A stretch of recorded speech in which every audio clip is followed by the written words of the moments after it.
But hard enduro, that type of riding, teaches you the best balance on a motorcycle. I don't care how many stand-up drills you do. That was probably more beneficial for me than How anything many hours? else. Was it more than 3 hours? That's like a Cialis hard enduro. Is that what we're talking about? No, we were on the bike on Wednesday. We were on the motorcycles for 7.5, 8 hours. That's unnecessary. Like No nonstop. reason to do that. You don't have to do that. Like, chill out. That's it. That's painful. Ride Yeah, for it was a long 20, day. 30 minutes, chill out.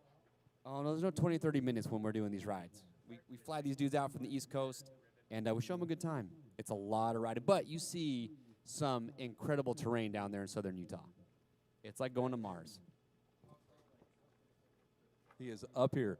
Wes is frantically trying to pull this thing together so we can get this live stream up and running. Don't forget, Championship Moto is coming up next after some track maintenance, and we will do interviews with our winners. So every race winner needs to report to the podium right next to the announcer's tower so we can thank your sponsors.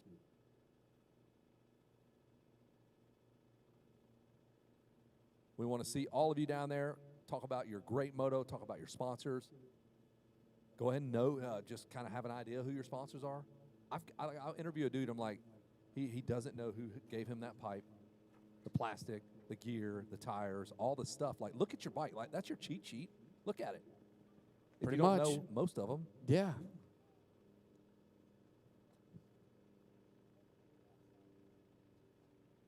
Got one guy up on the Mesquite Mountain there just hanging out. That's got to be a Bruff. It looks like Gavin Look Bruff. at that. He looks like Captain Morgan up there. Just this perfect stance. Looks pretty good up there. Just Wow. knows what he's doing. It's a good look. And then we got Owen Gardner here walking out on the track. Owen works for Gary, 18, 19 years old, rips on a dirt bike. Hard worker. Sometimes doesn't know when to just chop the throttle. Owen likes to just hang it out there a little Wide bit. open. Yeah. Hey, you gotta- Owen is a stiff competition for who likes to test gravity more on a race weekend. Do it. Yeah, we'll set it. We'll roll into it. Hey, we got Daryl Murphy up here. Look at him getting his water dialed in, our official AMA referee by way of Canada. So the language barrier, not a problem for Daryl, interpreting our rules. They speak English up in Canada, right, eh? And French. Go out in the bush, the roundabout. All right, we are live now on the Verb Moto. Nobody's watching, so it doesn't matter. But you can tell everybody else, though. You can drop a tweet, drop an Instagram, say, hey, check out the coverage from the RV2 World Mini, the 4th annual RV2 World Mini, live here from Mesquite MX. Results, everything going to be piped right into that YouTube channel. Yes, it is. We're going to be showing you up here on the screen. You can see the Prospect app. By the way, I'm Chase Cook, Kevin Kelly. We're going to be talking to you a lot today. You're going to hear our voices. Hopefully you don't get too sick of us, but yes, we're going to be showing you all the cool functionality of the Prospect app as you tune in live. If you haven't downloaded that to your phone yet, you don't have an excuse at this point. It's free. Correct. And it is the most, it will give you the most functionality, coolest features of any Moto app, anything. By far. There's nothing else like it. It's not even close what these guys have built with the Prospect app. You go on there, you can see live timing for this race, pretty much tons of races all across the country. We were talking about you can claim your rider profile, you score points, you can see photos that are tagged to you from the event that you just raced in. Hey, am I correct, Wes, in saying that this is the official app for Loretta Lynn's now? They've got that partnership put together with Loretta Lynn's, and now they are the official app for that event. So that tells you everything you need to know, right? Fan engagement Official, platform. wow. That That's was so nerdy. Like, fan who came up with engagement that? platform. That dude right there, fan engagement. Fan engagement is critical. Okay. Well, he might be. There you go. There you go.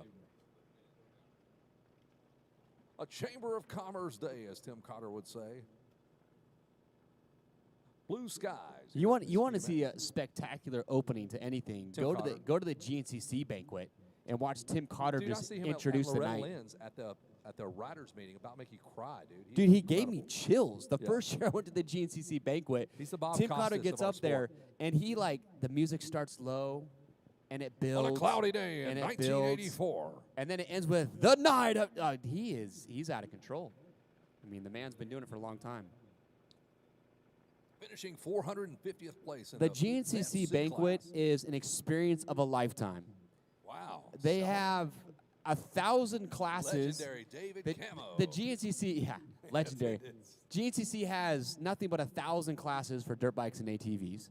It's a 2-night event, Friday night, Saturday night. It takes 2 nights to get through It's this. 2 nights. They do ATVs on Friday night, dirt bikes on Saturday night, and they have the top 10 overall are invited to show up, and one by one, they all go up on stage, and they give, if there's 10 people in that class, they give every single rider their moment to thank their sponsors and talk about the You have season. 900 announcers there. Oh, yeah, they got 3 announcers that rotate No, through. heck no, that's a mad. Zach Heron. Zach Heron, and then what's his name?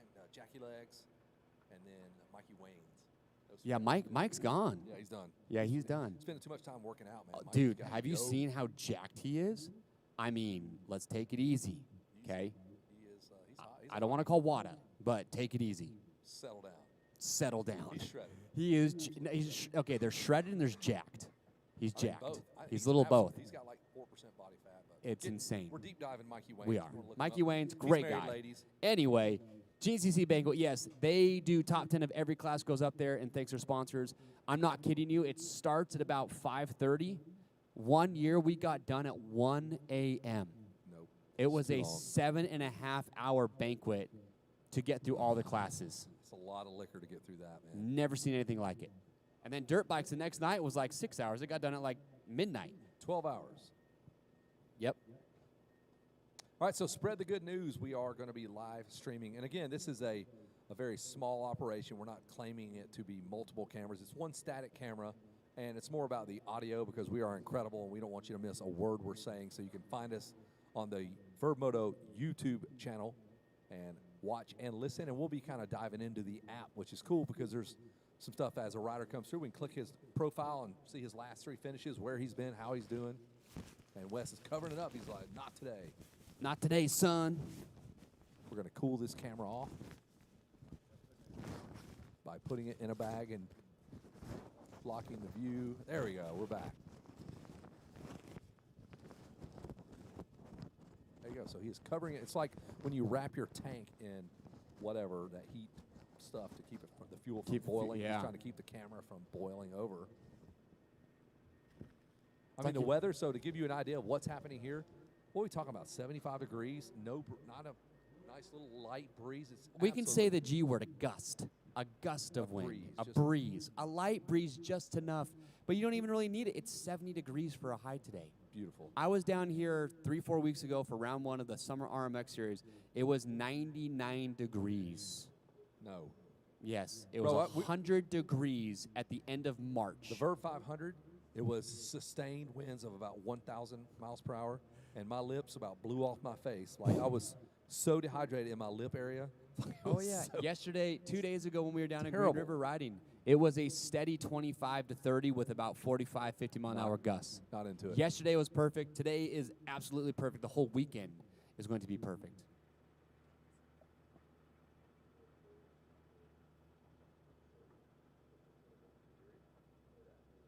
Check this out. Right now, you can see Wes is giving us a live demonstration of the Prospect app and just some of the cool functionality.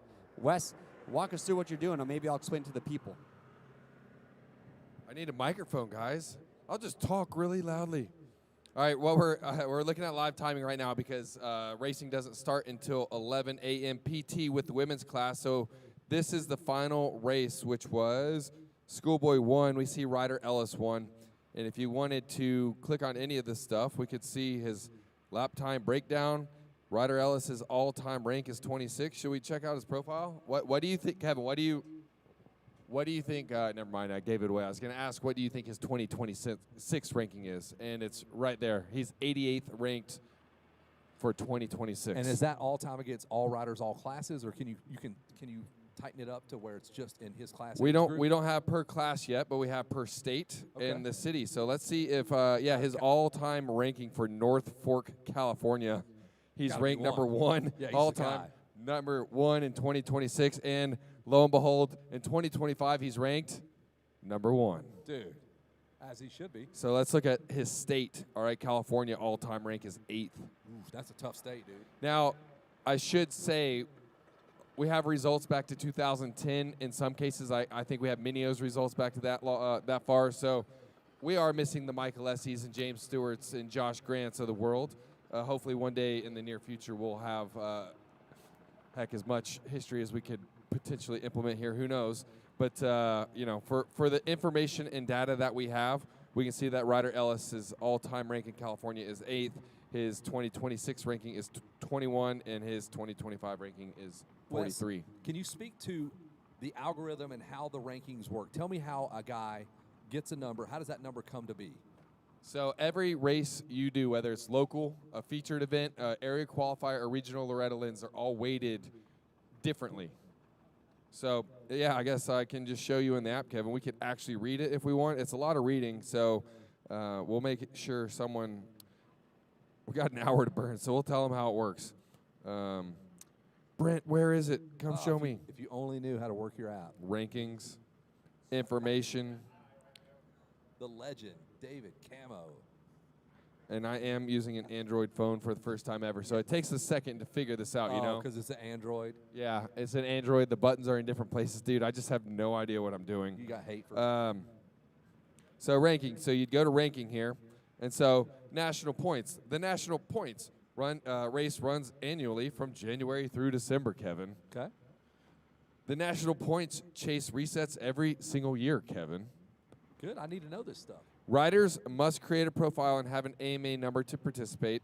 And that's not actually – to participate, it means actually have your profile and see your ranking. But if you don't have a profile claimed, it's still – if you're in the system, Kevin, you're going to know you're 190,000th place. I'm dead last, for sure. Dead last. I don't know. You and Brent have 0 points, so you're tied for dead last.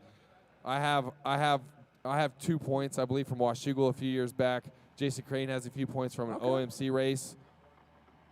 And if we do end up getting some race ready results here in the near future, which I believe we are, I'm going to have even more because I've done some OMC races recently. So I don't know. I might end up with like 16 total points, which should put me around like the 170,000th area. You get my points from Georgia. We'll get you in the Georgia MX series, and you'll climb. My gosh. I will. I've got it. Kevin says we're going to work on getting the Bremen database up in the Prospect app. So, dude, we might have Georgia back to what year? 07. I don't know if you're riding then, though, right? No. You're already doing Verb and Goat. 07's when we transitioned to Verb Moto. I think my last race was Silver Dollar 06. Wadded my shit. And I was like, you know what? I think I'm going to call this quits, dude. Let's film. Oh, Crane is 175,000th. So anyways, the algorithm, Kevin, you see that header right there? Yes, we developed a custom algorithm to calculate rankings. How points are earned. The system evaluates the following metrics: event size, event multiplier, class multiplier. So now, does it know this? So if I go up and I line up on the gate with 10 dudes that are ranked so high, does that help me in my rankings if I beat those guys? Or? Not currently, but our developer for 2027 has some great ideas. Degree of difficulty, if you will. The degree of difficulty is a plan for 2027. We didn't have enough data yet for 2026 to really implement that, but building algorithms based on all of that is it's a task. Sure. But our developer, Chris, said, yeah, it'd be really nice to have the multiplier. If you're riding Racer Ellis and Dylan Graham and top-level super mini kids at an event like this, you should get rewarded for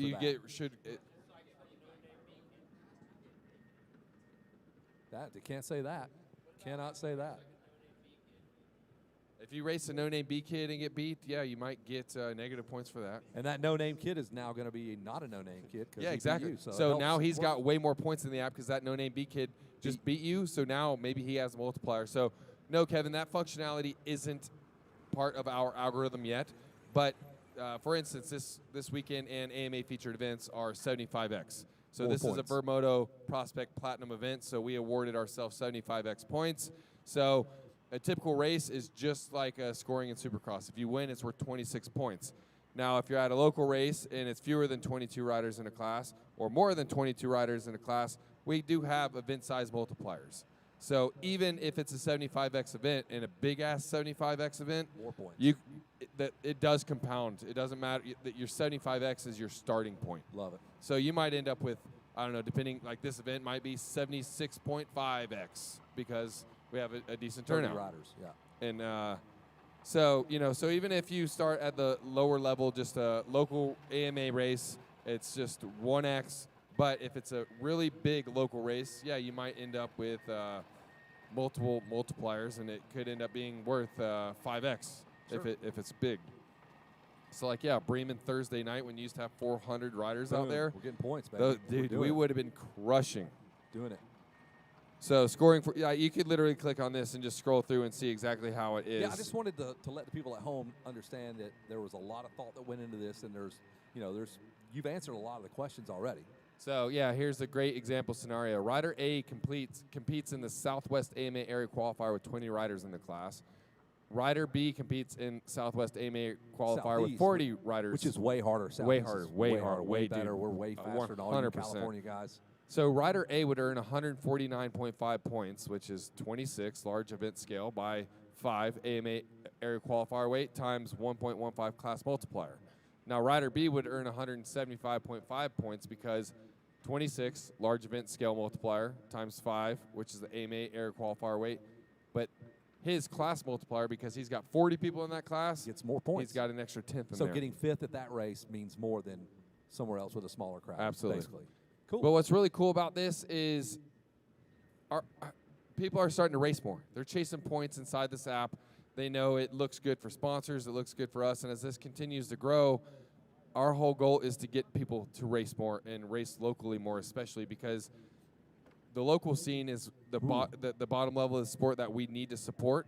And I think a lot of these guys that live at training facilities are even starting to learn racing more. It's good for you. So this is just another incentive because you want to be the best guy in Colorado or California. And you know what? Hey, man, I might go hit the Thriller Bs this weekend and go wipe up 4 B classes because I'm going to get an extra 400 points. So mine as well. Perfect. And now you're winning California. And that looks pretty good on a resume that you don't need to have in the Prospect app. Beautiful. We pretty much do your resume for you. It's all right here, yeah. It's all right here for you. Send that over to your prospective sponsors, and they can see everything you've done, all your finishes. Look at that. So speaking of, here's the 2026 prospect rankings currently. Who the hell is Robert Fender? Robert Fender. How's he number one? I don't even know that dude. Douglas Fender. That's close. Douglas, Georgia is close to you, right? No, Douglas, Georgia is in South Georgia. That is, and I'll say this: Douglas, Georgia is the. How do I? Look at this, dude. Let's. Okay, look at the number of races that dude. Yeah, let's see total. So all-time rank 427, 2026 ranking first, 2025 So this dude ranking. has just been hustling. Hustling. First quarter of the year. Look at that. Holy. So you get to see all his accolades from his entire racing career that we've collected the data from. 591 times 30. Just do some basic math. Yeah. That dude has spent a shit ton of money racing dirt bikes. Good Lord. Yeah, that's just entry fees alone. Imagine how much Whoa. money he's spent on dirt bikes and dirt bike parts. Look and at that. gas. 591 total races for Robert Fender out of Douglas, Georgia. Rides a 50. Dad is all in. Dude, He's just raced think 591 times. He's 8. He's gotten 499 top 10 finishes, Kevin. That's 499 more than you. All of them, yes. Dude, that is crazy. He's got his average finish is 6.23. I mean, that's pretty cool to see. He's led 23.8% of the laps he's ever raced. Like, that's a pretty sick stat. That is. What is 591 times 30? Is that? I mean, 3 times 5 is 15. Is that 15,000? It's got to be 150,000. 100 million trillion, dude. Is it 15,000 or 150,000? 591, Kevin. Times 30, and that's a low ball. Times It's 30. more than Yeah, 30. I mean, do you think that's an average race cost these Probably, days? Probably not. Honestly, it's probably $40, isn't it? I don't Probably. even know. So, yeah, anymore. I mean, we're only talking 17,000, 1,730, which is it's still a lot to go racing dirt bikes. But you got to think, 591 total races, that's probably across the course of how many years? Not many, because the kid's 8. He's on a 50. That's That true. dude's going to race. He is going to be an all-time race leader by the time he's a vet rider. He's going to race 25,000 times. And I think what's happening with this app is we're finding kids like Robert or Jaden, Reagan Heighton. They're coming to a World Mini now, and they're racing as many damn classes as they can. To be there. Look at I that. know, like Reagan, for example, who is 4th right now all time. She came here, and we had to split up the 65 10 to 11 class and the women's senior class because they wanted the 4th more class, entries. dude. And at a race like this, we're doing 15-minute motos. So she's doing 4 classes, 2 motos apiece, plus the qualifying motos, which are 5 laps apiece. Show Chase that again. Chase. Check this out. So the number one guys from Douglas, Georgia, Robert Fender, for the year so far in the first quarter of Q1 of 2026, look at the number of races. Scroll down to the this is his all-time races. Oh, okay. So, yeah, that's not just this year. He has not raced 591 times this year. No. But that is cool. It would be cool to see. Well, all right, we can scroll down here to his scoring history, and we can see his recent results, right? Look at this guy. So we can click View Career Results. So he's racing the Florida Motocross Series right now. He's done some Loretta Lynn area qualifiers. He's done some Mega and Ultra Series races. He's not missed a weekend in April. Look, it's every weekend in April. Every weekend. Nothing. Cleaning house. Like, look at the springeting results, dude. First, wow. fifth, second. Fender's the sender. I know. Dude, look how many classes he did at springeting. That is crazy. And those are big points gathering right there. So he also did RCSX. So an AMA, you see the red text there, it's an AMA major event with a 100x multiplier. So even as you get to Loretta's, it's a 400x multiplier. So again, right now we're doing it based on an AMA criteria probably of weight and status, right? So yeah, next year maybe we are able to make it so if you're battling Ryder Ellis, it's worth more points than if you're coming to a local race with no, you know, it's not as stacked. So, but right now, yeah, all based on AMA weights. So it was the most fair way we could come up with doing our ranking system for now with the data that we do have. But yeah, look at this dude. This dude just racing every weekend. February, man. February. Just King's Cup. Winter Ams round one. Dude, he's winning multiple series. He's winning the prospect rankings. He won a lot at Springeting. He should have come out here. He could have extended his lead. Robert Fender. Douglas, Georgia is the home of custom motorcycle trailers. If you bought a motorcycle trailer, you got it from Douglas, Georgia. My Red Bull trailer, Douglas, Georgia, fully customized.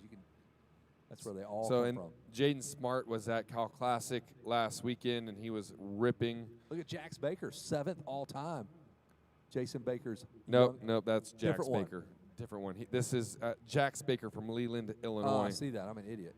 Yep. What's his son's name, Jace? Yeah, here. You know what? So now let's just continue our functionality here. Let's go find Jace We'll go look up Jace Baker, who unfortunately got some food poisoning last night, it sounds like. So he is actually at his Airbnb right now throwing up. He went to Benihana. So what those super rare burgers we ate last night? No, Jason Baker's fine. Apparently our rare-ass burgers were fine. I don't even know that. Did Brent cook them? Idea. Yes, and Brent had no idea. I thought they were colored with red. So did markers. I. They were so red. I'm like, should we do that? When I got to the end of my burger and it was a cold bite, I was like, no. Oh, God. Cold. Yeah, fresh off a grill. Brent should have left the burgers on for another 6 to 9 minutes for sure. Engine red, that is a good shot. Engine red. Here we go. Jace Baker right now. He's ranked 94th right now for 2026. I feel like anything in the top 500 is legit. And it's everybody. This is every class, all classes, vet, pro. Yep. And mind you, we don't have results from every single race yet. We are currently working on getting tracks and promoters onboarded with us. So this is based on the data sets that we do have. We have to basically get permission from every single track. I think we have another 411 tracks that we are currently trying to contact to get in here. So you got to think this is probably 1/5 of the sample size of if that, right? If that. So, as I mentioned, we're working with Greg at Race Ready, and hopefully going to get that in here. Tons of stuff from Gabe and eScore and John Danes, Jim Wells. A lot of guys all the scoring providers basically that do it for a living. They travel everywhere. They're starting to see the light and really like this thing. So, as we get more and more of these people onboarded, that just means more and more results for us. But it's definitely an arduous process that I don't know that we quite anticipated. It's been a lot of work. Yeah, your developer Chris is just a saint, if you will. Like he takes all of your input and comments, and he's a racer dad. So that really helps. If you were just working with some random developer, he wouldn't even know what he needs to get. And this guy knows what. Yeah, thank goodness we have a developer that lives and breathes motocross. Yeah, like so you guys. Let's look at Jace Baker's area qualifier results here. So we have a whole track your road to Loretta's as well. So you can see that he qualified first in Schoolboy 1 at Glen Helen, qualified first in 125 Junior at Glen Helen. He was also at MX, where he qualified 5th overall in Schoolboy 1, 3rd overall in 125 junior. So we can see that he's qualified in multiple regions on opposite coasts of the United States here. And then we also get to see his Dirty 100 ranking for Moto Playground, which is really cool. So if someone is in the top 100, or yeah, if they're in the Dirty 100, which means the top 100 elite riders of the classes, you do have your Dirty 100 Moto Playground rankings also displayed in the Prospect app, which is really cool. So it's awesome, man. We've worked with Harold Martin at Moto Playground for, the past as long as I've worked with you, pretty much, Kevin. No, me and you go back to like 01 or 02. Yeah. So I started doing work with Harold at Moto Playground like 03 or 04. At my track, like coming to do my stuff. Yeah, I remember trying to get on the track to film, and I was so young, I pretty much got denied. I think you let me out there, but Donnie Banks, there were some other Georgia promoters that were like that video online. Yeah. Well, and what the hell do I want a 15-year-old out there with this handy cam? I ain't paying $20 for that. So you did embrace it, dude. And I remember being at Paradise and shooting some really awesome videos with you on goatcreations.com. Way back in the day. So that's the start of it all. And then Brent Pistallo and my business partner with Verb, we went to Playground and lived in Kansas for all of 05 and a lot, some of 06. So we left there to start Verb Moto. We worked alongside Racer X for many of those coming years. Working for Racer X actually funded Verb Moto. Thank goodness. So we had tons and tons of peanut butter and jelly back then. And we're back to that diet right now, fortunately and unfortunately. But it's been a good time working on this app. We've literally invested our entire lives collectively to get to this point, and we're really excited for where it's going. Yeah, it's really cool. And I come from the baseball world, which is a stats-driven world, and Perfect Game has an app for all the rankings and all that. So it's very similar, and people live and die off their Perfect Game ranking when they're going to colleges, when they're doing showcases and all that. So super cool. Oh, my gosh. All right, we just got our very first look at the Vermoto Prospect Platinum plates. This looks incredible. What do you think, Chase? That looks good, huh?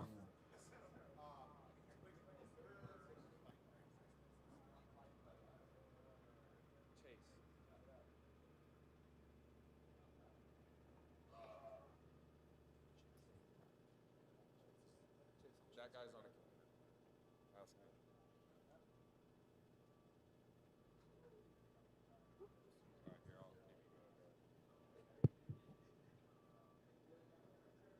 And we're just over 30 minutes from getting our championship motos underway. Look at that. They're going to get a fresh track, fully prepped, basically a re-prep except for the corners. Going to get freshened up, get some water on there. Oh, it's going to be beautiful.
anybody listening in on the RV2 World Mini Grand Prix live stream right now, we are doing some track maintenance, and we will get to racing at 11 a.m. starting with the women's class.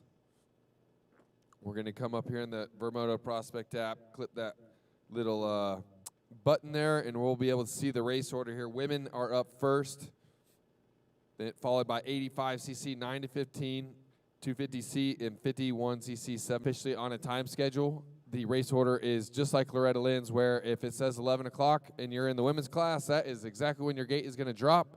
You're going to do 2 15-minute motos, not back-to-back, obviously.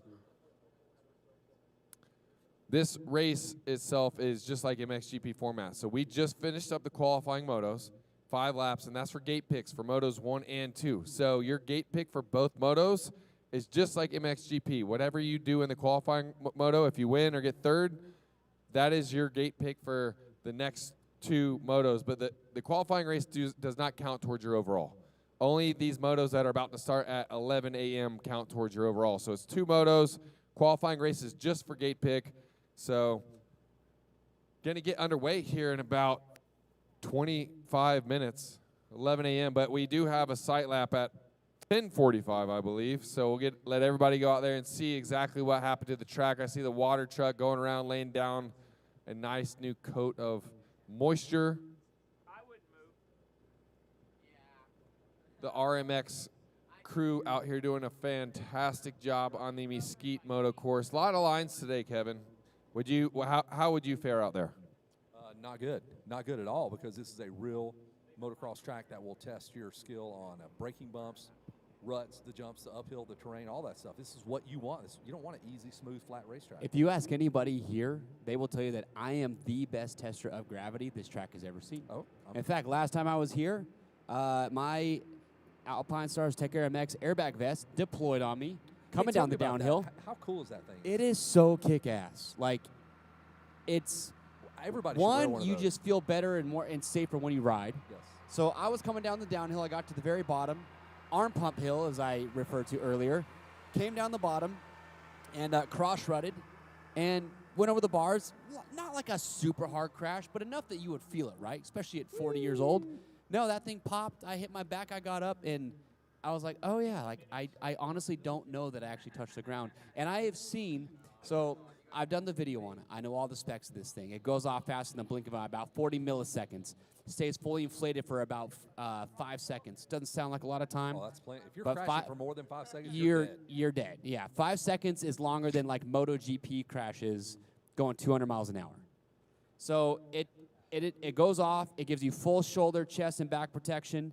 And it's the equivalent, they say, of 4 CE level 1 chest and back protectors stacked on top of each other. I love that, dude. And everybody should wear one of those. Yeah, when it goes off, well, the hard part is they can't keep them in stock. We can't stock them at Rocky Mountain. Nobody has them. But when it goes off, you can, like, a lot of people think, oh, like, I wouldn't be able to get up and ride. No, like, you can ride with that thing fully inflated, because after about 45 seconds or so, it's pretty much fully deflated at that point. It has a check valve. So it goes off, it stays fully inflated for 4 to 5 seconds, and then less than a minute later, you won't even know that it went off, and you can continue motoing if you're still good to go. That's incredible. Yeah, that's one of the, like, we've been wearing the same equipment basically for forever. 40 years. A piece of plastic with some foam underneath it. Yes. So props to Alpine Stars for doing that. And I have seen, since this Tech Air vest has come out, I've seen a lot of crashes where I can promise you that airbag would have deployed and that rider would not be as severely hurt if they were wearing that system. Cooper Webb, when he is in his championship hunt, and when he flies off that racetrack, lands on that concrete on his back. Arlington, 23-2 or something like that. It was like, yeah, it was on a KTM. Yeah, it was on KTM. Yeah, over that Dragon's back. That would have been a great. He would have popped right back up and finished that race. Probably. Absolutely. Jordan Smith was wearing sensors to collect data for Alpine Stars while this vest was already available for him to wear when he crashed in, I believe it was a Houston whoop section last year. Just went over the bars and just pile drived a whoop. The vest would have gone off before he ever touched the ground. I mean, Justin Barcia was wearing it when he had that crash with Malcolm Stewart, right? So it's proven. We know it works. They're expensive. Yes, they are. But how much are they? you're creeping up on $700. But it's I like can't you're going to put a spend that price much on on a that. helmet. Yeah, absolutely. I don't know how you really put a price on it. And then you have a canister that comes with it. It comes with one extra one. You get one deployment per canister. It takes about 2-3 minutes max to swap out the canisters, so you can just do it in between motos if you need to. The canisters are kind of pricey. They run about $120 a pop. So every time one of those goes off, That's still, though, yeah, short of but me going to the hospital and breaking my ribs back. or it's just like you can't say you're not going to get hurt wearing it, but it's going to reduce the severity. I can promise you that of any crash you have. I think about it like a first-turn pileup. You go down middle of the pack and you're on full gate, that thing goes off, and a dude pile drives you from the back. Think about just scenarios like that. So it gives more rider safety in all aspects. And, I'm telling you right now, though, that if you want one, you better be on that email list, because as soon as these show up to dealers and online retailers, they're gone immediately. I've had probably 4 or 5 people ask me, hey, when are they going to be back in stock? When are they going to be back in stock? And I'm like, well, this is what the ETA is, but I can't. But if you're not like finger at the ready to check out the millisecond these are live on the website, you are not going to get one. There you go. Talking about the Alpine Stars, what's the official name of the vest? It's the Tech Air MX. Tech Air MX. Pretty freaking awesome what they've done. And just wait until they come out with a youth version. Oh, yes. Good luck keeping those in stock. Yeah, Every parent should have one of these for their youth riders. Absolutely. So we are about 5 minutes away from getting our sight laps underway here before we get to our first round of championship motos. See a couple riders over there in staging. If you're back home or wherever you're at on this planet watching the 2026 World Mini Grand Prix live stream brought to you by Michelin and GoPro here on the Verb Moto YouTube channel. Welcome. Beautiful Chamber of Commerce Day, to coin Tim Cotter's phrase. It is beautiful. It's 70-ish degrees, a light breeze. It's just going to be a beautiful day to ride a dirt bike. Oh, you can't beat it. We're at the Rocky Mountain Off-Road Oasis. And, yeah, the conditions are perfect. The weather's amazing. It's a mouthful, Look at these dude. conditions. It's a mouthful. That It is a Rocky mouthful. Mountain Off-road. Off-Road Oasis. No, but say the whole thing. Rocky Mountain ATV. MC.com Off-Road Oasis. Boom. We need a bigger sign up there. That thing's pretty big. I mean, hey, we built that. That thing is awesome. And that was a fun project to do, working with Gary. We had to keep Oasis in there because that was part of his. That's the aura of this whole place, right? He said it's a desert. It's an oasis for you to go ride your dirt bike in the desert. It really is. You're out here. You're looking for a place, a phenomenal place to come ride your dirt bike with amazing conditions. This is your little piece of slice of pie, heavenly pie out here. Dude, so, and I'll put this family up against, and I've done a bunch of different races. They are top shelf, super friendly, just great people, and will listen to if you got to complain, if you got any kind of issues. They've done it long enough to know he's not the smartest man in the building, and he will take criticism and improve his events, and that's how they've been super successful. yes. You know his whatever those RMX events, those things draw ginormous numbers. Huge crowds. I mean, we don't want to brag too much, but yes, they draw huge numbers. Yeah, if you like the conditions that you see here and you want to get some more of that, it's the Grassroots Grassroots umbrella, and you have the Grassroots Off-Road series. If you've never done one of the Grassroots Off-Road races, you have to come do those. These guys put on some of the best off-road courses, fully prepped, fully watered. It's incredible. You got the RMX, which is the summer racing series that starts in Mesquite in March, and then they work their way up north. You get into Utah and then into parts of Idaho for the summer. They go to Rock Springs, Wyoming now, which is an awesome place to go race. And then they have that. Then they have the Moto 86 Winter Series that they hold all winter long here, starting, October, Gary? In October, through the whole winter. So you can even buy a pass. So they allow RV camping down here for the winter. So if you want to come store your RV, have a place where it's just here, it's ready, so you can come here for practice. It's already here for race weekends. You can do that. So tons and tons. Unfortunately for me, though, I will say, Kevin, I'm on Gary's radar when it comes to gravity testing. Yeah, you speak about that quite often. I do. Gary always seems to be in the right place at the right time to watch you crash. To watch me crash. Watch that vest go off. In fact, there was one time where I crashed at a track up in Cache Valley, Preston, Idaho. Sure. I crashed probably 20 feet in front of Gary. Pretty good one, slid out pretty good. Before I could even get my bike off the ground, I looked and Gary was taking pictures of me. That's how you do it. That's how we do it around you're here. Okay, and he's snapping photos for. I'm product testing. I'm doing what I can. I'm trying to help out. But yeah, it's an absolute blast. But T-minus 1 minute before we get sight laps underway, and then 11 o'clock sharp, we are getting to our championship motos. Hey, and don't be fooled by the West Coast. All of us, like, I'm from the East Coast, so we pride ourselves in having the best dirt on the planet.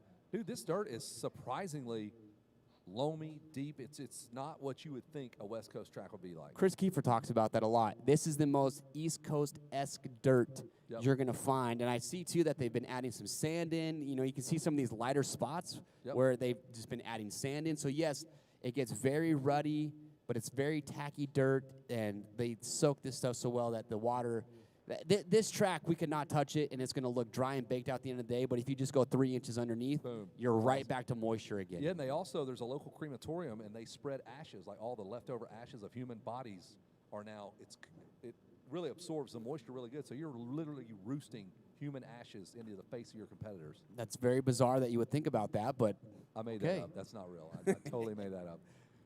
But here we go. Sight laps are underway. Vin, look at this track. Just prepped all the jumps. Everything's ready to go again. Fresh coat of water, and we're going to get racing underway here very shortly. You bet. Remember, download that Prospect app. You can see it up on the screen. We're going to be fiddling around with that as we do this live stream.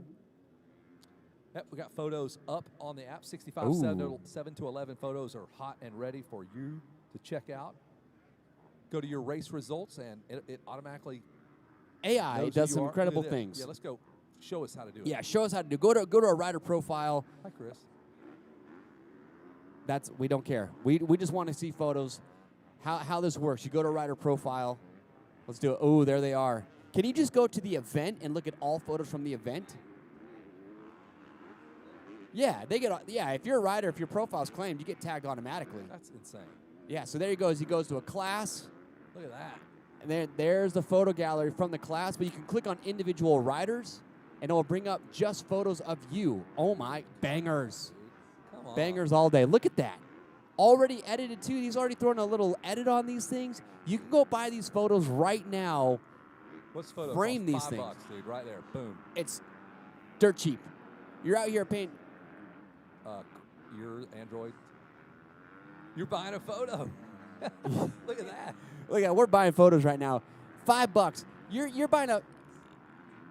Do it. You're One buying a buy. $5 picture Chris, that you was just bought used. a photo of some random kid.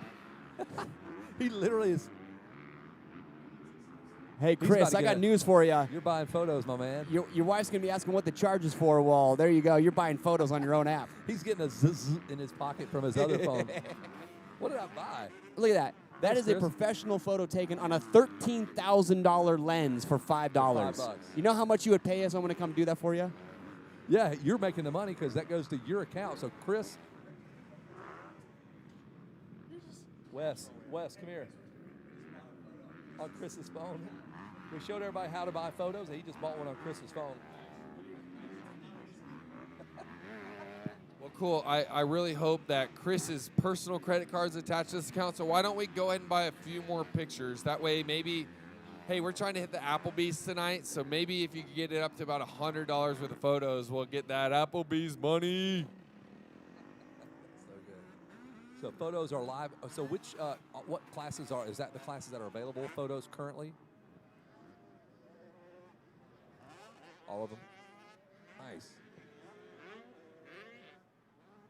Beautiful. Crane, I got a question. I know you and Brent were swapping off the camera. Are these Brent's photos we're looking at or yours? These are Brent's photos that we're looking at. I shot the 125 BC two-stroke class. All right, I'm just going to give Brent Stallo props here. He was our resident Vert photographer in 2007, and we kicked him off that job duty about 3 months into it because we found someone much better at shooting pictures. But I'm going to give this guy credit. Maybe he got his job back. Yeah, 19 years to figure it out. So we have sight laps going on right now before we get into our official championship. One moto, first motos, if you will.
All right, well, that was our last lap here for our sight laps. Before, Kevin, we get to what we've all been waiting for, the championship motos here in just a few minutes, which is going to start with our women's class, followed by our 85s, 9 to 15.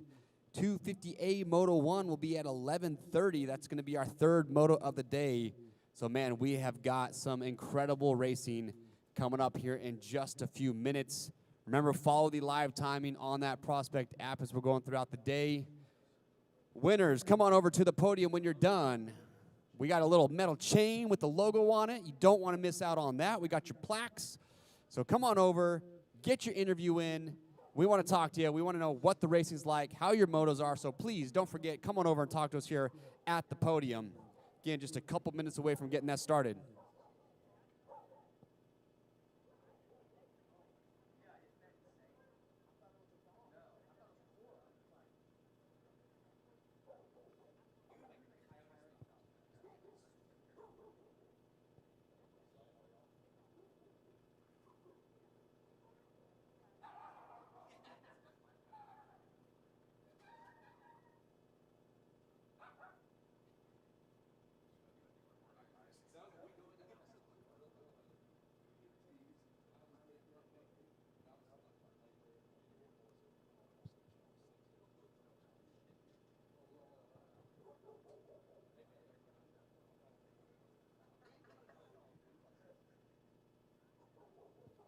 All right, well, before we get the moto started, if we could have everyone please rise, remove your caps for our national anthem.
And with that, we have our first moto on the line. The revs are getting going. We are just about a minute away from our first gate drop of our women's class to get the RV2 World Mini underway with our championship motos. Well, let's check in with our women, and we'll tell you how they fared in their qualifying race. Your winner was Isla Phillips aboard the number 38 Husqvarna. Leighton Delbot finished up second on the 94 KTM. Third place finisher was 93 Peyton. Belush or something like that. This is a tough one, dude. I'm making stuff up. Gary, how do you say that last name? Belush? B-E-L-I, Belial. See, there was no way that says Belial. That is tough. You were way off. Samsonite over here. We got to figure it out, though. Sir, what would you say, sir?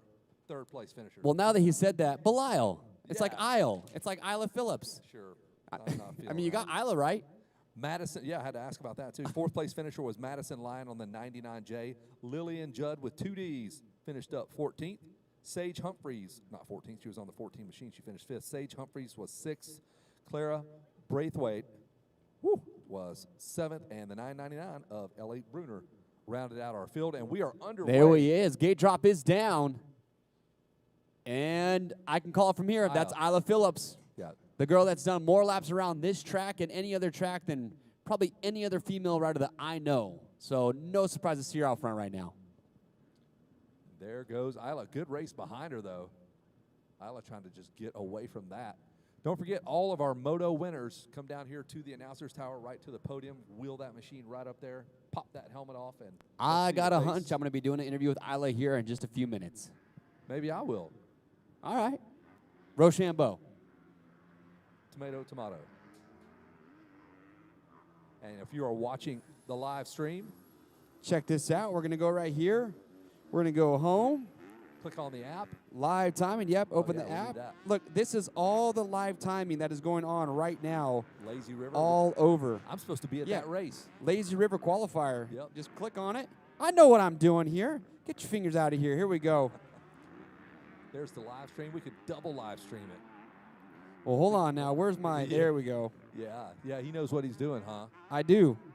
I don't. The results.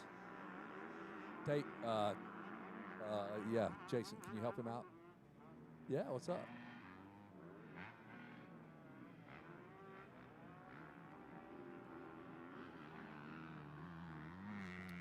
Oh, that makes sense.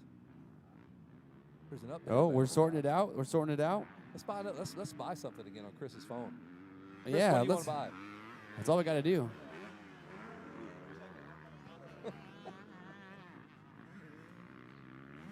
Man, Isla Phillips just getting the job done out front right now. You got results over there you can check out too. Yeah, we got Leighton Dalebout out of Jackson, Wyoming coming over in second. There we go.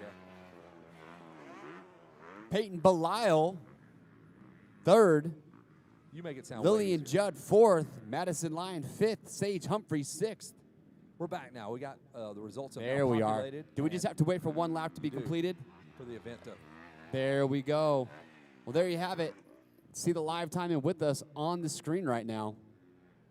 and you see some of the riders come through with all their points, how they ranked 771 for Isla Phillips out of St. George, Utah.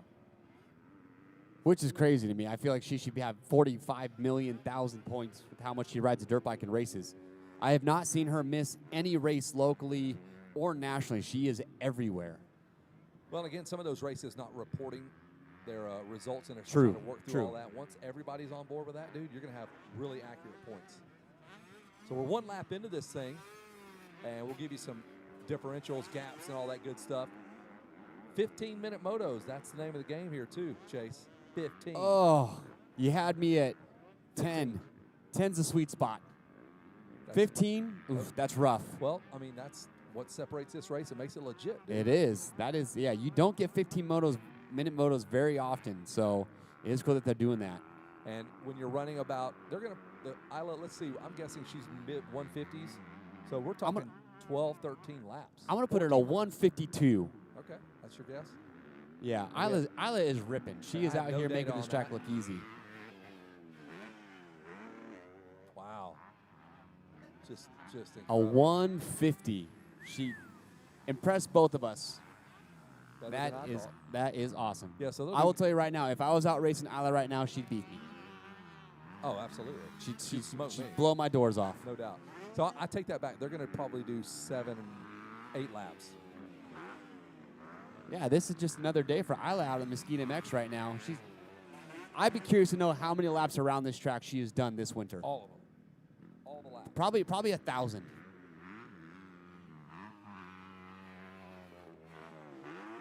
There's Sage Humphreys coming over the line there. In that 6th place spot. Clara Braithwaite, 7th. So it is Isla Phillips out front. Delbot is second. Belisle and Lyon and Judd round out your top 5. How about that? Hey, look at that. So the app is up and running. And all these metrics are available at all the races you saw there, like from Lazy River to every other race that's area qualifier that's going on right now. You can click and see who's doing what. You would not know or have any clue that that is all happening today while this race is going on. You can also see what's going on. So if you want to eye up some of the competition, see who's qualifying, or maybe it's a place that you've gone and ridden before, you can see what other lap times are that compare to yours. So there's so much cool data that's in that app that you can check out. And hey, we are calling this a live stream, but the guys at Verb wanted to let you know that they're not claiming this to be a multi-camera produced shot. We do have one guy that we duct taped to the side of this building, so that's why it's a static shot. He's tired. He's going to be He's putting in the time. He's grinding this out. But yeah, so we have one camera just to kind of give you an idea of what's going on. You can hear our beautiful voices and see Isla Phillips come right past you there. That's a good shot of the finish line. And she's already got, there's our second place rider on her trusty 125. That might be a lap rider. Nah, that's a lap rider. That was Ellie Bruner. Yeah, coming across. And you see that she shows up there. Her thing went yellow. That alerted you that was the person actually crossed the line. It just lit up yellow there. Here, watch this one. And that'll be that should be Dale Bout there coming across the second. There it is. Comes across, flashes yellow, as you can see here. Here comes Peyton Delisle. Where's our Sophie Phelps? We need to do a call out. We need to do a shameful call out. Sophie Phelps, where are you? Why are you not here racing your dirt bike? Or at least hanging out. You live up the road, or announcing, or flipping burgers or something. Something like on the property would be nice. Come on, it's a better race. It ain't Sophie's that hard. Man, look at Isla Phillips still just sending that infield triple right there. I'm telling you, on a 250 machine, that is all those bikes have to get over that. Hey, so give us some scale. That Rocky Mountain ATV MC sign is from the circle to the .com up that you see on the hill. How wide is that? Is that like 35 feet? Oh. We got to ask Gary Bruff. Gary, how wide is the Rocky Mountain sign on the side hill? Is it 40? 34 feet, tip to tip. And then each individual letter is approximately 6 feet tall. So that gives you the scale of that hill is what I'm trying to, that's what I'm getting That hill at. is very big. That is a very big hill. That's Arm Pump Hill. Mesquite Mountain, Arm Pump Hill for some. And you really explained it well, because when you're going up it, you're flying off the back of the bike, which pumps your arms up. And then when you go down, you're trying to not die, and you're pumping up. And exactly, being pumped up going down a hill is frightening. When you're so pumped up going downhill and you can't get your fingers off the controls to grab the brake, that's a scary situation to be in. I've been in that situation. And that's why you wear that Alpine Stars vest. Exactly. Exactly why I wear that. But our leader, Isla Phillips, here making her way through the rollers in the back section there over there by the start. Putting in a 150. She is on the gas. So we will be doing podium interviews with our winner of each moto. So race winners, we need to see you and your smiley faces. It's the happiest place on earth. It's like Disneyland. They're always happy down there. It is. Absolutely.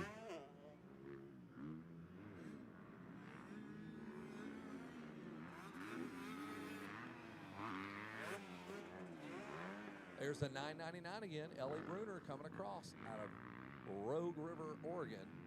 A lot of Oregonians. That is, Rogue River is about 25 minutes up the road from my hometown in Oregon.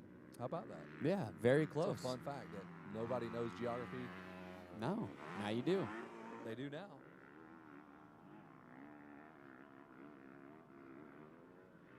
I mean, Isla wheeling over the bumps coming down the downhill. What are we doing right now? We're embarrassing boys and women alike. And Isla, she's not afraid to send it with the boys, too. She's doing the women's class. She's going to be doing 250B. She does schoolboy. She will just get in as many possible gate drops as she can at this event, which is awesome. Hey, make sure you have claimed your profile on the Prospect app. And then also we have the $1,500 Race Tech Shocking Performance Award as you look at the bottom of your screen here on the right-hand side. And that is awarded to riders that have signed in, opt in, cost you nothing to opt into this little fun little project they have. And it's for the rider that spends the most laps inside of the top 5 cumulatively over all classes. So if you signed up for 5 classes and you're in the top 5, you might get a $1,500 Race Tech. Easy money. Easy money. Didn't cost you anything. Nope. It's the best money. Just got to race your dirt bike. So opt into that. So if you're out there in the pits and you haven't raced yet, because once this thing goes live and your race happens, you can't do it anymore. So True. you still have time to opt in to the Race Tech Shocking Performance Award. Hey, and you know what we need to thank? We need to thank Gary and his crew for building us this tower to be in right now. Talk about announcing and we're spoiled. Yes. This is too good. The snack bar, whoever got the snack bar for us. That's Miss Bruff. Oh, Courtney. Courtney Rock. There's not a better one to do it than Courtney Bruff. I mean, she was health conscious. She thought about sodium intake, protein, healthy carbs, not a lot of sugars. She was thinking about our health. She had our personal interest in mind. What a gal. Yeah, the Bruffs are awesome, man. One of my favorite race families. And you get, from Mammoth to Florida to all these other races, man, they're top shelf. Absolutely. And we were talking about it too. There's only 2, maybe 3 families that make a living doing this full time, of owning a facility, running races, running practices. That there's not many people that have done it to this scale and that can make it work this long. You are correct. What do we got? We got white flag is what we got here for a race leader. Lap we're on. There you go. There's Isla. The white flag is out. Well, I guess I better head down to the podium here and get ready for this You got it. You can conversation with Isla. I'll report back here shortly. Don't forget your medal on your way down. It's right there in the where the ladies are downstairs. To give to Isla, she earned it. It's got the big chain.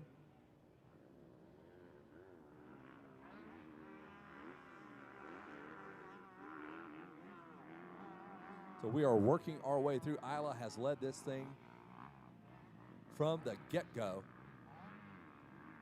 Leading, followed by Leighton Dalbott, Peyton Belisle, Madison Lyon, and Lillian Judd. That is your top 5 as we work our way to our first official checker flag for the first moto here at the 4th annual RV2 World Mini.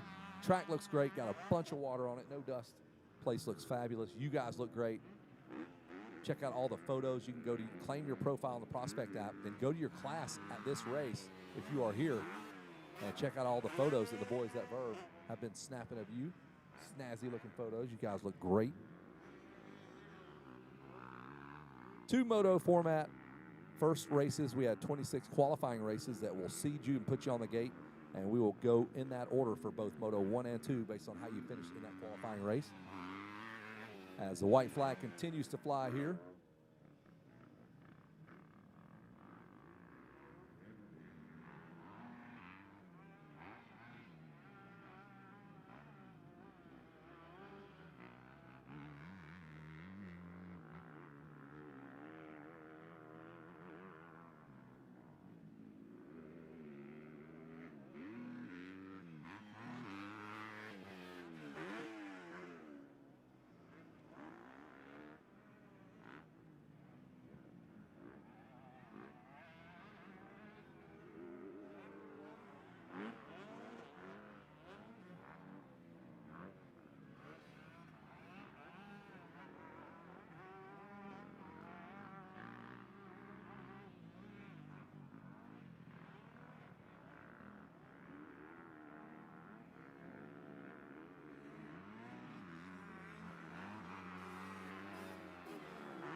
Isla, if you can hear me, come on over here for your podium speech.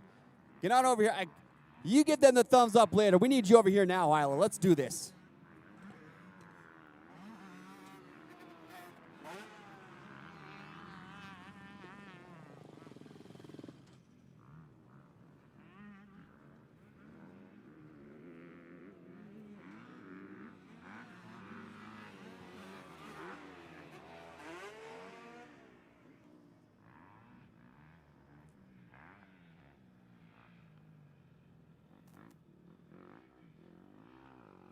Isla, this has got to be your first time getting a big old chain with a little medallion on there. We sat up there at the gate drop and said, you know what, I got a hunch I'm going to be doing an interview with Isla here in just a few minutes. You're making that look a little bit too easy. How's the track? How's the moto? The track's really good. It shaped up really good today. I've been training really hard with grassroots method, so it makes it pretty easy out there for me. Yeah, I was talking, saying I don't think anybody's done more laps, maybe not just this track, but across the country. You're probably top 10 in just laps ridden on a dirt bike. But obviously it's showing it's paying off for you. Who would you like to thank? Yeah, I'd like to thank my mom, my dad, the Lord for keeping me.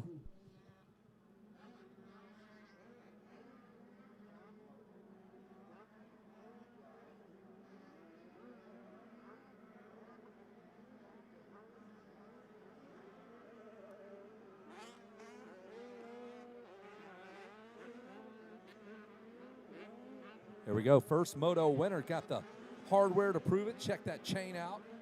Looking good.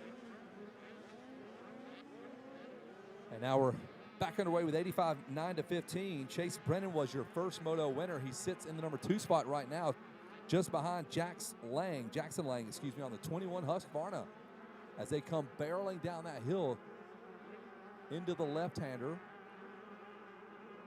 And then they got the step down, a double, and then this is a split lane. You stay on the lane or the slot you're in. If you go inside, you got to stay there. You'll go inside in one turn, then you will find yourself on the outside of the next turn. Brennan follows him and switches over onto the outside. So Jackson Lane now officially credited with leading Moto 1. And there is Brennan right behind him.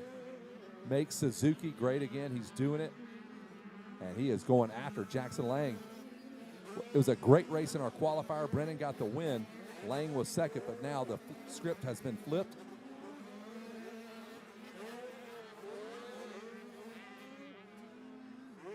And look at that, the 722 Jet Rao with a rough start. He is buried, and he's got some work to do.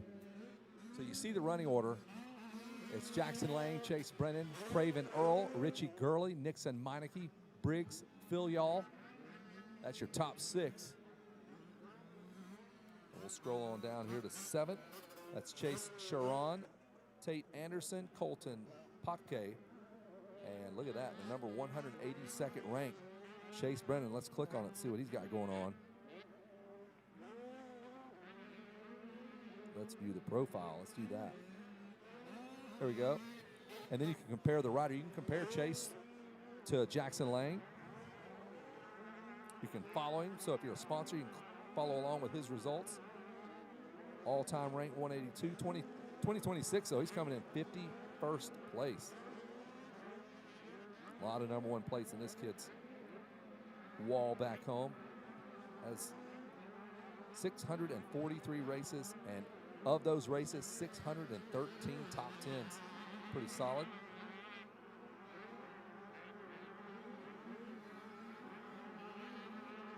We'll go back to the racing.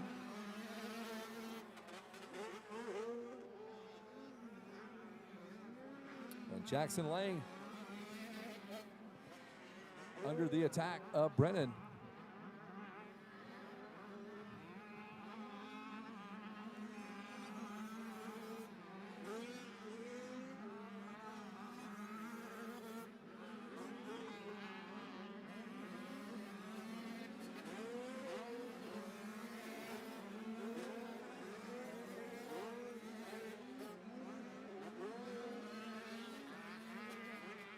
So there's a good look at your results there. Jet Rao continues to climb up, trying to get inside that top 10. It is Lang and Brennan, 1-2. Craven Earl, 3rd. Nixon, Meineke, Gurley.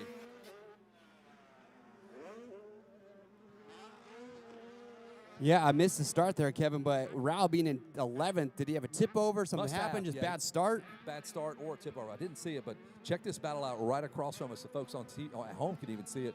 The Suzuki of Chase Brennan giving chase for sure to Jackson Lane as they lay it into that left-hander. Oh, gosh, dude. he just laid that bike over right there so hard. That's going to give bangers when it comes to photos right there. Yes, you come in there and the recoil of the suspension as they shot out of that rut.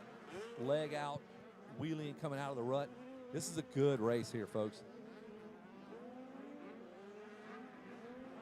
Let's see if they choose different lines here. Yep. And it may Looks not like Brennan's actually gonna make the pass, but it actually puts pressure on your opponent there. He sees Because you. mentally, he thinks you're going to get around him. So, absolutely, I love the split lane for that reason. Force him into a mistake, and we got one cooking here. They are almost. Oh, but Brennan side by made side. that work. Did it. Wow, he shot around that split lane, that outside there like a slingshot. I don't think Lang had any idea that was going to work out because they had about a 5-gap bike length lead going into that split lane. Yeah, he must have executed that right and left just beautifully. And here comes And then- Jet Rao. He's still buried. I think he's going to climb into the top 10 with that pass, though. But Craven Earl out of Paris, he's at 3rd place. Nixon Meineke coming across in 4th, about 3 seconds back of Earl.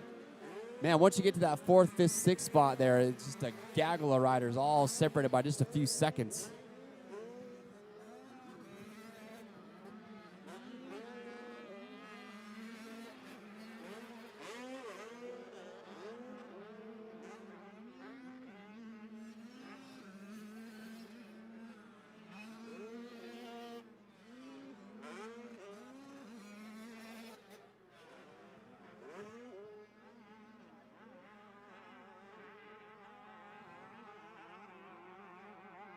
Wow, Lang just railed that corner before the uphill there. Made up a pretty good chunk of time on Brennan, but Brennan's still holding it down on that RM85. I don't remember the last time I saw one of those out here on this racetrack, but I love seeing that you can still make those bikes competitive. Jet Rouse made his way up into 7th now. Still got a lot of work to do, but Chance Sharon, another local rider that's hot on his tail as well. Less than a second behind those, or separates those two right now.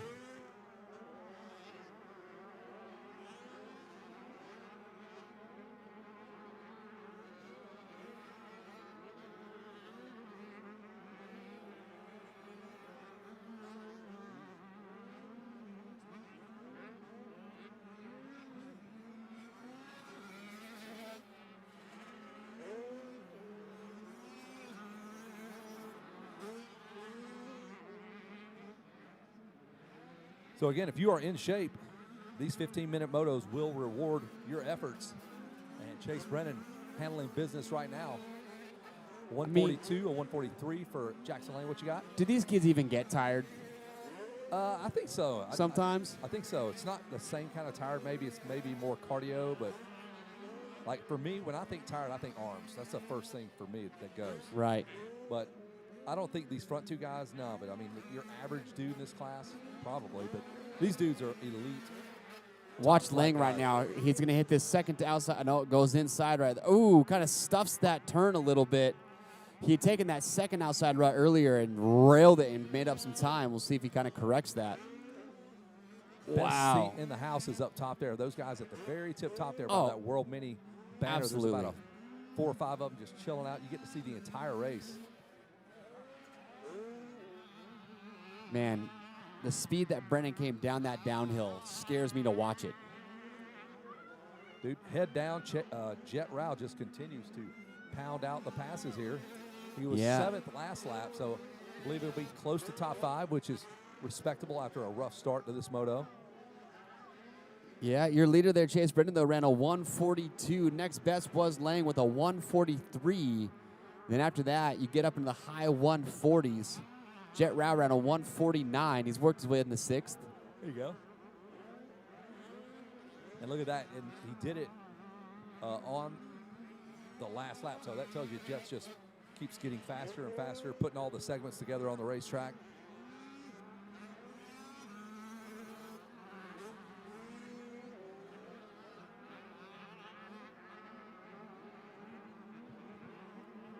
This is our 85. 9 to 15. Coming up next, though, it's going to be a good one. It's our 250A Moto 1. There we go. Jet Rao now has officially entered the top 5. He is in the building.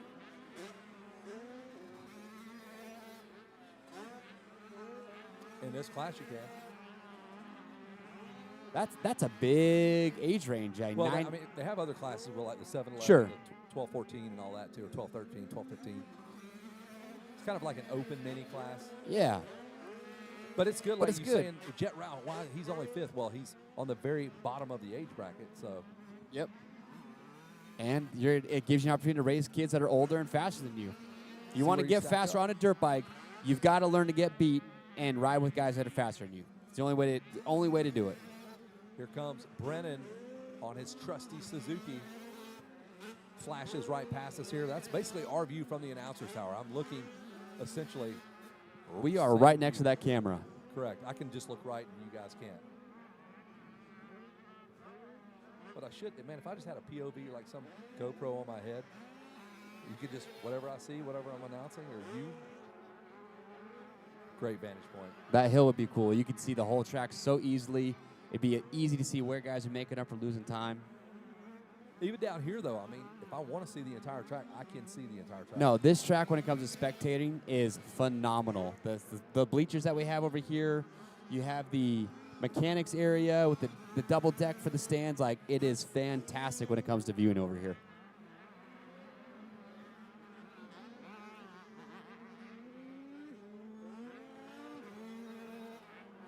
Brennan, though, looks like he's opening up that lead a little bit. They're starting to kind of make their way into some lap traffic. Oh, wow, he just railed that turn, stood up almost through the entire thing.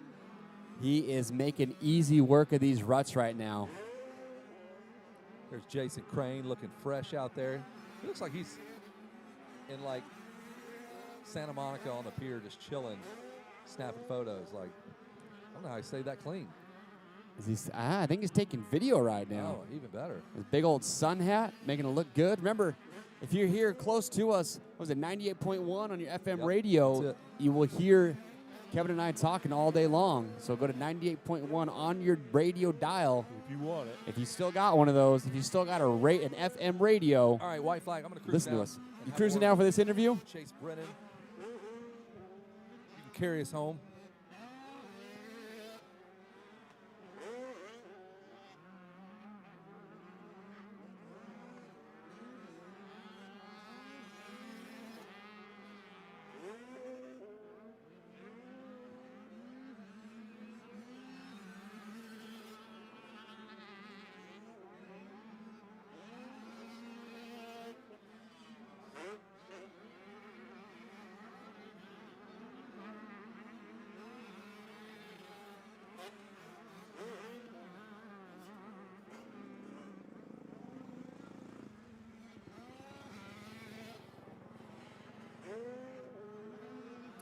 White flag is out here for our 85 9-15. It's Brennan, Lang, Craven Earl just came across the line in third. Then it was Nixon Meineke out of Menifee, California, fourth.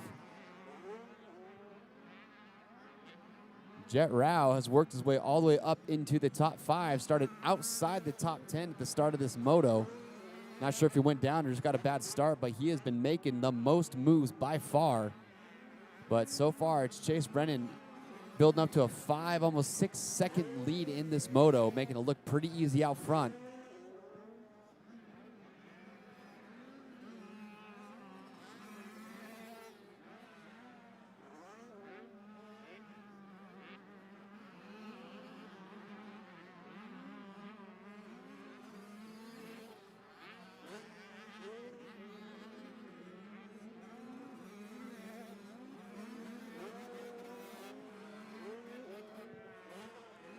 Checker flag goes to number 3, Chase Brennan on that Suzuki out of Winchester, California. Jackson Lang comes across there. Matched each other's lap times just about in that last lap. But those two with a 38-second lead over third place, which should be, if he stays where he's at, Craven Earl. We're going to get Chase Brennan down to the podium here to hear from him, see what Kevin has to ask him. Yes, we are going to say hello to our winner, the number 3 of Chase Brennan. Sorted some stuff out, got a second in his qualifier. No, you won your qualifier, right? Yeah, there you go. He goes, yeah, man, what are you thinking? Put that around your neck. Dude, tell me about that ride. Jackson Lane and you putting on a show. Yeah, I passed him like second, third lap, and just kind of get a gap and didn't fall off the pace. Yeah, tell everybody why they should buy a Suzuki. They're fast. That's it. Who do you want to thank, bud? Mom, Dad, BC Goggles, Lord Jesus Christ for keeping me safe, Dakota Gardner, Suzuki, Arm Army, One Industries, Asterix, everybody else, thank you. There he is, folks. The number 3 gets a first moto win, Chase Brennan.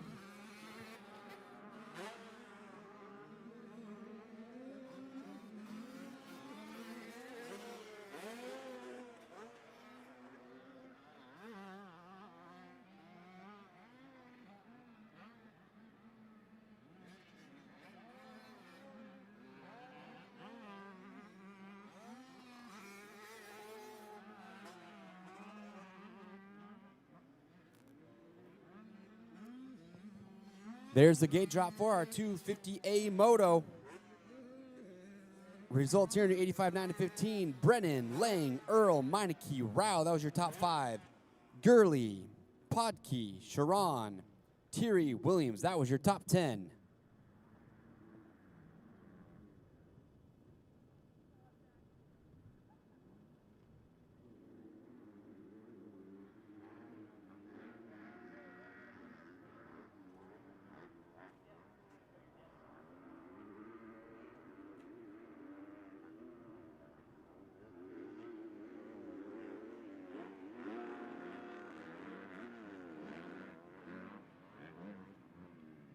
And looks like it is Kilroy out front. No way, imagine that. Sorry, yeah, I forgot what class we were watching. Preston Kilroy, business as usual for him. Rarely are you going to see him not get the whole shot in a moto. God, Lord, they come down that hill so fast. So man. fast. That literally caught my breath. I'm like, dude, you got to chill out. Oh, my God. And the hill is still relatively smooth right now. Yeah. They're still doing that when it gets rough. They just wheelie over everything. Kilroy, one of the few guys able to triple into this section before this right-hander that you just saw him go into, rolls around the outside as we continue to watch here on the live stream brought to you by Michelin and GoPro. There's Preston Kilroy and Holland Russell now applying the pressure to our second-place rider, Cade Bradley, out of Kingman, Arizona. Glad to see Holland Russell did get that visor down Little bit. from Brad. Got it down a little bit. Maybe he heard us. He's got a loose, flowy surfer. He kind of reminds me of a Jason Anderson, like jersey untucked a little bit off the back of the bike, just looks flowy and loose on the bike. Hey, I'm going to give you another name. You don't know him, but Sean Borkenhagen. How you feel about that, Jason Crane? Dude, Borky was just wherever he was at on the motorcycle was where he was at. Like he didn't put much thought into it. He didn't make it look good per se, as far as it kind of did look cool though. Did it? Yeah, Okay. it's like Jason Anderson, the shirt. Yeah, just wherever I'm off at. the back. It's Okay. It's a cool thing to do. Yeah, he was a cool kid. Look at that. Russell has moved into second. Hopefully we don't get any more of those fish out of waters over the gravity cavity step down. I would love to know what that was all about. That was the weirdest thing I've seen a rider do, but he was cussing out his motorcycle. we may never know. That's what was happening. Dude, Kilroy's just all business. Like, you don't see a lot of extra movement. Not very flashy, just a blue collar, get it done on a Blue Crew Yamaha. He's Canadian national champ for a reason. Yep. And I'll tell you what, I've seen Preston do a lot of laps on a dirt bike, and I have never seen him really put a foot wrong anywhere.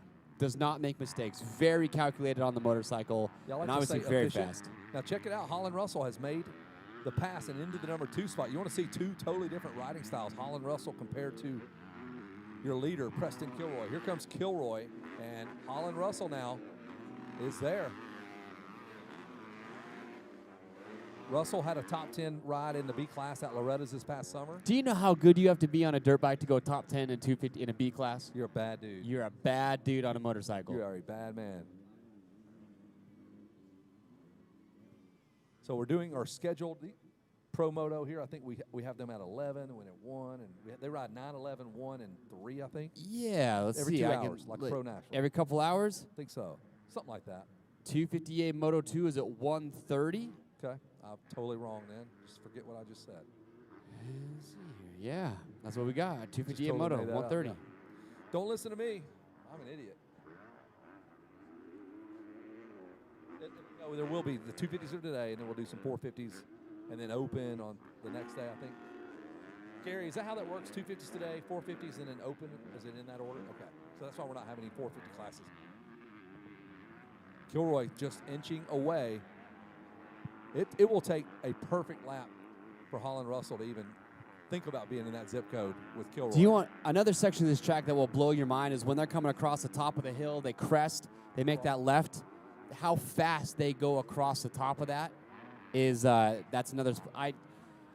It's fun to ride my dirt bike with these guys on the track just because it gives you the awe factor when they pass you. Yes. Not only my plastics coming off, but my jaw is on the floor because I don't understand how they're going that fast. Yeah, your brain's not able to process nearly as fast.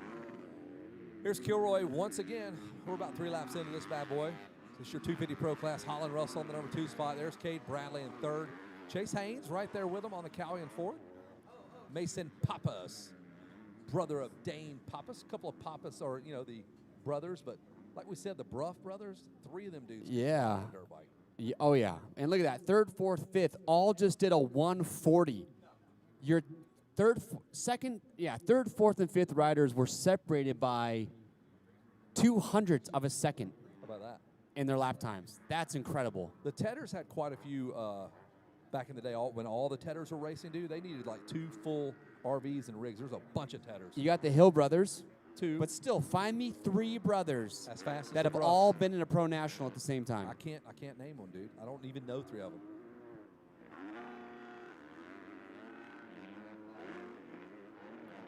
Tell you what, Kilroy just looks like he's out for a Sunday stroll right now. On a Friday. We do have Kilroy's girlfriend looking on, not even anxiously right now. She's not even nervous about this. No. Normally the girlfriends look, they're a little bit worried. They want to see where they're at. She's just checking marks, writing down numbers, cool, calm, and collected. That's what you want. You don't want some lunatic girlfriend No. flipping out on like what's his name, the quarterback for the Chiefs. You don't need that. Mahomes, Yes, his wife, yes, is she a that's right. lunatic? Yeah, she's slightly crazy. Oh. Goes off on Twitter and goes off on fans and just you got to keep her locked down. Hey, come on. No, stay in your lane. Yeah, right. Stay in your lane. I do the football stuff. I'll tell you what, every time Russell comes over, man, he just gives the elbow, gets the elbow and the wrist twist, man. There's He a just, lot going on. I won't lie, he looks like he belongs in the C class, but he's going really No, fast. he rips, dude. He is shredding. Especially It's here. a loose program over there, and I like it. I like it. Let's see what race we're on. I got to keep up with this. It shocks the crap out of me every time. Wow, every time I touch this metal shelf here. 4 laps in here in our 250A Moto. 250C would be next. Is that correct? Let me see here. That's what I You got. would be correct. Yes, 250C, 12 to 17 is going to be coming up next. That's who's on the line in our 57 to 8 limited. That is who in staging right now. You know, I was looking. Courtney bought us some cookies. We're talking about the healthy snacks. About time. Even the cookies use almond flour Dude, quality. quality. There's only one thing. It's probably the Jolly Ranchers that might be the worst thing. Everything else is like, I'm losing weight if I go over there and eat. Those are called superfoods. It takes more energy to burn the food than the calories created by this food. Almond flour. That was what it is. Almond flour.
6 laps in here in this 250A Moto. Still Kilroy out front. Russell still second. Looks like Kilroy's extended that lead to 9.3 seconds. It's Bradley third, Haynes fourth, Pappas fifth. But again, less than 1.5 seconds separates third, fourth, fifth right now. It's like these guys had an agreement to not pass each other before this moto started, because they have not left each other's sight this entire time.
Kilroy just came over for lap 8 of this 12-lap moto here at 250A. Russell second. Lead now 12 seconds. Your second, third, fourth place riders all just ran a 1:39. Less than 1/100th of a second separates your second, third, fourth riders are all doing lap times within 1/100th of a second right now.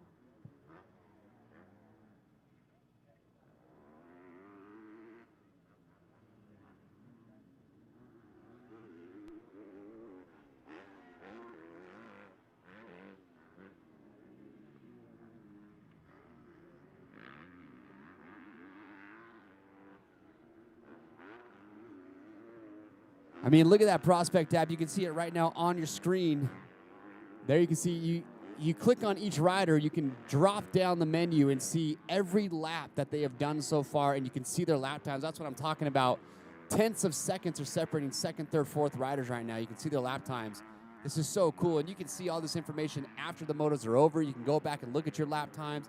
You can see every other rider's lap times. It's freaking awesome. You've got to download the Prospect app and go check it all out.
If you are just tuning in live to the RV2 World Mini here in Mesquite, Nevada at the Rocky Mountain ATVMC Off-Road Oasis, welcome. You are tuning in while we have our 250A Moto going on. It's Kilroy out front, Holland Russell second, Bradley third, Chase Haynes fourth, and Mason Pappas, older brother to Dane Pappas, in fifth. They are on lap 10 of this 12-lap moto.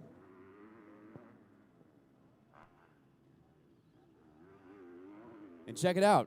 If you want to know, looking at the Prospect app, let's find out where Mason Pappas is from Loomis, California. What else can we find out about Mason Pappas when we click on his profile here? Well, we need our Wi-Fi to work first, then we can tell you.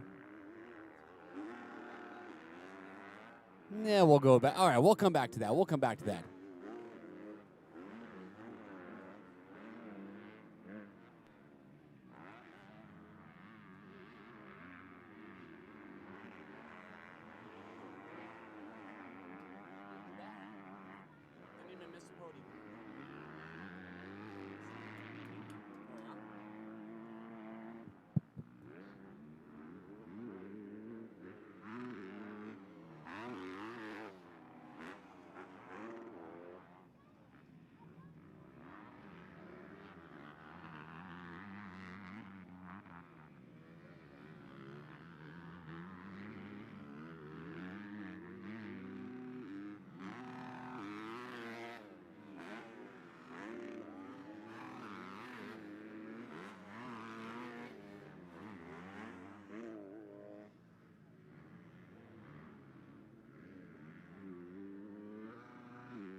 Checker flag's about to come out for your race leader, the number 2 Yamaha, your Canadian national champ of Preston Kilroy, is making his way up the, as I like to call it, arm pump hill. I don't know what I just said. Armpit hill. Making his way up for the last time. I'm going to just walk down to the podium now and forget about what I just said.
Kevin, I'm down here on the podium stage, and I guess some people are just too cool for podium interviews these days. Preston Kilroy just had somewhere else more important to be.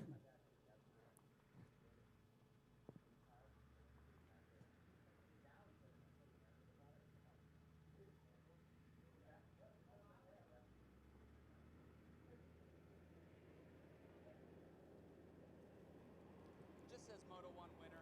Doesn't say what class. Would you Sharpie in Pro Moto 1?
Getting some water out on the racetrack right now, but next up is our 250C. That's 12 to 17.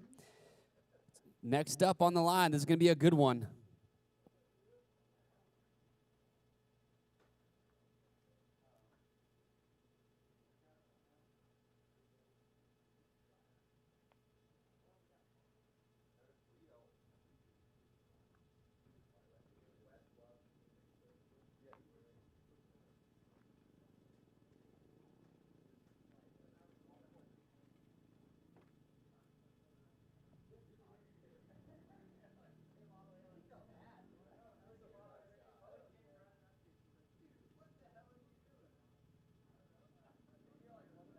Hey, I am going to interview Preston Kilroy.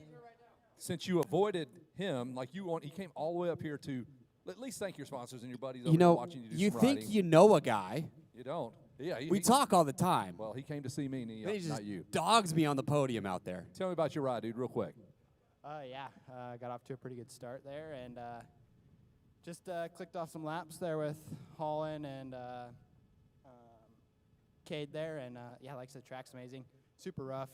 I want to say huge thanks to the whole Grassroots MX team. You know, they're killing it out here.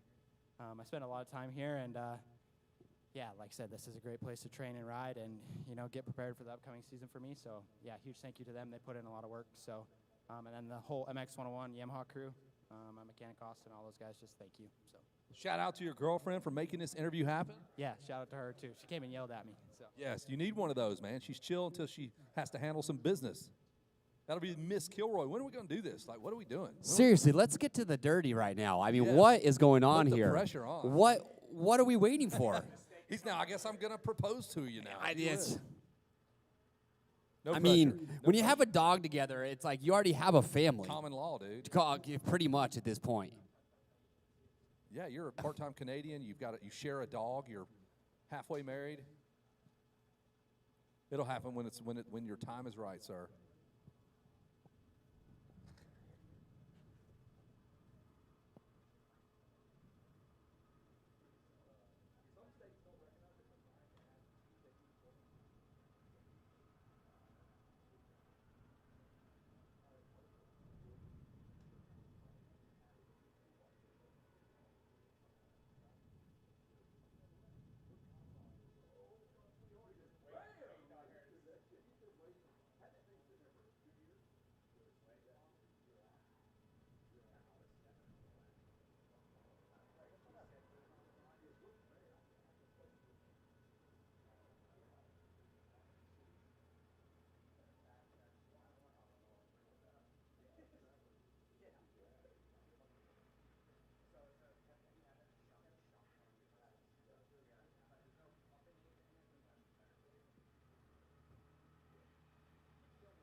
Our next moto coming up is 250C 12 to 17. If you're tuning in live right now on our live stream, don't want to call it a full live stream because we don't have several camos on the track. We just have the one that you're seeing right here.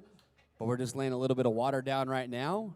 And then we're getting to our 250C moto for our first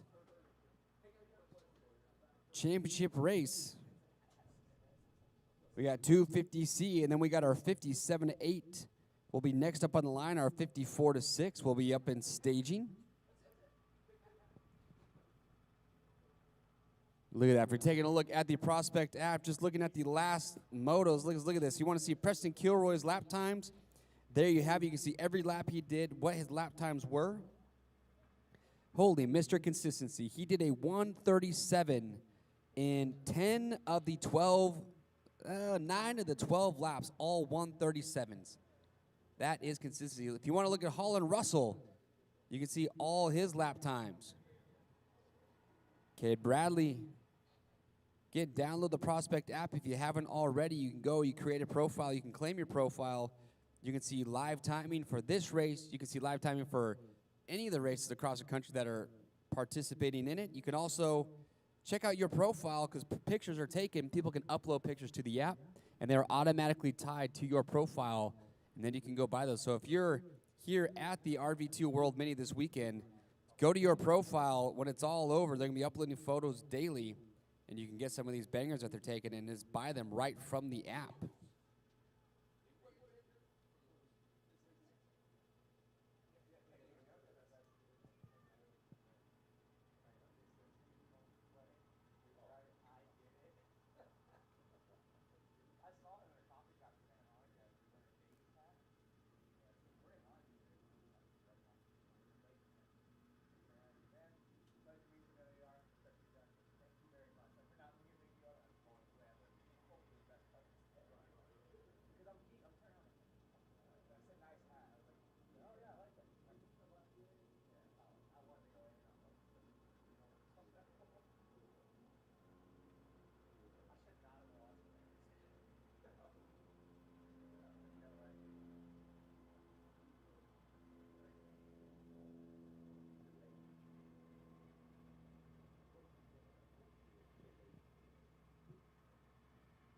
All right.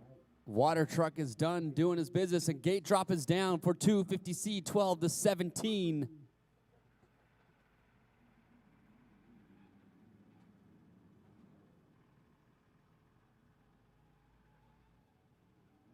Here we go, 250C.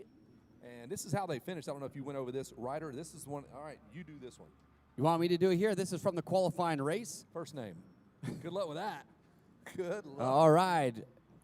Ryder Hoer won the qualifying race. Luke Sutterfield got second. It was Max Malera third. The way you just said that was, and I don't know how to say it, so I Hey, just don't know.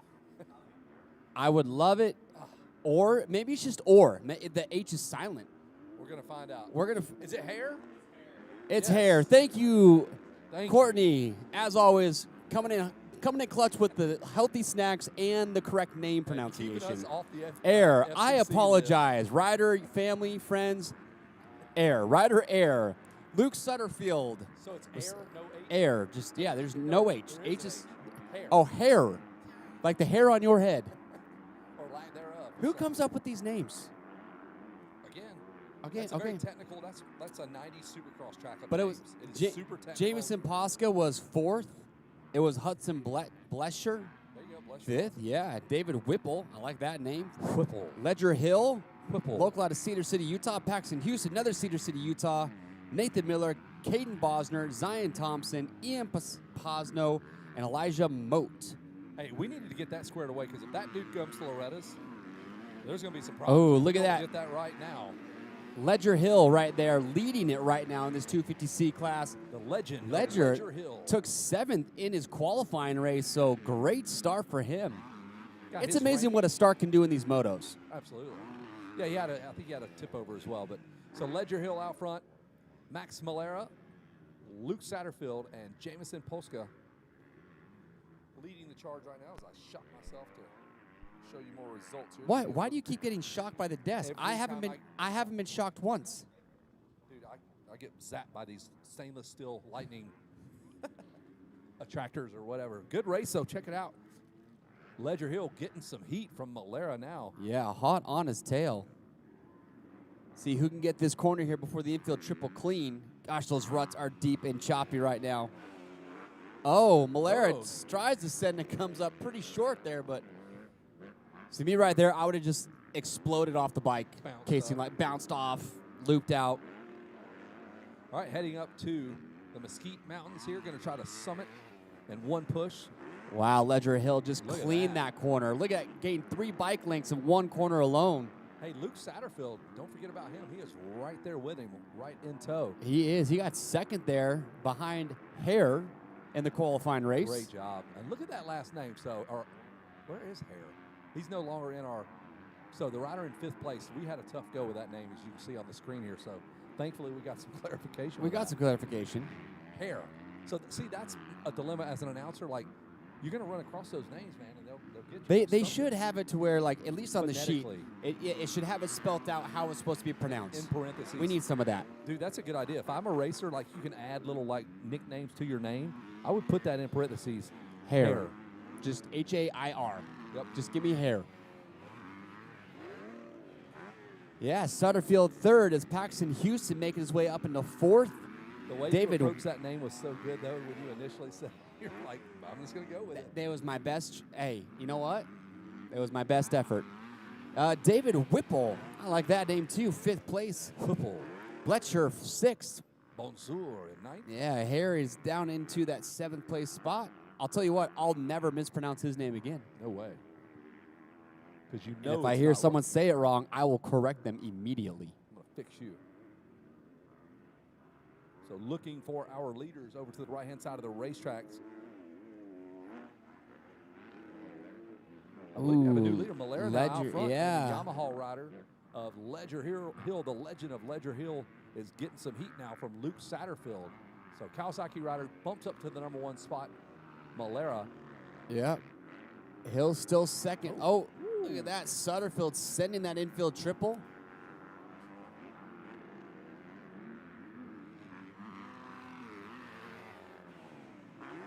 Malera, that's like if Bronson Myers said, that boy had a case of Malera.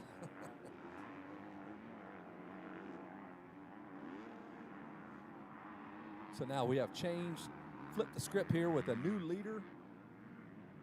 Hill now looks like he's going back after Malera, so he had a good run up that hill, so we're not done yet. Take a look at the lap times there. Hill did a 1:47 your last lap, and it's like Malera was for just the leader, Malera, and now that will let. Oh, is that going to let Yamaha rider of Ledger Hill, the legend, continues to grow. Should be able to get him back here in this split lane. We'll see. Yes, he does. So the Kawasaki rider having some problems, almost gave up the ghost there.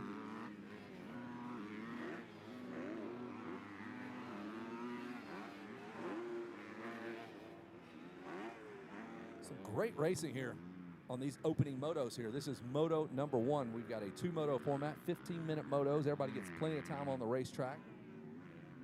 A lot of these guys, like in the C-Class, your local race back home is probably about 8 minutes, usually 4, maybe 5 laps, 2-minute lap time. Yeah, you're right around 10 minutes. So they're going 5 minutes in overtime here. More than what they're used to, yeah. So if you're not training doing longer motos outside of just racing on the weekends, it's going to start feeling a little bit lengthy for you here.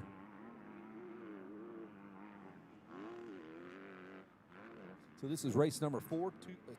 No, it's not race number 4. We're going to move way on past that.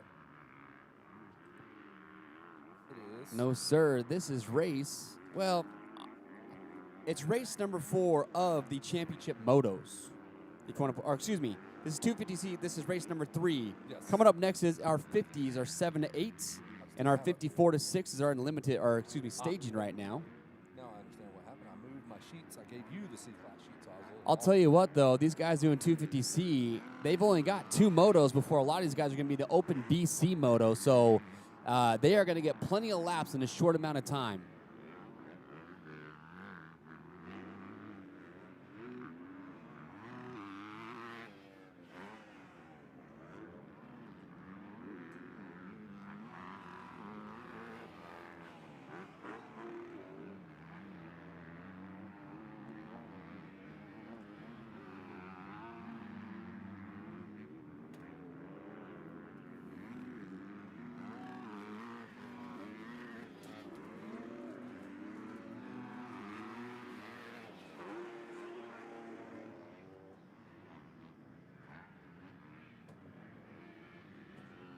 And David Whipple has dropped down into third place spot. So now it's still Hill out front, Sutterfield, Whipple, Houston, Blesher. That's your top 5 here in your 250C Moto.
Oh, you're so stoked to see you out here doing that. But 15-minute motos, is that wear on you a little bit? No, I trained to do 20, so this is light. Oh, it's light work. I like that. Well, hey, you had the lead. You lost the lead. You got it back, and then you pulled the gap. Got to feel good to do that. Who would you like to thank? Yeah, I'd like to thank World Class Pond, my mom, my dad, the Lord for keeping me safe, Federung USA, Suspension, Prime Power Sports, Rocky Mountain, MSR, Chase, Tusk, and anyone else. All right, man. Congratulations. We'll see you at Moto 2.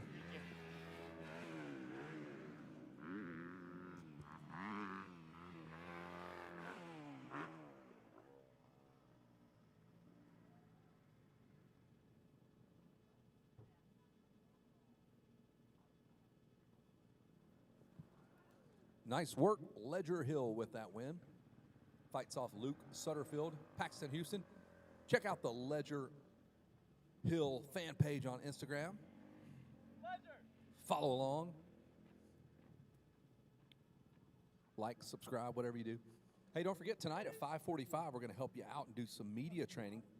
Kind of help you feel a little bit more confident on the microphone, help you with your social media, how to interact with sponsors. We've got our good friends from Rocky Mountain ATVMC.com with us, and Chase is going to tell you how to lock down those sponsorships and how to create great relationships with those sponsors. Ryan Villapoto is going to kind of help you figure out what to say, when to say it when you're doing your interviews. And Wes has got some great insight into your Instagrams and videos and photos and how to get the most out of you. All right, here we go. 51cc 7 to 8 limited.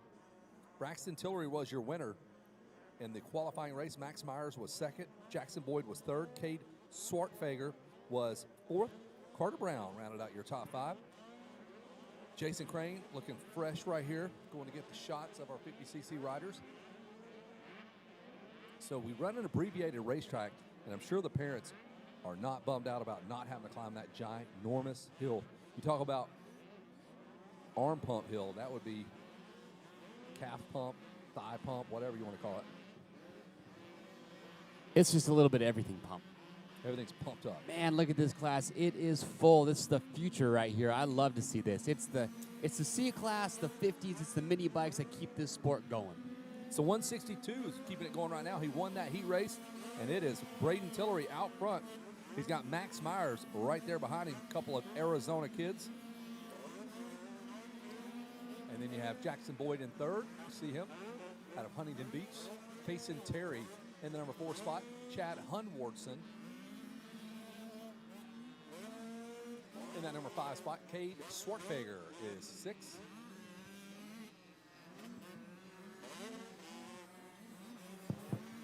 There is the rest of the results there. You can check all that out on the Prospect app.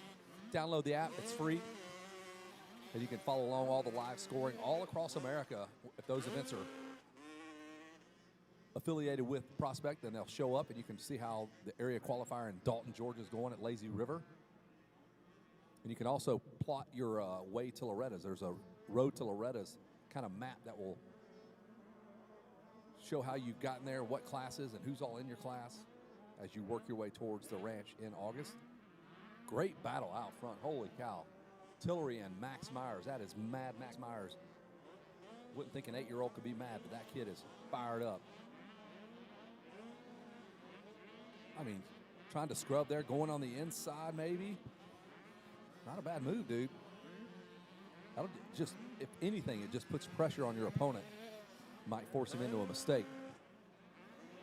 Yeah, that split lane is even as it can get, so it makes you just say, hey, the faster guy, you can make the pass. If you're the faster guy, whoa, just airmailing it there over that finish line jump. No problem, man. No big deal. Nose heavy, nose high, it doesn't matter for these kids. They forgot it happened the millisecond they touched the ground. Yeah, they're made out of cartilage, so when they crash, typically they're just rubber. And they go yeah, they're just rubber bands. They just snap back into place. Dang.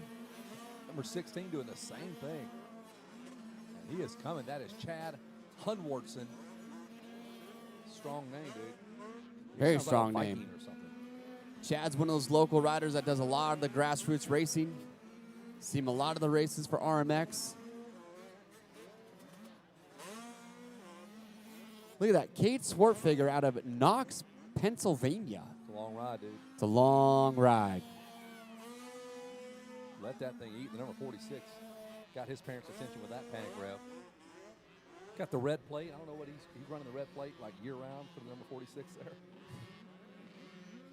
Hey, just own it, all right? Man, some of those kids just launching this thing. That was the number 17 airing this finish line jump out.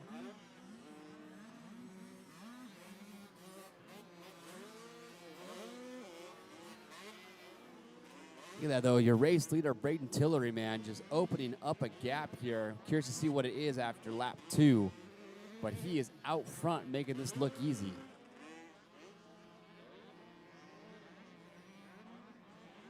I think we had a bobble there by our second place rider. There's the 47 of Ryder Corbin. He was back in fourth. There's our leader. 162. Maybe that's 424. No, that's a 424. Max Myers has moved up. Braden Tillery's had a tip over or something. Must have. Yep, Braden Tillery has now found himself in second. Ryder Corbin has moved up into third. That pushes Sandoval down to fourth, and then Swartfigger up to fifth. Look at that lap time by Corbin. Now 1:38, a couple seconds faster than pretty much everybody on the racetrack. Yeah, him and Swartfigger had a 1:39, so him and Corbin, two fastest riders on the track that last lap around.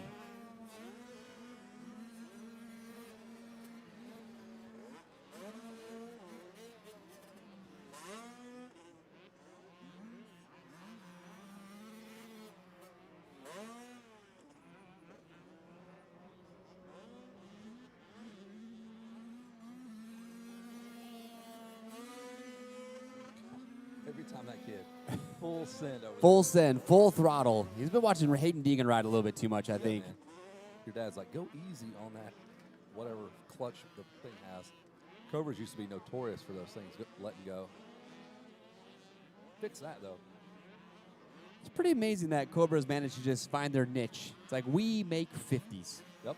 Everybody's going to run them. Everyone's going to ride it. We're going to be the best option. Everyone's going to have it. Got a nice little 65 as well. They make great 50s, a nice 65. Got some e-bikes. E-bikes, huh? I haven't seen those. No? Haven't seen an e-bike Cobra? Cobra e-bike, no. Max Myers still out front. Am I just making that up? Yeah, they have them. That's right. Where they actually stretch out. If I remember correctly, you can start them small, like the juniors, and you can slide the seat and everything and move some of the ergonomics to where you can grow into this motorcycle and ride it all the way to your final year of 50s. That's actually very, very smart. That's smart. It's pretty cool, yeah. They were at Loretta's debuting that bike, I thought, and Weege and I went down there and he showed us how you can start small and just increase the size of the bike, kind of like a car seat for a kid, you know what I mean, where it turns into a damn bunk bed by the time you're done with it. That is interesting. Because that's like kids when they grow out of their shoes, you're like, dude, I cannot keep buying motorcycles every year. I know. I got a 3-year-old that grows like a weed. It's like every couple months my wife's asking if she can go buy the kids new clothes. I'm like, we just did. Yeah. And I used to say, well, buy them big next time. She's like, well, then they don't look very good. I'm like, well, neither does our checking account when you're buying clothes every 2 months. And then you can't just go to Target. Like, you got to get the cool little shoes. Yeah, you got to be cool, you know. $onesies. Walmart shoes aren't cool enough. Got to be Nikes. Yeah, but then after your second one, third one, that kid's getting junked. Like, yeah, you don't just care give up anymore. at that point. Yeah. You don't care anymore. Mom and Dad want to spend the money. Cool. Y'all go buy the boutique stuff. That's what I do now. I have a grandchild. He's now 1 year old, and dude, coolest thing ever. Like going and buying the clothes and just I get loud stuff. I'm getting you some loud drum things and all this junk you got to deal with back home with your dad, like he used to do to me. Yeah, right now I yell at the grandparents when they buy our kids more toys because I'm like, you know that's just going to get thrown away. Or like they're going to be playing with that for 2 days and then it's on to the next thing. Then it's a paper towel roller that they love. They love the weirdest leaf. And I told my mother-in-law, I said, if you buy my kids Play-Doh one more damn time, you will come over here and scrub it out of my carpet for me. True that. That's why you go LVP, man. Max Myers still out front. Tillery's second, about 5.7 seconds behind. These kids make me nervous, man. We have our window open here, and all we keep hearing is wah. And this is a big tabletop. You see the launch on screen here on our live stream. This finish line jump 50 is feet, dude. Oh yeah. No, it blows my mind that these kids are full send hitting this thing. If their bikes allowed it, they would go farther. Yes. They're just That's all they got. Full throttle. That's all the bike has, and they're Yes. willing to just If they hit had the 10 jump. more feet of straightaway, they'd go 5 more feet of jumping. Absolutely. We're going to see how this interview goes here. Speaking of interviews, we do have our media classes tonight at 5:45. So we're going to do it yesterday, but now we pushed it back to today. So we're going to have Ryan Villapoto. You're going to help out with some sponsorship communication tactics, if you will. I'm going to come to them with the announcer's perspective. Wes has from the media's perspective. So it's really cool. And then Villapoto is the rider. Like, you got everything covered, dude. Yeah, you got Ryan Unless we need one Villapoto. more. Ryan Villapoto is going to offer you free lessons on anything in life. Anything. You should You take probably it. come talk to him and take him up on that. And then I wish we had like a parenting coach to teach you just absolute lunatic parents how to chill out and let your kids be kids and have fun riding their dirt bike.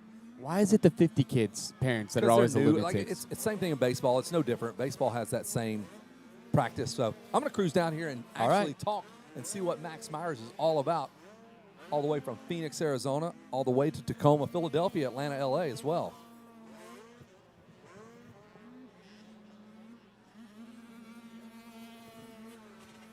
White flag is out here for our 57-8. Our next motos are 54-6, followed by Open BC.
Here he comes. He's going to put that bike right here. He knows what to do. Look at this kid here. Pop that little helmet off, my man. You can just hold the bike. Let's just hang out and we'll talk about it. Little Max Myers over here. Going to take his little kid helmet off, his little kiddie goggles. But he's a grown man when he puts that helmet on, let me tell you. Look at that. Max Myers in the house out of Arizona. All right, Max, how many interviews do you think you've done? You done a bunch of these? Yeah, You know what you're doing? You know how to handle this? yeah. All right, dude, tell me about that race with you and that kid on the 162, I think. Yeah, I did get the whole shot, but then I started pressuring him enough, and then he tipped over in a corner, and then I just tried to ride my race. You rode your race, and you great job making this race. What's your favorite part of the racetrack? The finish. You like just airing that big old thing out? Yeah, And you like climbing up in the ranks on the Prospect app? This is just going to help. Like, your numbers are going to get better and better. You're going to be like the number 150 guy. yeah, Is that the goal? yeah, To win every race? yeah. Treat your wife nice. You're married, right? No, You don't have a girlfriend? no. Smart man. Who do you want to thank? You got some sponsors? I want to thank my mom, my dad, EMT, Flow Vision, Rouge, 110, Dunlop for the sit tires, and that's it. Heck yeah, dude. Great job. That's Max Myers giving max effort. Looking good, kid. First Moto win, says the finish line is his favorite jump because you can just send it. He ain't wrong.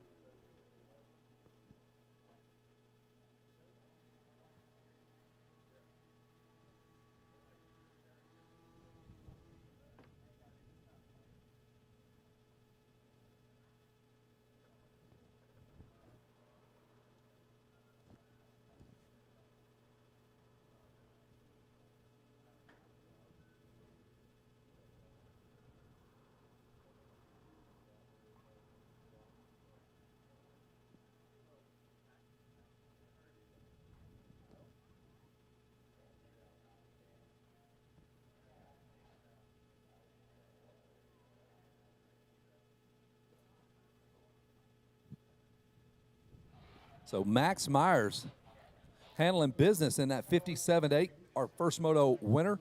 Says favorite part of his track is that jump right there because you can just air it out. Just let that 50 eat. And I'm like, you ain't wrong, dude. All you kids were airing that dude out. I mean, when you're as small as these guys, hitting a 50-foot jump like that, It's got to be like us. it must feel 150 feet. massive. Yes. It's like doing a 120-foot jump for me. For sure. Even though I don't think I've ever even jumped 120 feet. Probably have not. Not me, for sure. One time in my life, actually, I tried to do a big step-up jump that was probably about that, and I went about 90 feet. Ooh. Yep. Gravity again, undefeated with you. Here we go. The younger brothers here, typically the 50s, more 50s. Who do we have here? We got the 51 4-6.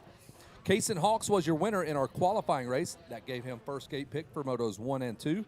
River Troop out of Jamul, California, finished second on the 420 Cobra, the 78 of Jet Stoltz, another one of the 1,100 jets that are in the Prospect app. Wes looked that up. He said there's over 1,100 jets. Kids named Jet. 1,187 kids in the Prospect app that are named Jet. That's a random stat right there, dude. Or you can look at it right here if you want on your thing. Or you have to have a special. Yeah, well, you can't. You don't have the data parameters inside the app to be able to see how many jets there are, but we have spreadsheets because we have all the data in the back end in a database, so we're able to reference a whole different set of data than everybody else has. I'll pull it up real quick because I think I do have it handy, and I'll tell you some fun stats of the most common names. Can you screenshot that? I want to send that to a couple of people. Are you cool with that?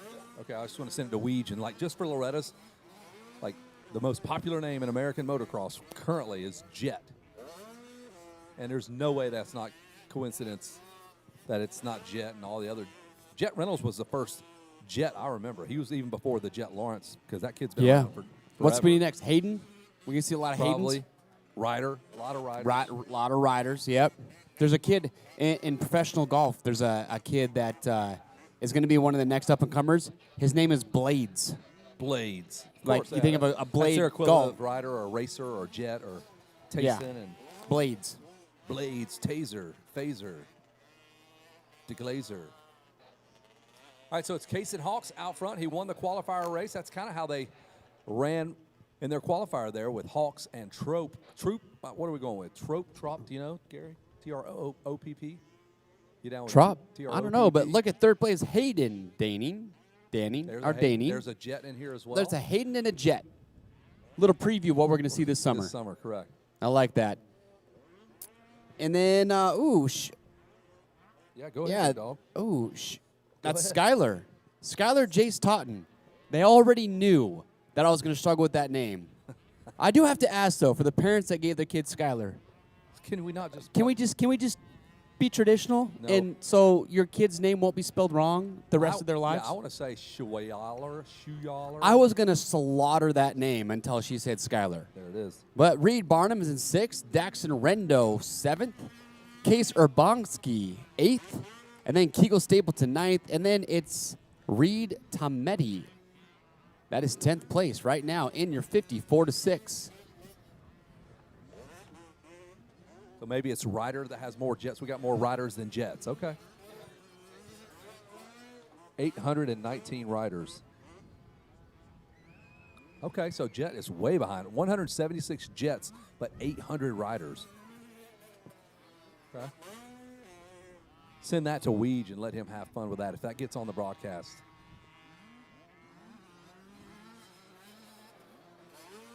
Or send it to Fowler's Facts.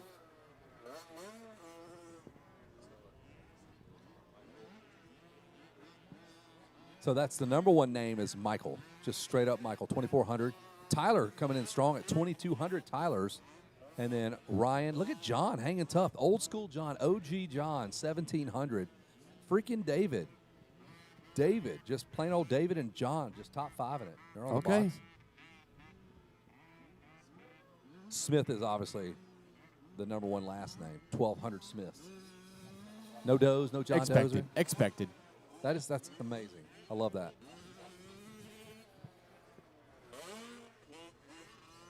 All right, we're a couple laps deep here in our 54-6. Still Hawks out front. Trop 2nd, Daning 3rd.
So we continue to follow along with Kaysen Hawks. He is your winner in that heat race, and he's also on his way here with the white flag comes out as Chase gets ready to go interview this little young speedster here in the 51 4-6 class. It's race number 5 on your schedule, if you will.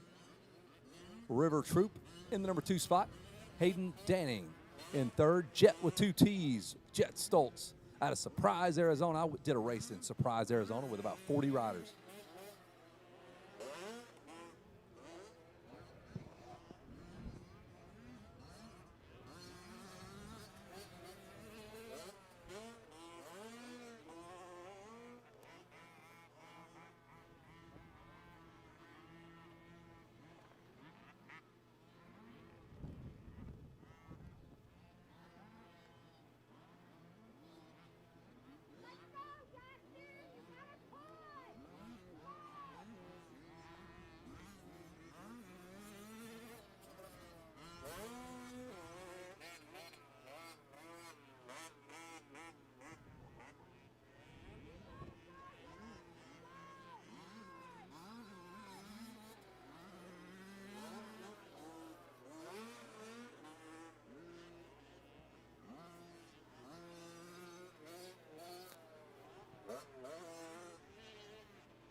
Well, I've got one Kaysen Hawks down here.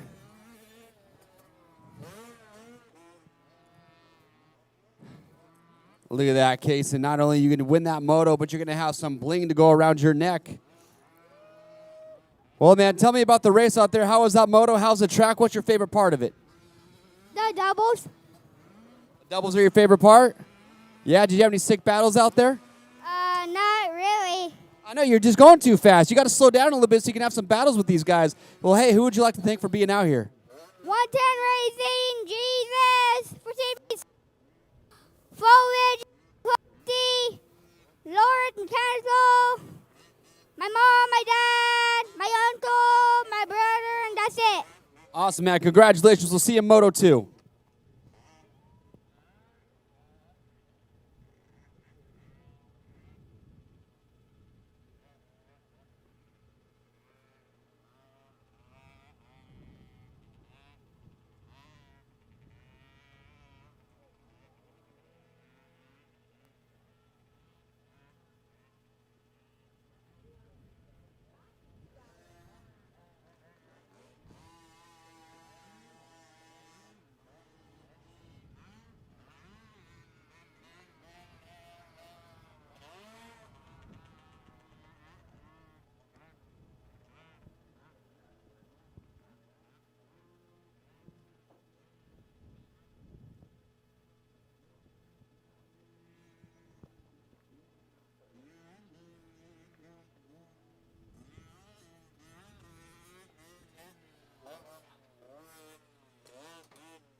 Getting a little bit of water out on the track before we get to race 6, our Open BC.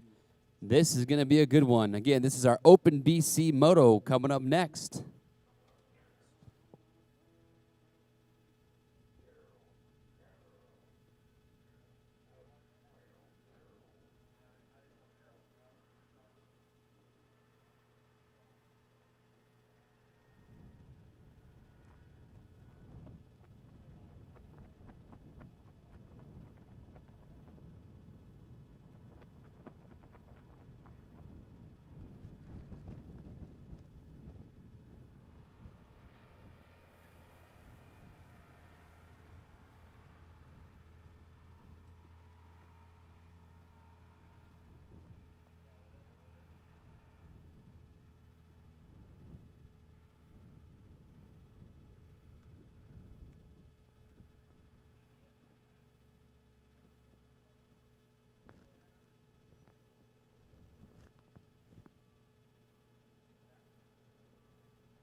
Here we go, Open BC. It's going to be Dane Pappas leading the charge right now. We saw Dane earlier this morning come from way back, and on the last lap, he led for every bit of maybe 100 yards of this racetrack, but that was the most important 100 yards, and pulled off the W. There's Dane climbing up to the top of Mesquite Mountain, shifting gears,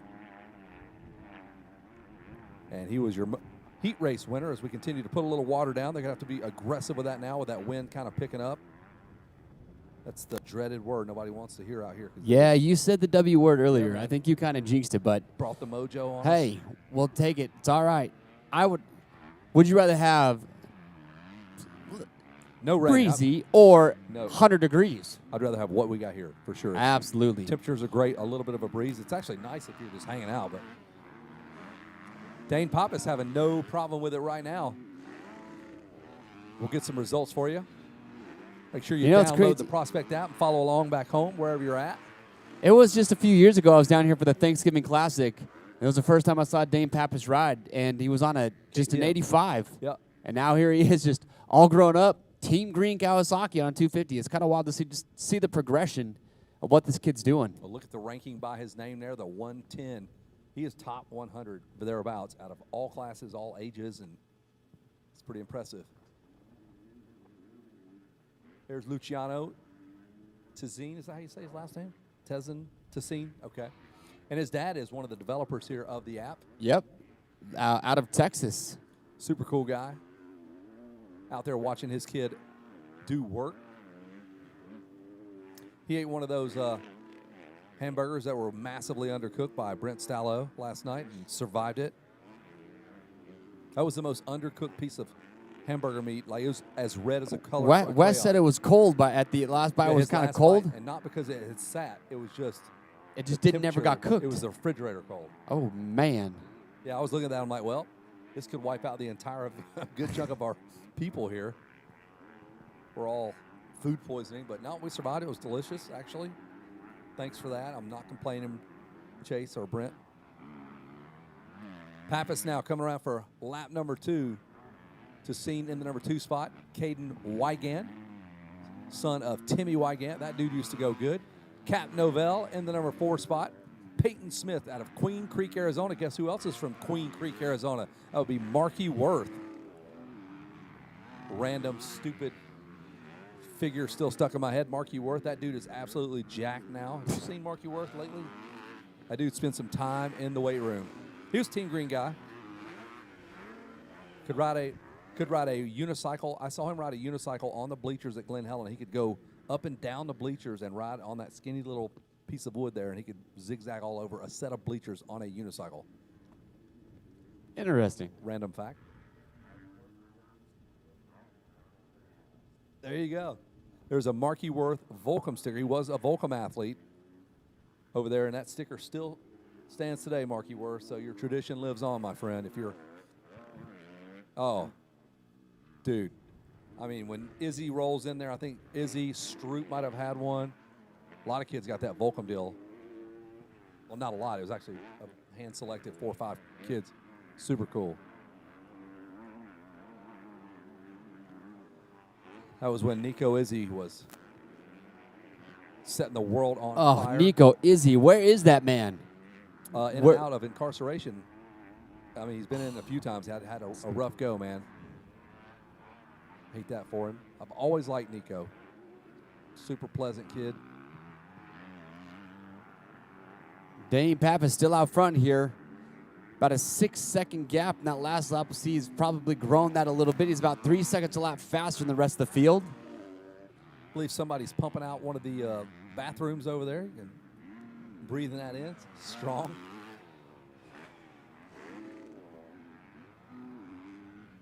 I was trying to figure out how to get involved in this race tech. Like you can, oh, there it is. It says racing at the World Mini. Sign up today.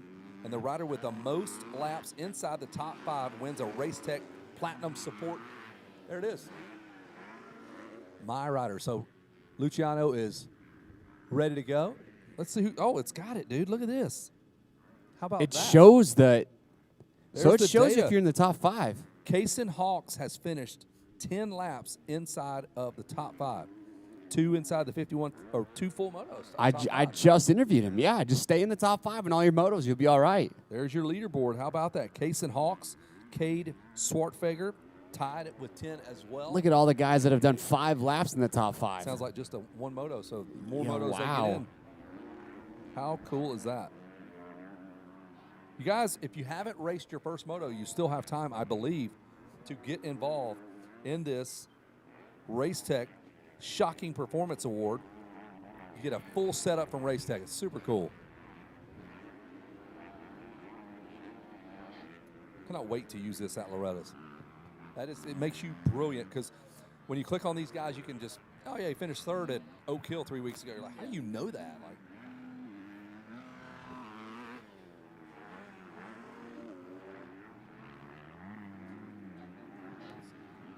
so let's see right here. On the move, what does that mean? What are we doing here? Look at that. So Peyton Smith shows all your passes.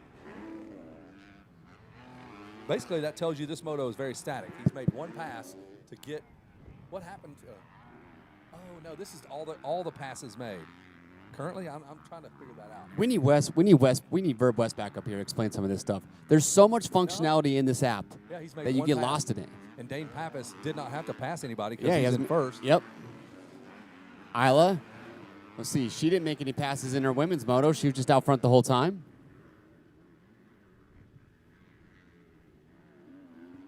That's super cool. Fastest rider of the day. What do we got here? A 137 by Preston Kilroy. A 137.5 for Dane Pappas. Max Myers on his 50 on the abbreviated racetrack, mind you. So let's don't get too crazy here with a 137 as well. Cade Swartfeger on an abbreviated 50cc track.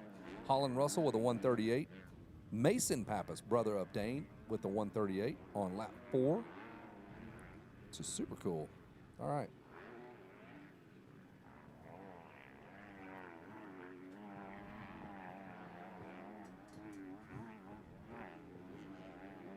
So you still have time to just click on at the bottom of the results page there if you are here at the event. It's kind of I think it's got your location. You got to have your location on so that it knows you're here, because it only allows the riders that are here racing to get involved in this particular Correct. little contest. How cool is that? Like, all the local tracks can now come up with that, and it will track it for you. There's no work on the promoter side. No. So you just who hangs out in the top 5, and whoever your sponsor is, if it's FMF or whatever, they get all You the can see the love. results. Yeah, you can see all that. It's awesome. The Verb Prospect app In does there, all the work. There's brands that offer sponsorship within the app. So if you're a rider looking for a gear sponsor or anything like that, you can go and see what brands are offering sponsorships in there. It says available challenges. There we go. And there's your advanced analytics on the bottom here. Yeah, click on down there at the bottom on the sponsorship link right there. Show them what all that looks like. So I guess this is Chris's, the offers that he's involved with, like Flow Vision perhaps. Let's see what his offers are. Let's get into his stuff. So it's pending, Flow Vision. Mm-hmm. Yeah, so you'll have brands in that will offer sponsorship for riders. There we go. So brand management. These are the guys that he affiliates with, I guess. So Flow Vision, GoPro, Guts Racing, Verb Moto, EMT Racing, Bees Moto Lab, Soda Fuel, Demo Brand. Here's how it works. But because he's a manager of an account, but if you're just a normal person with a normal account, you'll see other brands in there like O'Neill, all of them. You'll see all the different brands in there. Yeah, this is what he's got specifically. Exactly. Yep. But you'll see all the brands in there that offer sponsorships, and there's a lot of them. So take advantage of it. They want racers to be in their stuff, and that's why they're part of it. Okay, so you got to go in there, download the app, create a rider account. Your results will immediately populate, and then you can see what you've unlocked.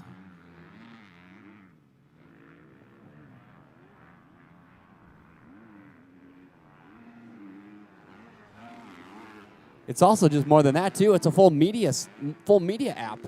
You just go to the homepage here, and you'll have all the latest news from all the different companies. So look at that. You got Gate Drop on here. You got Matt Birkin, who's always just filming stuff at the races. You got Gypsy on here. There's Verb's content. Yep, there it is. Racer X. So if you want just like a central hub for all the latest media news, this app's going to have that as well. It's just going to have everything all in one for you to go check out, which is really cool. Look at that. It's got last race results from Supercross. There's Lazy River. There's their qualifier, Lake Elsinore. Has an upcoming race.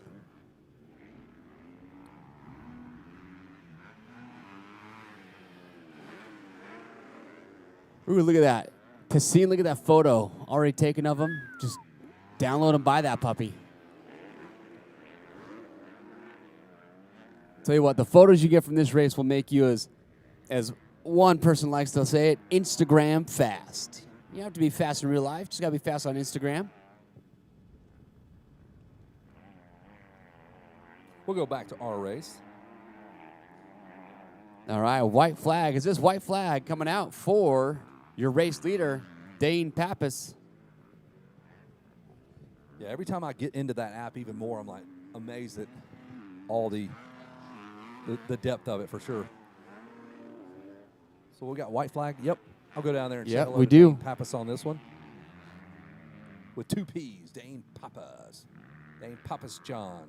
It's a stretch, I know.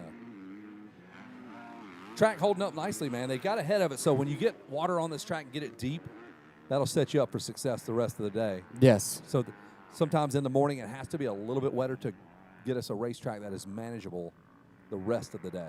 And it wasn't even bad this morning at all. No, it was great this morning. Like, I wouldn't even consider it not even muddy. No, it was just right. You could still go out. You could hammer down motos. For And those right, of you- honestly, the track right now is in phenomenal shape. The ruts right now looks like they're nice, and the ruts are Ruddy. deep. They're long, but not looking overly choppy.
Waiting on you. Come on over here, Dane Pappas.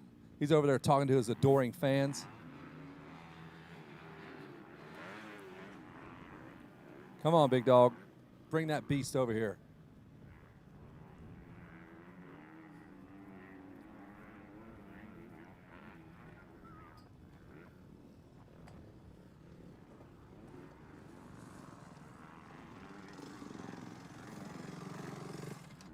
All right, Dane Pappas going to throw that bike right up on the stand. Sure, Ryan Holiday's loving this. Got his Moto medal here. Got the parents coming in.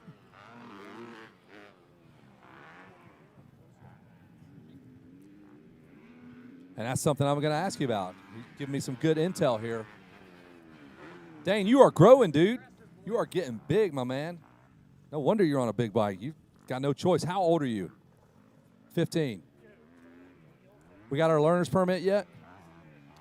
Pass it first time? Third time. I love asking that question. Drew Adams failed it like 5 times, so don't feel bad. Everybody thinks they're just going to take a quick test and not study for it. You have to actually study for that stupid test. Come on over here, Dane. Get on this side. We'll show off your bike so Ryan Holiday can see all your great sponsors. Throw that around your neck. 3-time driver's test winner here. You're also winning the Moto. Tell me about your ride, dude. The wind you're saying is blowing you literally left to right?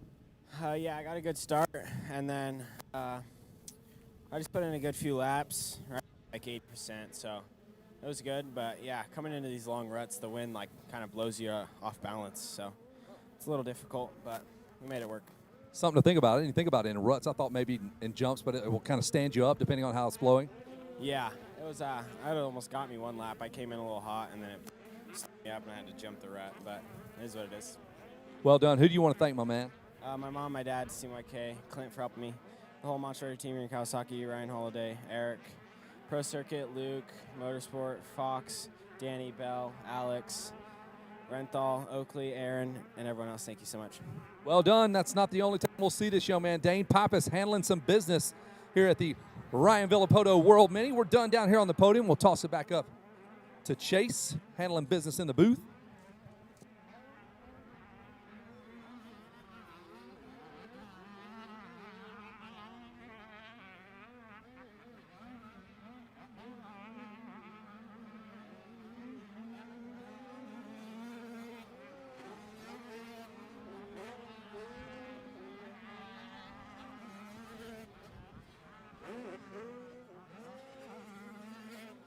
Here in your Super Mini 1, it's Ryder Ellis coming around in first.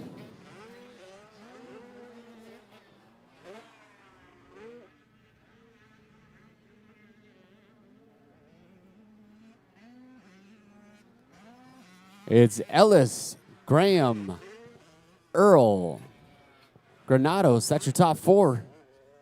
Get the Super Mini 1. Chase, you know, I heard something interesting from Dane Pappas. What'd he say? Well, him and his dad were talking, which is I, as an announcer, like at Loretta's, I always go under the tent when the kids roll in because you get some great reactions. They'll tell you, dude, that guy took me out, or you hear all the stuff just freely being do the said. same thing at Supercross. I'm always trying to listen to what the riders tell the mechanic because that'll help me ask questions in the interview. So just listening in what Dane Pappas said, he goes, I was going into that rut, and the wind, he goes, it literally blew me up and almost out of the rut because it changed his – I've heard of people flying on jumps, but I never heard of the ruts getting blown and stood up in a rut. Right. He literally said yeah. that. Do you know what rut he was talking about specifically? I think down here he was pointing. He came in a little hot, he said, and his momentum and the wind kind of stood him up and almost shot him out of the rut. Interesting. Interesting. Yeah, I probably just don't go fast enough for the wind to even be affected by that. Not many people do. He does. Yeah, just said, I just screwed up the rut, not the wind's fault. I wouldn't even have thought that. Dylan Graham in the number 2 spot, trying to match the pace of Ryder Ellis, and dude, that's a tall order. These Team Green kids really look great out there. Got some old school looking fly gear that OG looks like the first gen. Yeah, kind of the stripes, the red, white, and blue look to it. Yep. Yeah, look at that. Your top 4 all out of California. Ellis from North Fork, Graham from Canyon Lake, Craven from Paris, and then Granados from Blythe. They do a works race over in Blythe. That is the desert down there. The real desert. The real desert. I don't know if they, I say Mesquite's the real desert. If you just head south, the only thing stopping you is the Grand Canyon. Yep.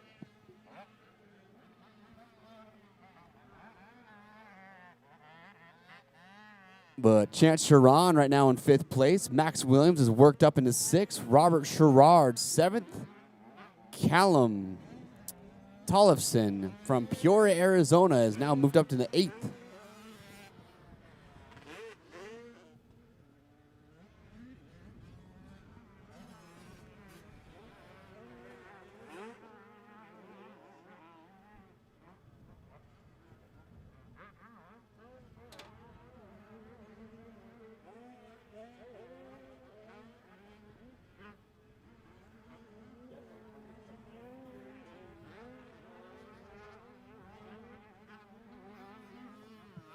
Oh, look at that.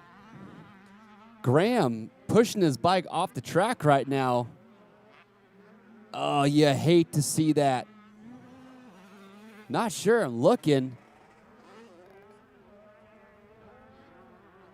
No, got a chain.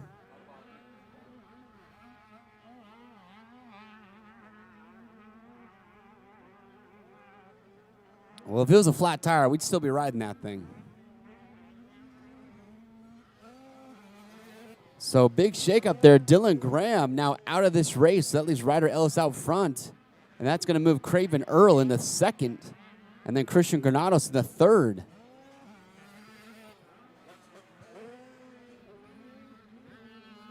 Yeah, I interviewed Dylan Graham at the Daytona Supercross. That kid is a gnarly, not angry, but like cannot stand to lose. So I know he's pissed off under that little helmet of his.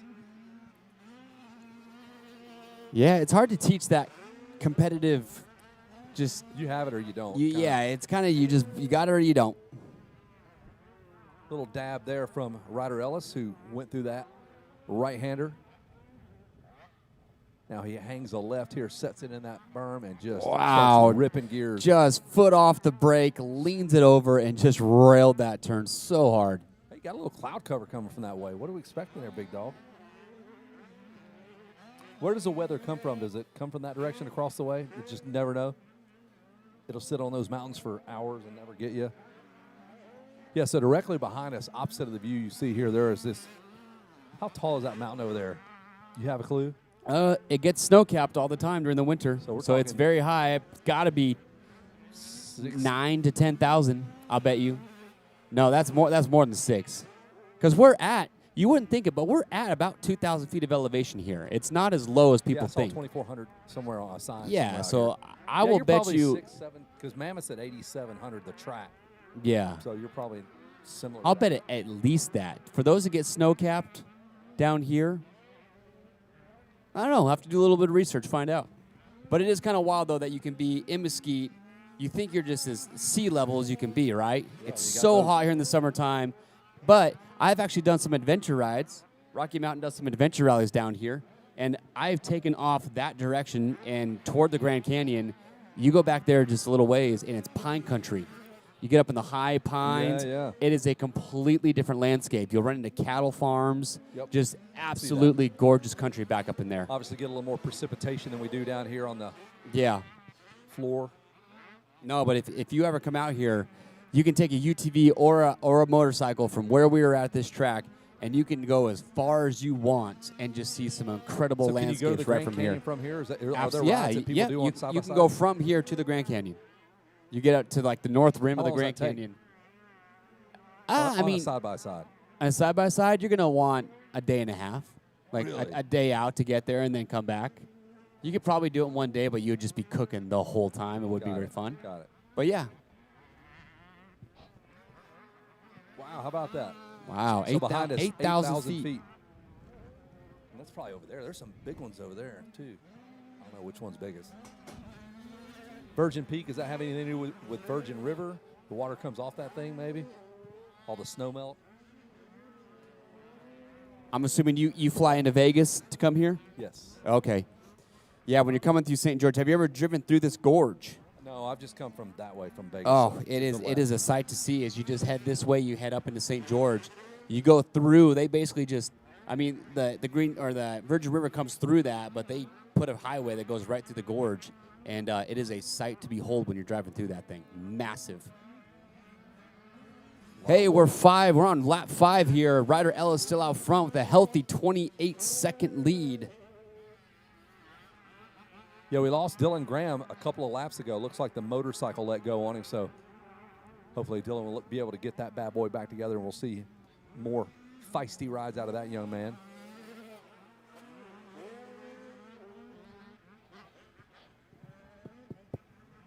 Ellis, a long time Kawasaki rider. He's having some problems with that right-hander. He's coming in hot 2 different times, blows the rut out, winds up dabbing his foot.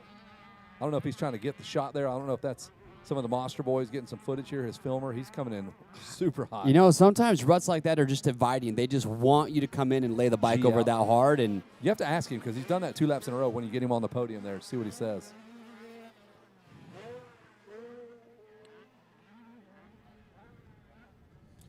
Again, I want to welcome everyone. If you are watching online, awesome. If you got nothing else to do, maybe taking in the sights and sounds of the 4th annual RV2, the Ryan Villapoto. He is here. World Mini's got both his boys out here racing. Going to do the media training session with us at 5:45, like pretty much the conclusion of racing tonight. Yep. We need to get RV in the booth and come talk to us a little bit today or tomorrow. We got to get him up here. Talk about his new venture with Kawasaki. That's pretty cool. Talk about that. Kind of what's the strategy with that? I'd imagine it's they see his boy racing and they think, all right, let's get him on train on board early, and kind of. That's Two what of the best number 2s to ever do it. Oh yeah, MC and RV. Our RV is on. He's on my Mount Rushmore. I mean, I don't have a problem with that.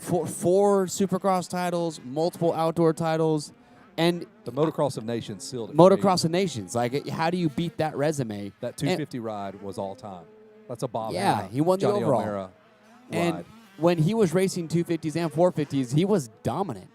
For sure. It wasn't even close. And it's not like he didn't have incredible guys to race against either. Dude had to do it Stu, against Reed, Dunge, all those guys. Yep, Kevin Windham. He did it against the absolute best, and he did it 4 out of, 5 years? Or did he win 4 in a row? That was quite a run, right? He may have until he broke his femur. Yeah. I remember one year he won it 2 rounds early. He had torn his ACL in, Seattle, but he'd already won the title. That's crazy. Yeah. Domination was the majority of RV's career. It was impressive to watch. Retired too early, though. What, 27? Him and Dungy? 27 years old and they retired? Yep. But he knows. They know when they're ready, they're over it. Yeah. No, I totally get it. RC retired kind of early, too. He was still leading. When he retired, he still led the outdoors after not racing for another 3 rounds because he had built up such a huge lead. Yeah, that's impressive. The best retirement story, though, is probably Kevin Windham. Went to a race and was scared to do one of the jumps on the Supercross track that the other guys were doing and said right then and there, I'm done. And didn't even race that night. Just said, hey, I'm done racing. Ricky said the same thing. Once I'm scared to do something, I'm done. Not doing it. He said it at Atlanta. There was a section that he would not jump that Stu was doing. He goes, that was when I knew I'm not comfortable doing that. This is it for me. This is the last year we're doing it. He still won. Still won, though. Yeah. How gnarly that dude is. All right, you're going to go have a word with our winner, Ryder Ellis. Yeah, Ryder Ellis. RYDER. I think we figured out there's 800 riders in the Verb Prospect app. I don't want to jinx and call it too early, but yes. Another great rider. I should be going down and talking to another great rider. Named Ryder.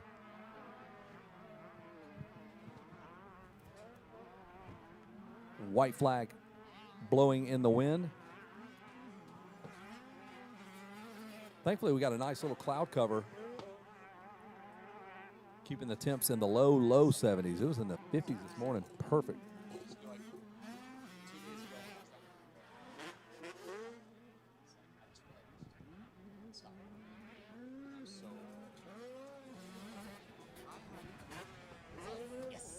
So again, a friendly reminder about some media training. We're going to hit you from all angles. We've got sponsorship, how to acquire sponsorship, how to grow your sponsorship, and how to communicate with them. Also, rider interview training, how to do your podiums, and then some social media stuff coming from Wes Williams. So all the angles will be covered tonight. Ryan Villapoto going to help us out with that. 5:45 at the Verb Moto tent. And Ryder Ellis handling business, and I will toss it down to Chase, who's going to have a word with Ryder Ellis.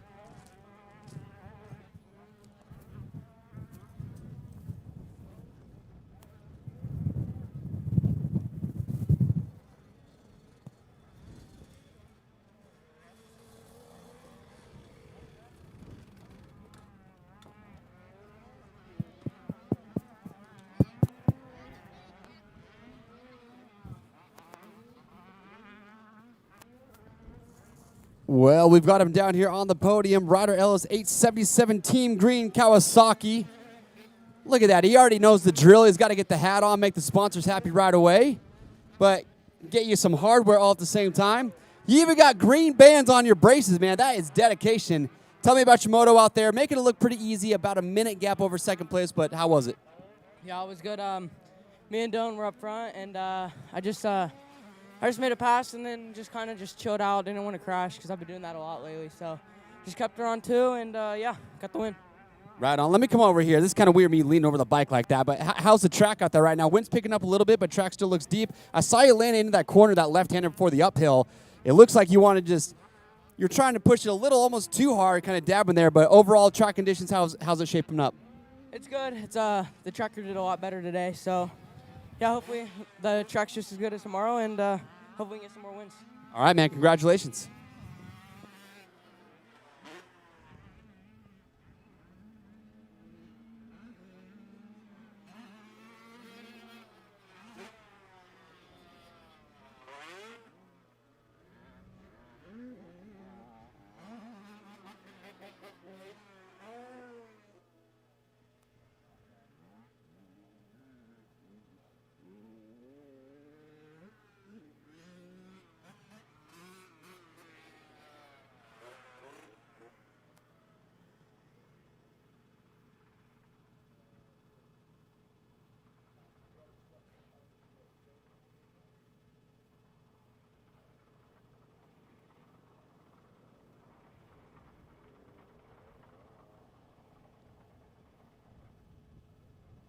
Ryder Ellis with green rubber bands on his braces. What's that? I did. He got his hardware. He got his bling.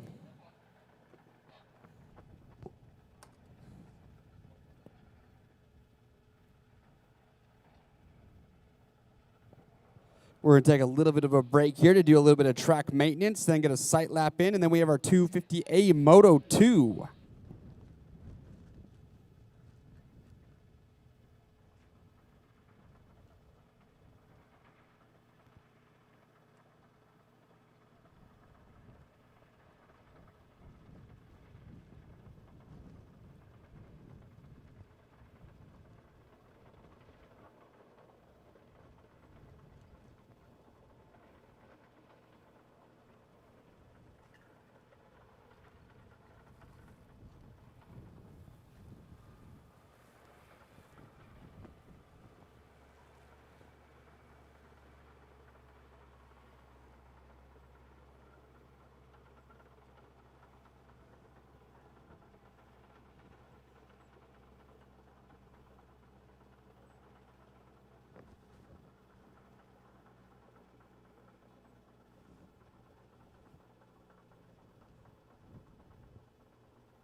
Make sure you click on the enhanced live timing in the Prospect app.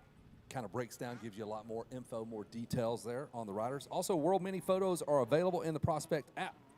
World Mini Photos are available right inside of the Prospect app. You can find them in your feed or through each day's results. You can also follow other riders to keep up with their results and photos all week long. Download the Prospect app, create an account, and claim your rider profile to get connected. Well, let's check in with this right here, the available challenge. So this is a challenge that's available at this race. It's the Race Tech Shocking Performance Award. Let's see who's leading that. So it's the rider that spends the most time inside of the top 5. Maybe I can make this work. Can't do it. Yep, there it is. All right, let's see who's got it. Still Kaysen Hawks, and he's tied with Cade Swartfeger. See that? The Race Tech Challenge here. That's how many laps they've been inside of the top 5.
So we are off and running with our pro class, I believe, and it's Holland Russell with a great start. So Preston Kilroy going to have some fun battling it up. Our little 50 rider goes down. We're going to help that little one off of the racetrack. There we go, little man. Good job, dude. Good job. That is a tiny little fella. He's just going to walk back and say hello to his mom. All right, second 250A Moto out on the track. Holland Russell. Holland. With the whole shot. Holland the male. See if this is the man I wanted to see out front. See what he can do with the lead here early. Have to fight off Preston Kilroy, though. Look at that. Chase Haynes in third on the Cowie. The hill's getting a little choppy, man, so your drive up it is so important coming out of that left-hander. It's brutal, yeah. Especially like earlier in the day when that's deep down in that corner. If you don't get the drive coming out of that, you are in for a ride going up that hill. And Holland Russell is in for it right now. It's Preston Kilroy trying to work him. It is going to be close. Holland's going to hang on to that lead. Got that visor back up. It's back. It must be the lead, that wind. He's ready to go, man. That's when you know he's loose. El Hombre's got the jersey untucked. He's got the visor up. Visor up. All systems go for Holland Russell. Here's the running order. Should pop up on the screen there for those of you watching at home. It is Holland Russell, Preston Kilroy, Chase Haynes, Cade Bradley on the Honda, Mason Pappas on the Yamaha. That's how they Mason, run. man, he's got to be just going crazy because he's had the same lap times as the other guys in front of him each moto, but he's just started in that position each time. Pressure now coming. Kilroy's had a lap behind Holland Russell, and he is over it, and he is ready to turn it up. So Russell's now going to have to cover his lines. Russell slingshot on the outside so he can make this inside triple. And he doesn't do that wow, triple. Look at Kilroy just scrub that. Woo! Outside again, different lines there. Russell covering that inside line. Going to probably do the same thing here as they climb up the hill, and Kilroy's just locked in. Yeah, it looks like there's just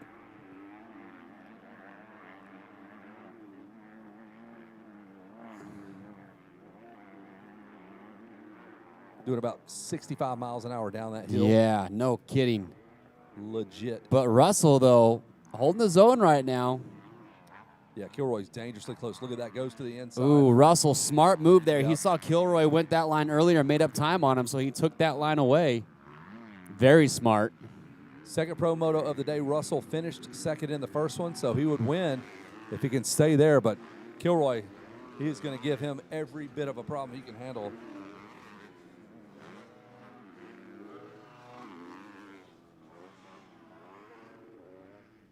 They are coming over these inside rollers. Oh, Pappas, do you see that? Yeah. Came over that inside roller and got a little kick and about endoed over the top of it. Probably looked scarier than it was. Yeah, he probably won't even remember that. Those No, guys, that happens 15 times a lap. Mason, remember that time you almost endoed? What? I don't I even know did? what you're talking about. Here we go, and it is made. Preston Kilroy now takes over the point. See if Holland Russell can immediately respond. That's a tall order, dude. Kilroy's just the class of the field here. Up and over the triple, pops a tear off. Holland Russell flies in formation with him as well. Into the right-hander. A lot of people forget Kilroy, Canadian national champ, but he was also, this guy was on Club MX racing Supercross and outdoors. He should be, man. He's He definitely is deserving a of that great ride. rider. But I think he likes motocross. I've asked him about that, and he said, man, Supercross, you'd think it's safer because it's lower speed. He's like, nope. He's like, just give me motocross. I love it. He told me a story, actually. He said he was going to ride. Maybe girlfriend might correct me here, but if it was Club MX, but goes out, doesn't even make it one lap, goes to hit the rear brake, brake's not there, flies over the berm, breaks both wrists, kind of calls it a day after that and says, you know what, I'm going to stick to the outdoor thing. Well, it seems to suit him. Holland Russell has latched on for a lap anyway, behind Preston Kilroy. Kilroy, your first moto winner, won the heat race as well. Yeah, the way this track's shaping up right now, the ruts are still there in a lot of the corners, but you see like this inside before they go up the hill, that dirt's kind of crumbled and caved in a little bit, so these riders can move around a little bit more than you'd normally see here at Mesquite.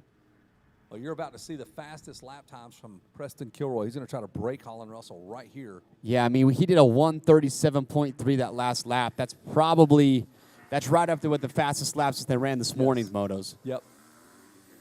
Yeah, we've not seen a 136, a low 137, which is where we're at right now with Preston Kilroy. I'll bet Kilroy out front. I'm curious to see what this lap time will be right here. Yeah, he's starting to stretch it out just a little bit over Russell. Dabbling with some different lines, and that right-hander working their way to Mesquite Mountain. Snow cap, not right now. Not right now, but could be. Not uncommon. In fact, a few years ago, we had 1,000 inches of snow at the ski resorts up in northern Utah, and that mountain down here was snow-capped. I mean, up until probably end of May, early June. That's how much snow we had up here. Feet of snow for sure. 1,000 inches, like full cabins were completely under the snow. You couldn't even see the roofs; they were so buried up in the mountains. Incredible.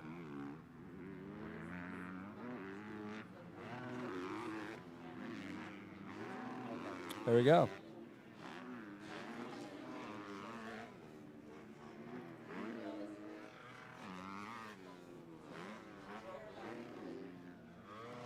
So the trophy, this is this is for overall grabs. This is their second moto of the day. So we got the big tall trophies, the big number one plates. Got the moto wins. Just saw Pappas pull off over here. Not sure what's going on.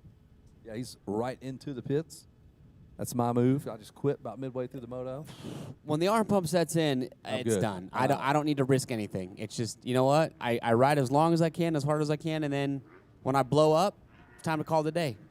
Well, check out the Verb Prospect app. We'll pull up his lap times here in a minute, all 10 of them. Remember last time, I think you said he ran 8. It was like 8 out of 12 laps were 138s or 137s. Yep.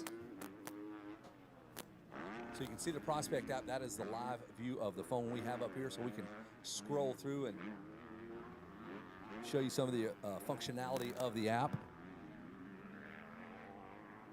Click on a rider and see what this dude's all about. Kilroy just wheeling up that to go over some of that chop. So is Holland Russell. Same thing. Impressive. Oh, that still gives me anxiety watching him go down that hill. And that is the loudest vape pen back here behind us, man. That thing's powered. You hearing this thing? I hear it. Jeez. Making popcorn over there. That's what it sounds like. It sounds like a transmission about to blow up.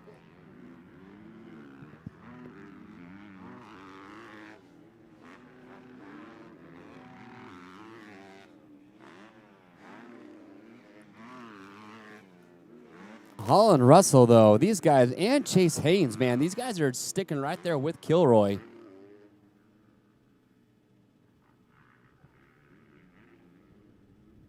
It's wild to me that this is a 1:37-minute or lap time. This is a big track. But then you go to some of the pro national tracks, and they're another 30 seconds on top of that.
We're about to come over for lap 6. We got another 6 laps to go in this 250A Moto. What feels like an eternity for me is just getting warmed up for these guys.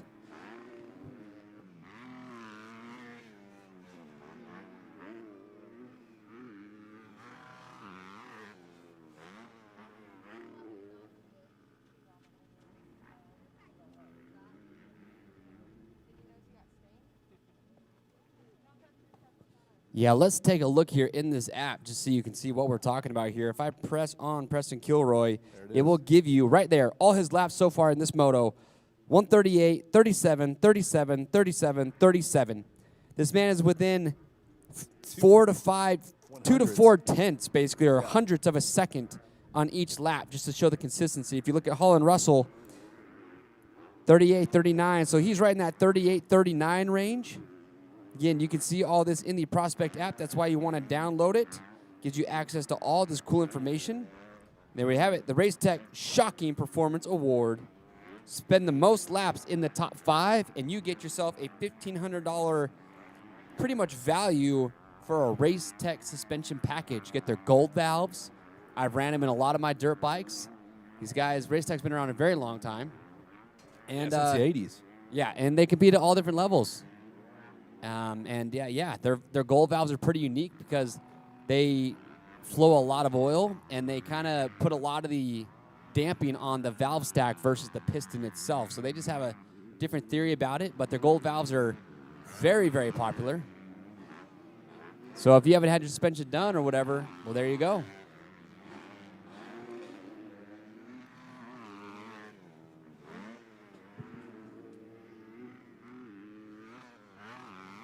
Go back to our results there. They are on screen. Preston Kilroy, Russell Haynes, Bradley, and Pappas. Pappas is out. Pappas got a brand new whatever. Brand new ride. Maybe he needs a brand new ride. That dirt bike let go.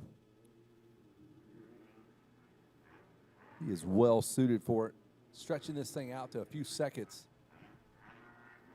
It's like 4.5 seconds is the gap between Kilroy and Russell. I feel like this is a track that Eli Tomac would love.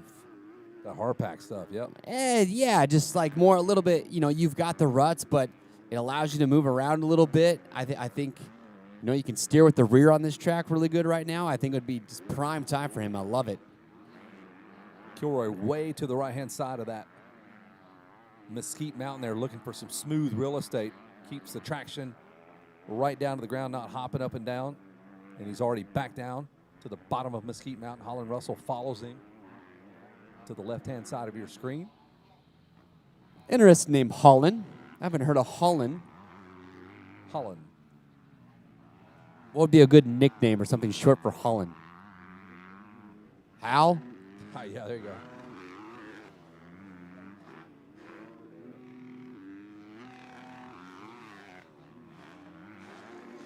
You can hear Holland Russell hauling the mail. Yeah, you can hear, who's on the track. Getting on that rev limiter.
Checker flag ready to come out for Preston Kilroy. He's going to go 1-1 on the day.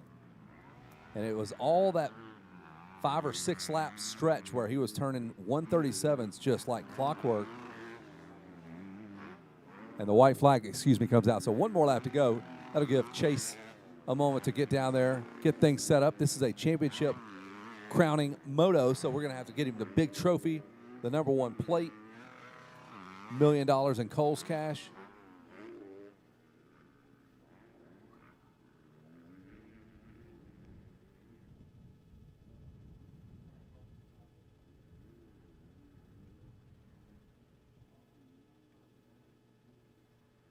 Unfortunately, we'll be one rider short in this pro class as Mason Pappas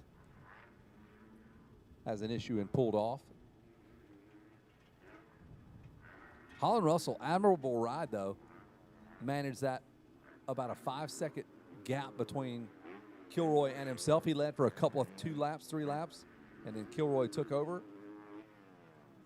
Your 2-time Canadian national champion, getting ready for that series to fire back up.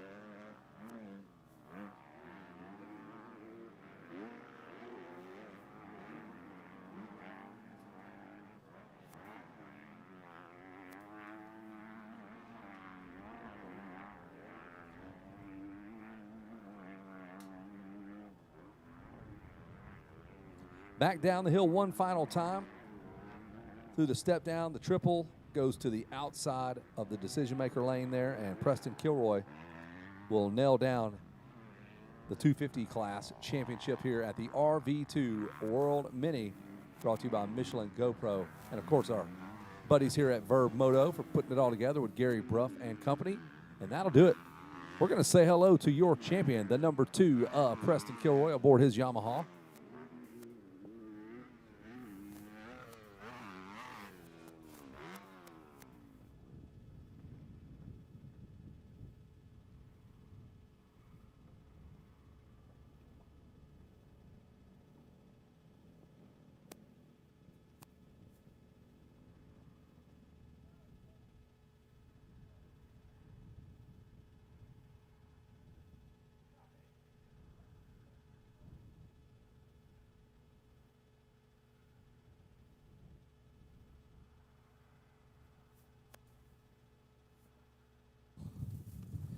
Well, I got none other than old Preston Kilroy here taking off the helmet. Feeling the shock. Did we blow a shock? Are we a little springy, a little soft? What are we here? We talking to the suspension guy over here, Preston. What's going on?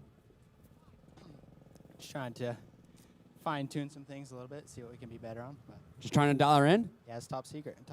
Top secret. I like that. All right, well, Holland was giving you all you could handle there early on. You got around him, but those guys stayed pretty close. But how was the moto? How's the track? Yeah, the track's good. Super rough, super gnarly.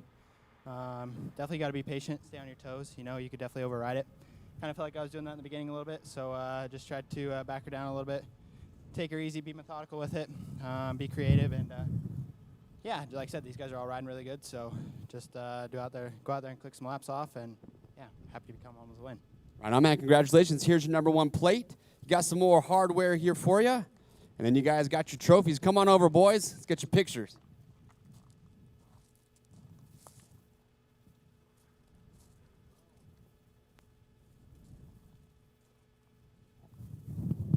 Yeah, that's some serious hardware.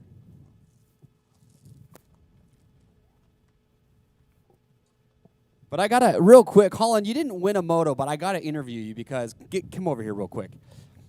If there's one rider that I've seen today that I would describe as a loose program out on the moto track, it's you. Visors up a little bit, jerseys out.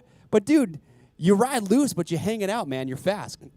Yeah, I'm definitely not what trainers look for in riding. I go to public school. I ride on the weekends. My parents just love and support me as much as they can, and I'm blessed to be out here with Preston and Chase and just putting it up here with these boys. They're all fast, and they're all gifted riders.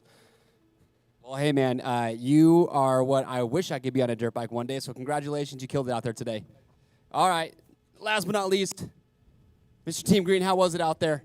Oh, it was good, the track. They prepped it good. It's deep, and, you know, I got a good start and just try to hang on to these boys and take it home. Right on. Well, who would you like to thank? My mom again, Team Green Kawasaki, Moto City, Fly Racing, Pod, Alpine Stars, Ethica, Maxima, Dunlap, ODI, Guts, and everybody else. Thank you guys. All right, this is your podium from 250A.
We've got our 65 7-11 moto out on the track.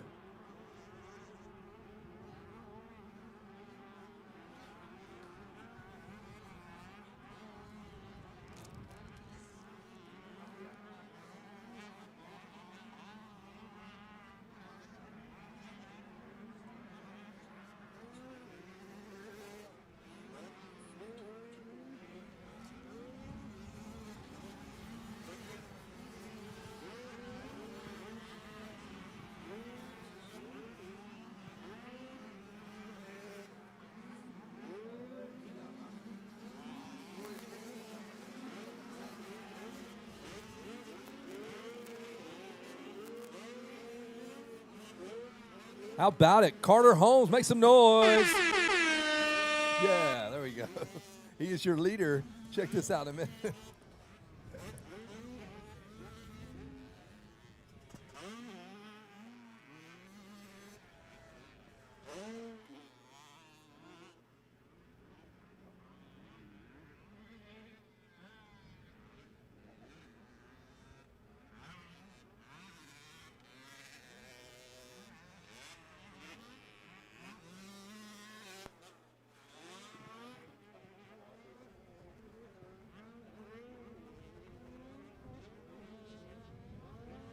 Carter Holmes out front right now in your 65 7-11. Enzo Posca second. Levi Meyer was third. Luke Taylor fourth. Luke Witt fifth. Then it was Anderson, Heighton, Benson, Dupuis, McLaughlin. That's your top 10 here. Just had a little bit of track prep done, some water thrown down. We are telling this wind not today. Here we go. Ooh, a little bit of a pileup that we got over there after those rollers.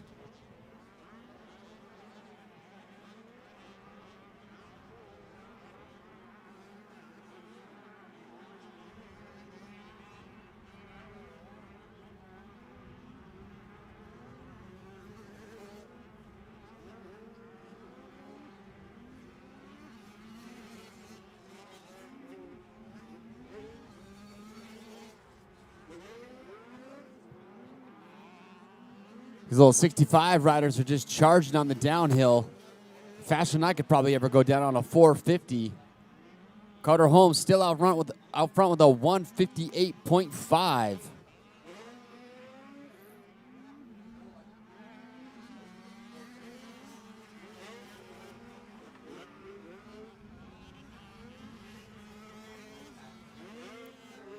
Looks like Levi Myers moved his way up into second place, pushing Enzo Posca down to third, and Ryder Anderson moving up into fourth.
So we are rocking and rolling with Carter Holmes, Levi Meyer out of Okeechobee, Florida in the number 2 spot. Enzo Posca is third.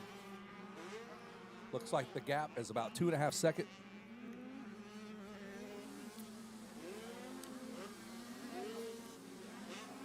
coming across just in front of us. That was the 312 of K. Dupuis. We have got a battle back there behind him for just a top 10 spot, man. This class is super deep.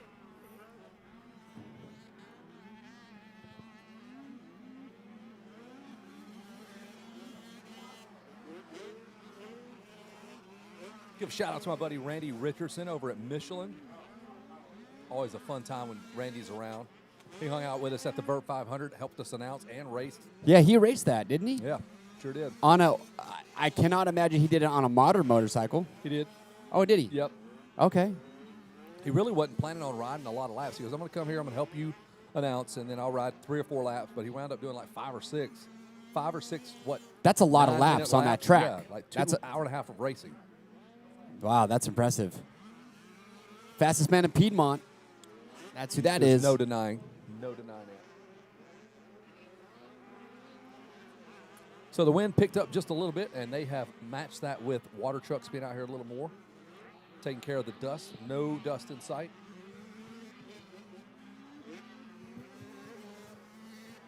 Yeah, Kilroy, I was just talking to him. He talked about the track. He said it's track's actually said it's really good. It's really rough, and you can't override it right now because you just get a little bit of that crumbly, loose soil on top.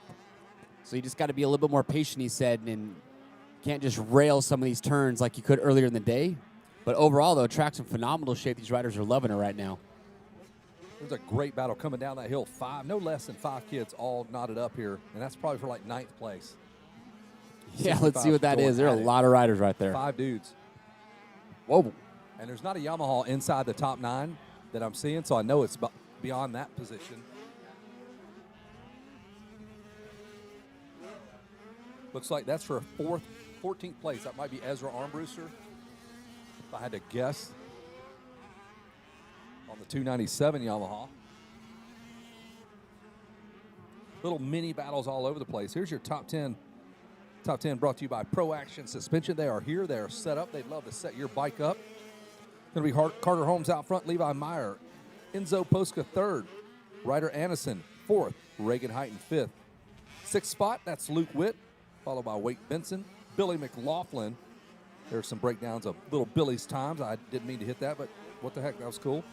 K. Dupuis and Ezra Armbruster climbs into the top 10, passes 4 guys on that lap. 4 guys on that lap. That is impressive with this track. Yeah, look at that. Lap 1, he was in 16th. Lap 2, he was in 18th. Lap 3, he was in 14th. Lap 4, now P10. Well, if you look at his lap times, he ran a 1:59. We had a 1:56 from Ryder Anderson. So your top 4 are running low or high 150s. And then, yeah, it looks like Ezra probably just got a bad start because he's got the pace to run up front. Just didn't get the start. Yep, look at his lap times. His best lap was on lap number 3 while battling, working his way through, passing 4 guys that time around.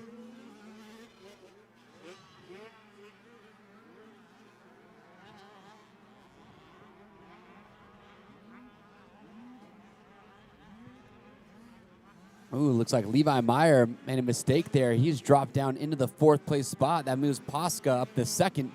Anderson now 3rd. Yeah, the one guy oblivious to all of it is Carter Holmes. He's had no issues there so far. You know, We'll see. Ryder Anderson still your fastest rider on track, the 1:56.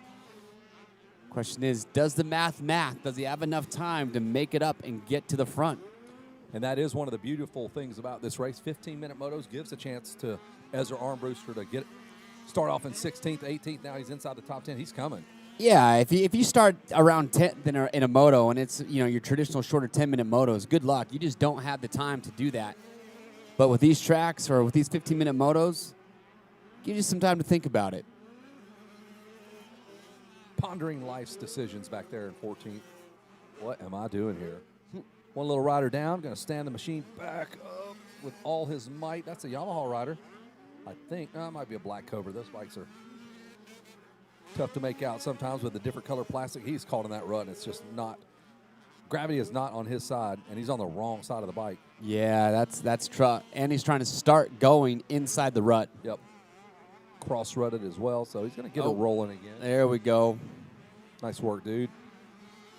Here comes a gaggle of riders there just behind that kid. So he's going to remount and just hit a beehive of racers there. White flag is out for Carter Holmes. Dude, it's been great. The cloud cover has just been perfect. It sat on top of us and kind of provided a reprieve from the sun. Yep. Helps the track out, too. Oh, 100%. It's the first thing I think of from a track promoter standpoint is if you're going to give me wind, don't give me the sun with it.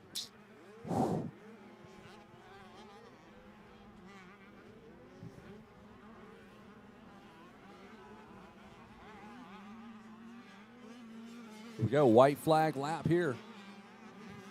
Yeah, let's see here. Ryder about 7 seconds behind, so it's going to be tough for Anderson. Even though he is a fast rider on the track, just a little bit too little, too late for Carter Holmes, who's got a healthy lead out front.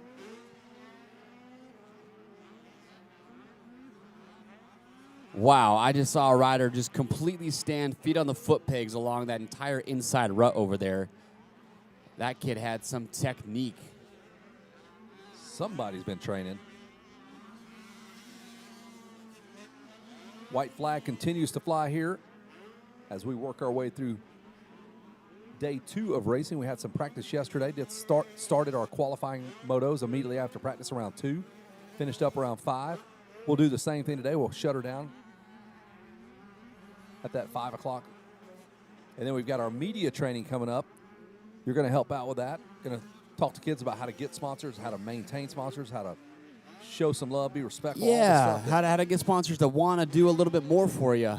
Yeah, and you said that. You said there's guys that, dude, I just like this kid. I like his correspondence. I will help him more than I would another person that's not as likable. Yeah, exactly. It's, I'll send an email out and say, hey, based off your resume, we'd love to offer you a sponsorship and give you a discount on products or whatever. And they don't even say thank you or anything. So I send a little PDF that they fill out. It's just say, hey, you agree to wear the gear, do this, and then, represent the brand. And I'll send it, say, if you accept this, please send and sign back the waiver. And they'll just sign and send it back. No thank you. No, thank you so much for this opportunity. This is awesome. They literally just send it back. And then I'll get another email later on that says, hey, I was told I get a sponsorship. How do I get my discount? Immediately. Just right into it. Right into it. I'm just like, yeah, that ain't going to work for me. Yeah, it ain't working. Checker flag is out. I'm going to go say hello to Carter Holmes.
Carter Holmes did not want to talk to me, man. He was like, nope, not coming up there. Hey, don't forget, we are doing podiums. So, Carter Holmes, you missed your shot. That's a podium 101 right there. You got to at least come to the podium. Works on the radio, though. 98.1. 98.1. Well, we missed you, Carter. We had a cool little award. I had some great questions. It's going to be on YouTube. What a great conversation we could have had. But you know what? We got to move on because we got our PW50s out on the track. This is our Yes. 54 to 6. Let's go. Hey, next up on the line is Schoolboy 2, and then we got College Boy 18 to 24, and our Vet 25 plus. Dude, P-dubs are almost like buying gold. They're almost like an investment because they just almost don't depreciate. Like literally, you can buy a 15-year-old P-dub for $900.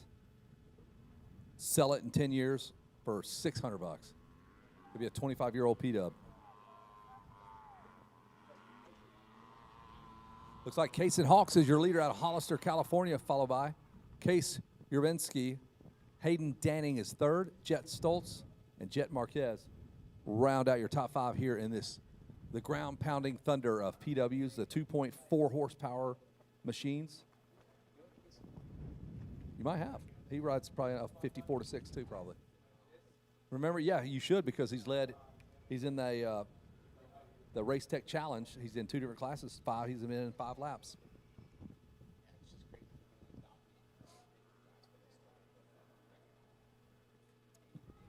Well, he's going to win a championship in that P-Dub is what his plan is. Go to Loretta's, win that P-Dub championship. There he is, man. There he is out front. I love watching these P-Dub kids. When they're just going down, they're off the back of the bike, kind of trying to get aerodynamic, just to the throttle stop. They are going for it. About half these kids don't even know they're really in a dirt bike race. The other half know what's going on. It's kind of a mix. Yeah. Just happy to be here. Yeah. My parents told me to come out here and go.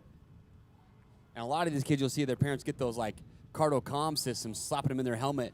Could you imagine being a 4-year-old or 5-year-old and your parents are yelling at you to twist the throttle faster while you're going through a rough, gnarly motocross track? Too much, man. Too much. These are PW50s. Let's calm down. Keep it simple. We're out here to have fun. They got mag wheels, man. Yeah, we don't need to be yelling at our kids to twist the throttle harder. Happens in all the sports, though, man. Wrestling, baseball, you name it. Good battle out here for the number 1 spot, the 14 to 512. They are close. He's on top of those rubber pegs, locked in. I don't remember. There was a race we had, an RMX race, where I saw a kid on a PW50, and I don't know what forks were on this bike, but they look like mountain bike triple clamps or something. That used to be the thing at World Mini when Ron Hendricks did it and it was an NMA. What are those? Where do they get them? They had extended swing arms. They had all kind of wild stuff. Was there just a company that just specialized in PW50 parts? Them off a 60. Oh, really? And they would just make them work? Yep. Then they would extend the swing arm. Then the pipe would come off like some chainsaw pipe. Like, I think put out about 12 horsepower. Just crazy. Go look at some of the. I got to research this. But yeah, I saw this kid. It looked like a chopper. Yes. Like riding this PW50. I'm like, what are we doing here? This is what we're trying to do to Yep. And a PW50 class, we're that worried about it that we're trying to modify these bikes to make them go a little bit faster? You know it. Wow. You know it. Well, you know who else knows it is Casey Hawks, number 14 out front. Hayden Daning out in second. Jet Stoltz third. Case Urbanski out of Gilbert, Arizona, fourth. Jet, oh, look at that. We got a Hayden and a Jet in here. Jet Marquez out of Queen Creek, Arizona is fifth. And then it's Tameti, Rendo, Dennis, Noriga, and, oh, there he is, Kobe Camo, the son of the legend, David Camo.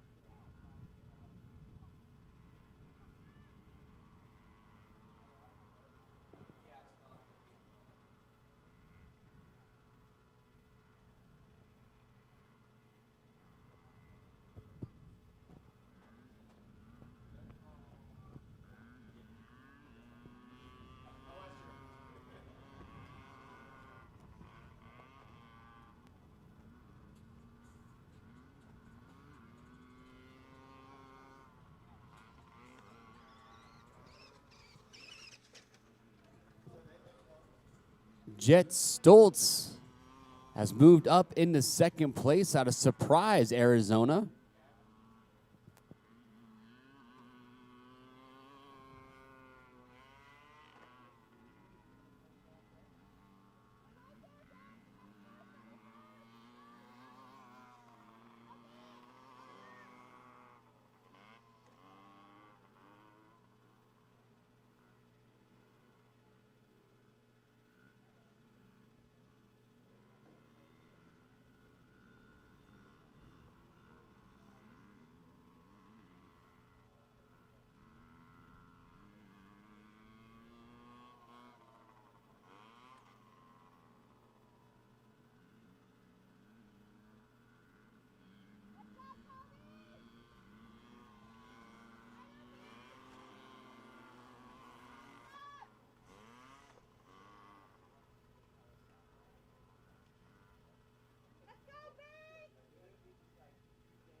White flag is out. And Hayden Danny is moving his way up into first. It means Kason Hawks must have gone down somewhere.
Well, what a battle, man. 0.9 seconds on the white flag, and then 1.2 seconds separate your winner. And it's going to be Hayden Daning on the number 713 Yamaha. Hayden, come on down. Let's see you down on the podium, Hayden. They're down there giving out hugs. Hayden Daning Where you at, man? Don't ride away. I think he just rode away, dude. Oh, really? We're trying to get him over here. Mom just said first major event ever on the PW50. First Nice. Moto win here, so we need to celebrate this. We need a podium speech. Come on, Hayden, get on over here. He's trying to crank that machine right now. There you go. Yeah, all right. I'm in the danger zone. I better step aside real quick.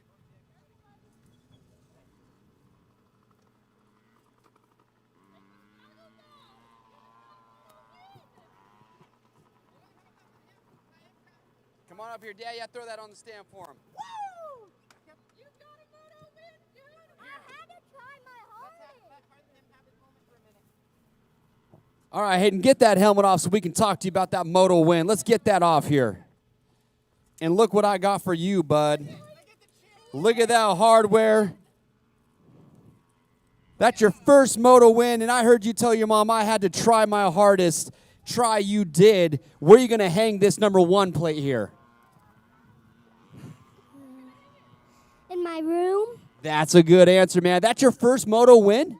No, I have a whole bunch of them. But your first major win?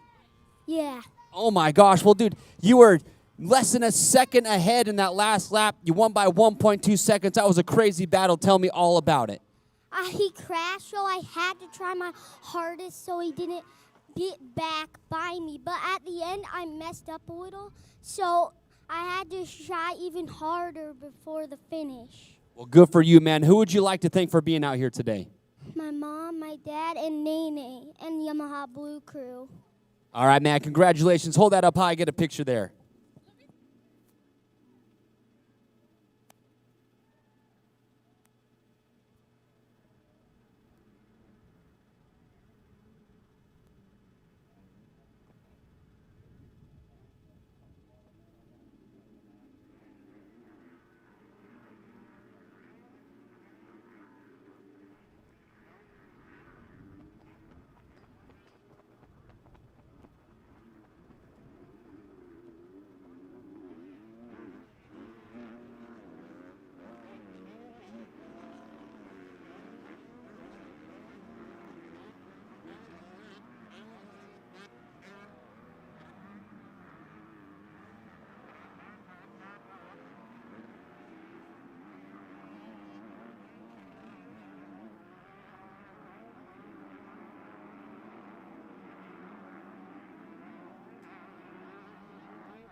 We got our schoolboy 2 out on the track right now. That was Gage Dunham just edging out Dane Pappas there on lap 1.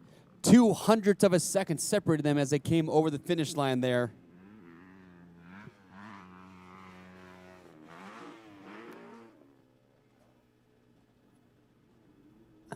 Yeah, I didn't see Isla out there. That is Sage Humphreys out there.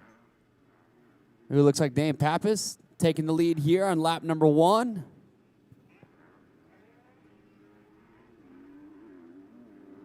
Oh, Dunham fighting back, though, on the #5 KTM, getting tired of getting beat. So yeah, he is not going out.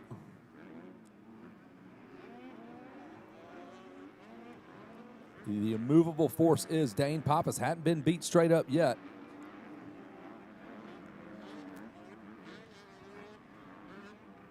Gage Dunham out of Golden, Colorado. Pappas out of Lomas, California. And it was Bradley and Garcia, and then Novelli. That was your top 5.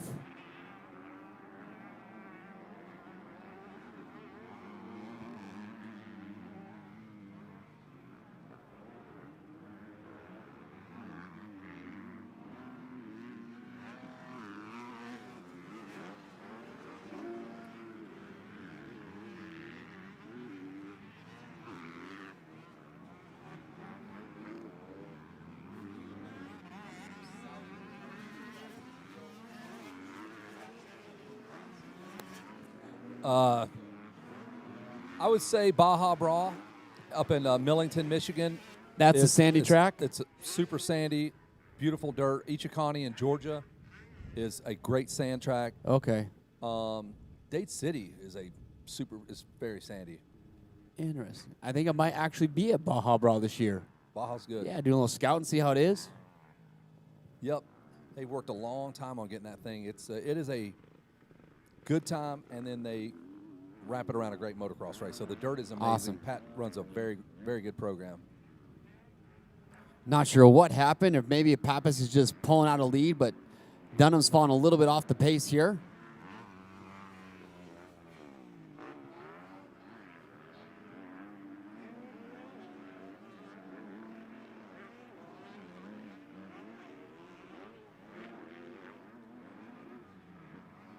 So back down the hill we go with your leader, Dane Pappas.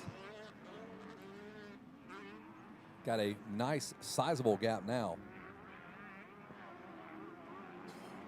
Look at that. Feet on the pegs all the way around that long right-hand turn as this track gets rough and choppy. And there's Gage Dunham. So, yeah, for sure, something happened on that lap because we're probably 10-plus seconds behind. Yeah, something must have happened there. See our finish line trellis there blowing in the wind there.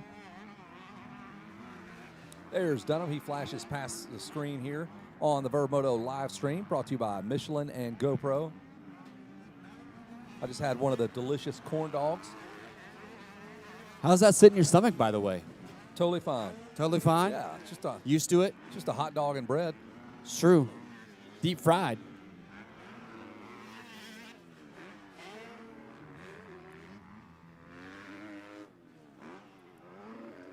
Give you a look at the rest of the rundown of the class here. Jacob Garcia, third. Check that. He falls. He tumbles down into the results. Cameron Bradley move up, along with Hunter Brennan up to fourth. That's third and fourth, respectively. Jacob Garcia, fifth. Hayden Dupuis is sixth. Cap Novell is seventh. Paxton Houston and Isla Phillips, eighth and ninth, respectively, as we continue to focus our attention on our leader, Dane Pappas. Started off in second, made the pass. Dunham tried to fight back. Dunham had a problem. I think, nope, there's Dunham climbing up to the top of the hill. The battle back there in third with Cameron Bradley and Hunter Brennan, along with Hayden Dupuis. That's a good one for third, fourth, fifth. I think Hunter Brennan might be, him and his brother, only two RMZs that I have seen out here today. Absolutely. Holding strong right now in fourth place. In our 50 class, we got a JR50. A JR50. I don't even know what that is. It's their answer it's to the Suzuki P-Dub. 50. Okay. Made those things for into the 70s. They were making JR50. Wow. I believe. Metal gas tank. To our left of the screen, that's the battle you want to watch. They're about to come into view here with Bradley, Brennan, and Dupuis. They're all in the left-hander now. They're going to fly right past us here. That's third, fourth, fifth, and sixth. As the wind continues to kind of pick up. Yeah, a little bit here. Let's see. Bradley ran a 145.4. Brennan a 145.1. No, all those riders, let's see, within a second. Third through sixth, all within a second of each other. All 145s or a 146. Oh, Pappas taking a little detour there. Did you see that? I did. I don't know what happened. He must have hit that infield triple and drifted a little bit. The wind may have pushed him over a little bit. True that. Gage Dunham trying to cut into that lead. 12 seconds, that's the gap. 138.3 for Dane and a 140 for Gage Dunham that time around.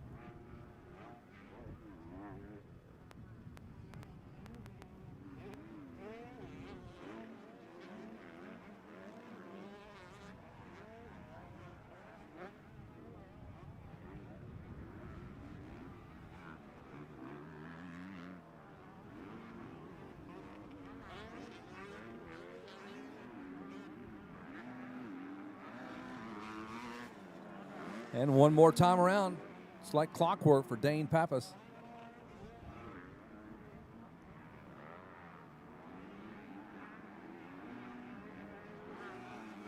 You know, it always blows me away. I see riders like Dane Pappas go around this track, and I think, I don't know how you go faster than that. And they do. But they do, because there's just levels to this.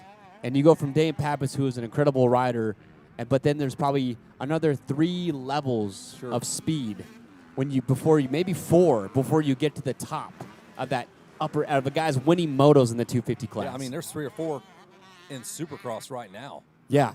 Like that top tier, then the next chunk of guys, and then dudes that barely make it in, but guys that don't make it and are still fast.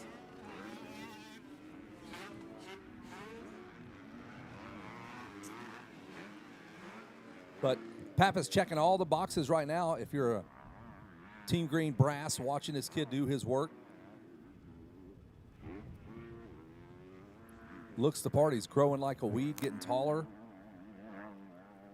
Was on Super Minis, I feel like, a calendar year ago. Nolan, Ford, Pappas, all those guys.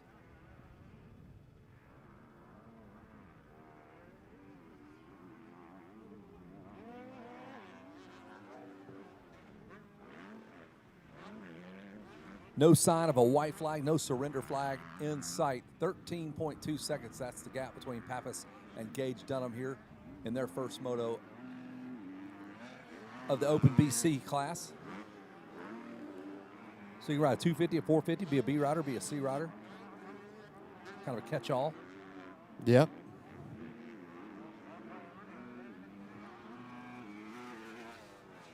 Looking back down at Hunter Brennan on the Suzuki as he charges down that big hill behind Cameron Bradley.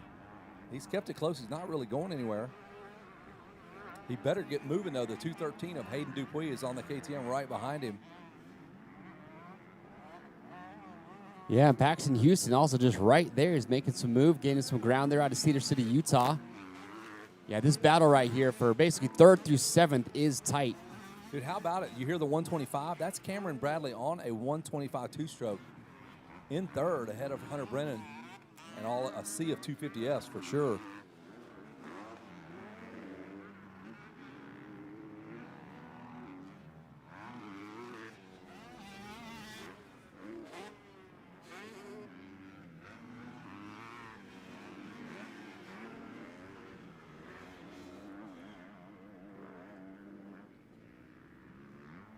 Pappas climbs all the way to the top of Mesquite Mountain, comes barreling right back down. It's like he's in a hurry. He's got somewhere to be.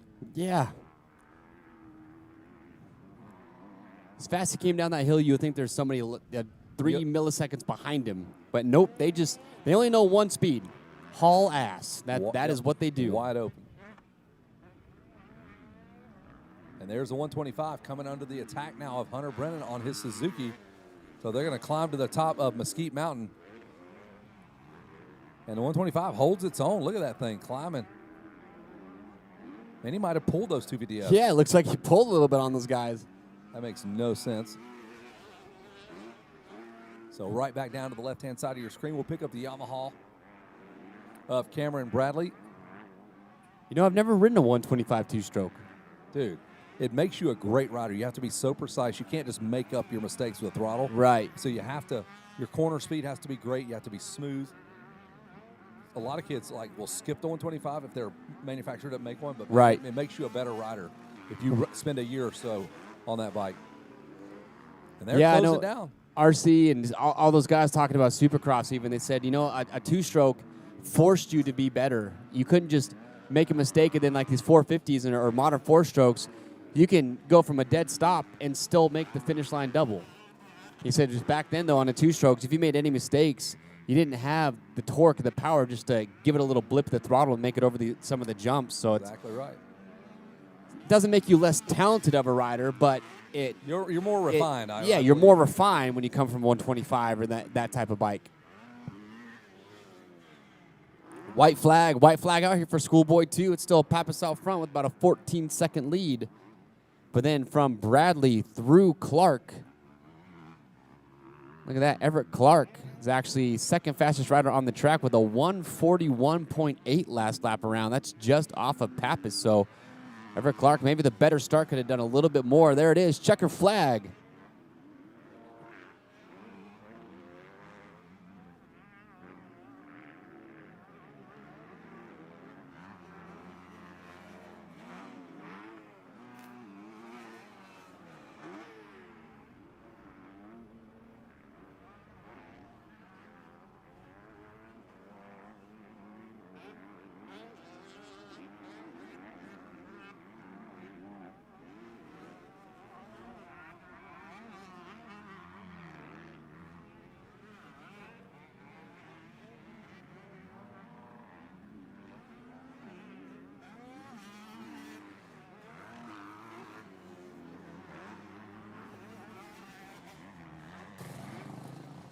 And Gage Dunham on that KTM comes over in second. Cameron Bradley on that YZ125 comes across in third.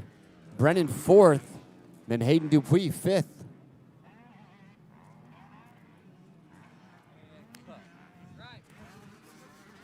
Here we go, making the magic happen here. Jason Crane looking good. I do my own sound effects. Another Moto medal for you, Dane Pappas.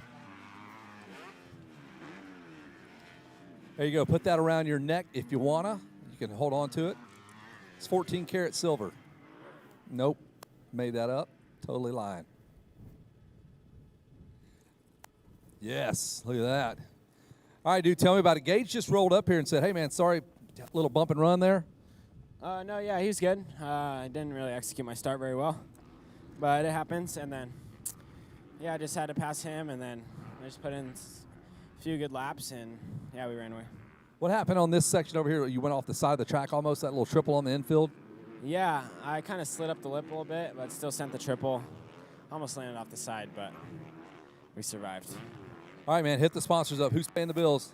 My mom, my dad, Team YK, the whole Montreal team here in Kawasaki, Ryan, Eric, all the boys over there, Luke, Pro Circuit, Motorsport, Fox, Bell, Danny, Alex, Matt, Renthal, Oakley, Aaron, and everyone else. Thank you so much. There you have it, the 35 of Dane Pappas handles business yet again. 2 for 2 so far for Big Dane Pappas. We are done down here at the podium. Jason Crane, how's your day going, dude? My day's going great. We're just happy to be at a dirt bike race. We have so much fun. Like, it's almost not a job sometimes getting to come out here and hang out with you guys. The fact that you guys pay me is wild. It's same here. And the fact that we're going platinum this weekend, I mean, you can't beat it. Yes, I love it.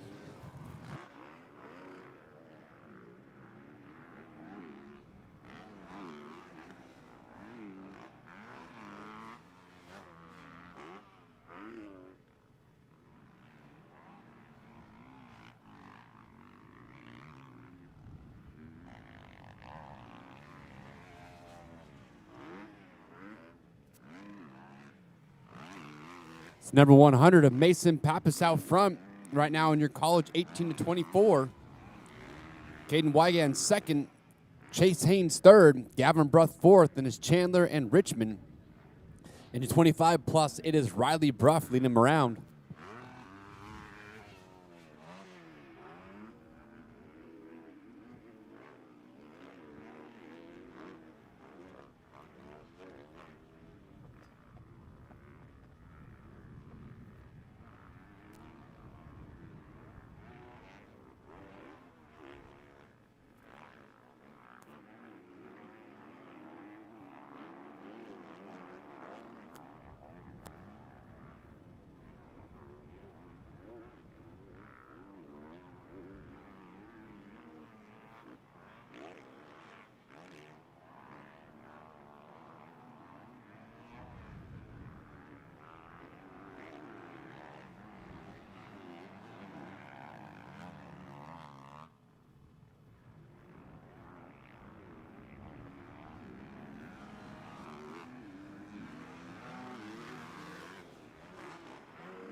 Bruff making the pass on Haynes there in that split lane, almost getting a 2 for 1 over Caden Weigan.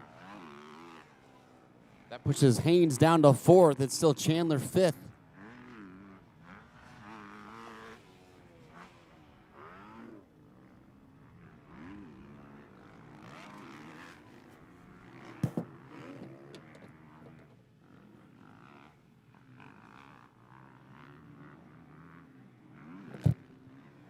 Gavin Bruff already making the move on Weigan. So has Haynes. Wonder if Weigan maybe made a mistake there.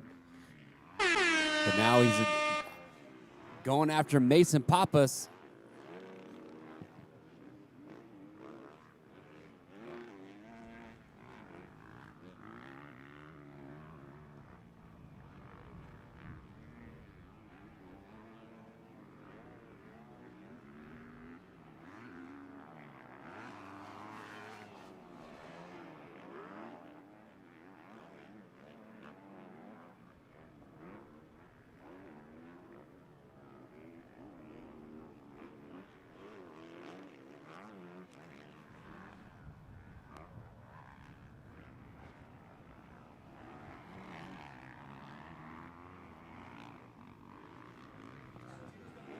Gavin Bruff looking to make the move here in the split lane. He's going to make it stick. Gavin Bruff is making that inside to outside work extremely well over in that split lane. He's made 3 passes in that same corner.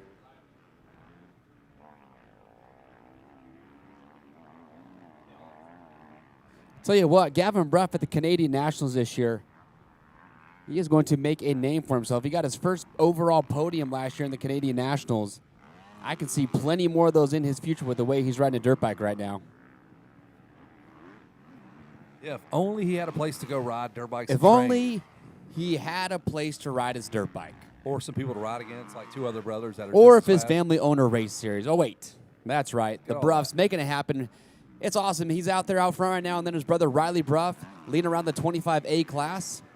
They have their grassroots method training school. So if you want to be taught by these guys that are leading these races right now, grassroots method, you can check them out online. They do summer training camps. They do winter training camps. They're pretty much doing training camps all year long. So if you want to learn, get better technique, and just get a lot of seat time, you've got to look up the grassroots method. They do them down here at Mesquite at the Rocky Mountain Off-Road Oasis during the winter, and then they do them all summer long up north. Hey, I'll tell you this, too. If I'm a rider and I want to learn how to go fast here, I'm going to watch that dude out front because he knows all of the lines, knows how this track breaks down, and he absolutely flies. Look at that. He goes inside, and now the 2 riders that he passed are both going inside as well because they know, well, that is the faster spot. But what I love is that Gavin didn't know if that was a faster line. He just went where they weren't going, and it just happened to be a faster line, and now it's sticking. I'd love to see him at Mammoth on Vet Weekend. He'd be tough. He'd be tough to beat there. I think he would excel at that racetrack.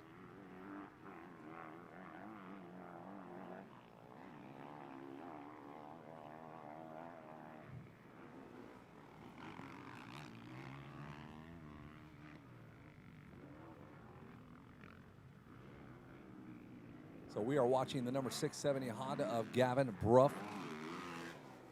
That is a lot of talent there. He's running a 138. Oh, wait a minute. 138.6. 138.6. Okay, I thought it was a 136. My old eyes let me down.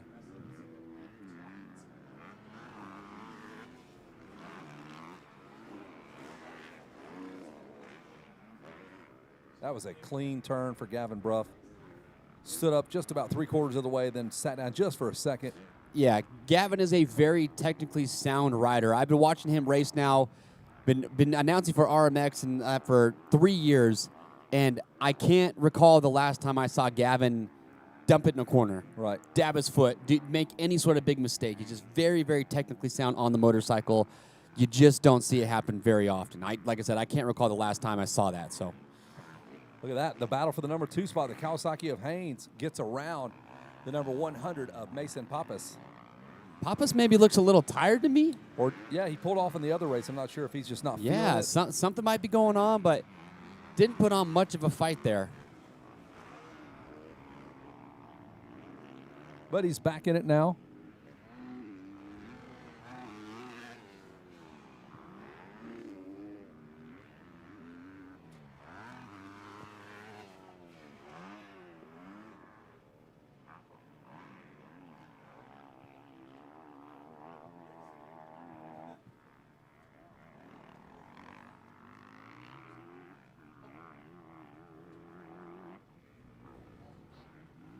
Up and over and into Gravity Cavity there, heading down to Talladega, the big banked left-hander. Gavin Bruff just on cruise control. You know, I will say one of Gavin's secret weapons, though, is the help of, they call him Dr. Honda, Chris Hymas, Chance Hymas' dad. Arguably. Great call. What? Well, you know, he did the bear, bear, bear, bear. You're like Chance Hymas. He goes, bear, bear, bear, bear. For no reason. Like, so if you're listening at home, you're like, what? I don't know. There's just absolutely no reason. Misplaced horns. Like, what are we doing? Gotcha. I love it. But I know that Chris has helped Gavin a lot with bike setup, with engine, all that. And a lot of people don't know this about Chris Hymas, but he helps HRC Honda with engine development. Like, he is a scientist when it comes to engine work. And so I know he's been working with Gavin, helping us get his bike all dialed in. I even hear he's helping out a little bit with the Canadian national team as far as durability, testing some parts, things like that. So you know if you are being asked to durability test parts and things of that nature, it's because you ride at a certain level. Rough up and over that little roller, kind of throws it sideways. That just looks fun. It does look fun. The way he rides, looks it good. looks fun. Well, you know what's fun is this interview I'm about to do with Gavin. So I'm going to go do that real quick. Get to go interview your buddy as the white flag Just is another out day. with Gavin Bruff, Chase Haynes, Mason Pappas, Caden Wygant, Gavin Chandler.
I've got the 670 machine of the one and only Gavin Bruff. Man has done a lot of laps around this track here at Mesquite MX, Rocky Mountain Off-Road Oasis. Gavin, you said, man, I hate sitting around for a long time before my motos. Tell me why. I don't know. I feel like I'm more tired just sitting around all day than if I raced all day. But, no, that was a good moto. I was happy with it. I got a bad start and just had to find some good lines, which helps when you're sitting out on the track all day. Well, I saw you go to that inside on the split lane. I don't think you planned on going there, but the guys were taking the outside, and then you made that work, and that's where you actually made all the passes to get to the lead. Yeah, I think I made almost all three right there. And then it's funny because then once I got in the lead, I switched back because I didn't like it. So, but no, it was a fun race. Right on, man. Who would you like to thank? My whole family, RMX Series, Grassroots, the whole Verb crew helping us out with this race. Fast Company, MSR, Rocky Mountain, TJ with 891 suspension, Flow Vision, everyone else. Thank you. Congratulations. Nice work. Oh, another Bruff coming up. Dude, I forgot your hardware. I'll get it for you in a sec. That's okay. I think you know a place to go get one. Well, Riley, are you glad you're a little bit older now so you have some classes to race without having to worry about little bro being in there? Yeah, it's definitely nice to get a little bit of a warm-up in, and yeah, I feel like I'm making some progress on the bike versus just getting my teeth kicked in. But yeah, no, it's fun. How's the track out there? It looks like some parts of the track you can push. There's ruts. Other spots are the ruts have kind of crumbled in. It's dry. You got to be a little bit more patient. Tell me about it. Yeah, it's a little bit of everything. It's unique. This place isn't like this often. It's exactly what you said. There's places you can push, and there's places where you have to back it down, and you get kind of caught doing one or the other in the wrong spot sometimes. But no, it's awesome. I mean, for everything for the way the week's going, the track is awesome. It's really challenging, and yeah, it's fun. All right, who'd you like to thank? I got to give a big shout out to my wife and my kids for letting me do this. Grassroots and Verb for putting this whole thing on. This event is awesome. It's awesome to see World Mini back. And then, yeah, personally, 891 suspension and flex bars for keeping me comfortable out there. Flow Vision goggles, Rocky Mountain ATV, MSR gear, 6D helmets. Man, I'm forgetting people. I know that I am. But, yeah, everyone that supports everything that we're doing, big thank you. Nice work. I'll go get your necklace.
Hey, Kevin, it's so quiet out there because the 50 e-bikes are out. We thought it was going to be like, we thought it was like intermission. There's people taking naps in the tower. The small, quiet bikes are out. The babies have hiccups. This will be a perfect moto for Kyle Chisholm to announce right now. Well, we got the number 5 out front right now. Kevin and Jason doing are over really here good. watching Instagram videos of a 1982 Austrian tongue choir. And they're laughing. And they don't, hey, dude, they don't even care that the 50cc. They don't care that e-bike Max mini is out there. Myers is out front just shredding right now. I was interviewing Gavin Bruff, and I was like, hey, man, you made that pass in the inside of the split lane, like, made all your passes. He's like, yeah, but then I went to the outside because I didn't like it. I'm like, I don't like fast lines either, Gavin. I guess No that's doubt. where we're at. No doubt. Dude, and Max Myers won Ooh. the 7-8 class earlier as well, didn't he? Oh, look at him just sending these e-bikes over this entire finish in the wind, no doubt. I would pucker going over this jump right now. Unfortunately for the people watching, they can only see them send half of the finish line tabletop here. But it's a solid 50-foot jump, and these guys are sending it. Gary Bruff's over here looking at the fastest lap times of the day. Oh, my gosh. Yeah, look at that. Look at this. Dane Pappas, you better freaking get on it. What, you're getting beat by 50s So, over here. The 50s here are running a shortened course, but it's that spot on for 50s in their half course. They're basically running the same exact lap time as Dane Pappas and Preston Kilroy. This is insanely impressive. That's because Gary is Mr. down to the millisecond, knows exactly how long motos are going to take. He's done his research, a little R&D. He knows what's going on right now. I'm curious, Chase, if you were to line up in this class on your bike, where would you finish? Well, I'd be testing gravity before I could probably even finish a lap. So I'd be no holds barred. I'd be kicking kids over. Yeah, Clean, yeah. you know, taking out front wheels. Yeah, I'm watching even the kiddos in the back of the pack here, and dude, they're going to beat us. The only way we're taking them down is with a Physically, we're pushing them down. Some road rage, Sega Genesis action. I got the chains ready. Just off the start, I would just veer right and left until I just sawed off every front wheel down the start straight. Done. Because you know you're getting the whole shot on a 450. And then I'm just going to ride my victory laps. There you Problem go. is I don't know if I could hold on for the whole 15 minutes.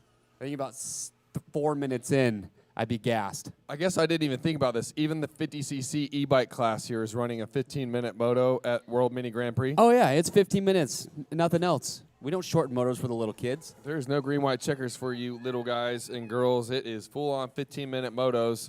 Can you imagine being 7 years old and being like, oh, I'm going to go ride a 15-minute moto multiple times today? They don't even know what 15 minutes means. They just know I ride until I see a checkered flag. Yeah, A lot of these kids, sometimes they don't even know they're in a race. They're just out here just to have fun and ride their dirt bikes. So it's cool here on our advanced analytics on the Prospect app. We can see who's made the most passes today, and that's Ray Resendez. Now, this is probably pretty accurate. This is just gauging by when they've come over the finish line. There might have been actual other passes that happened out on the course throughout a lap, per se, but it's only recorded as they come over the finish line here. So, man, not a ton of passes, it seems, if this is accurate, which I believe it should be.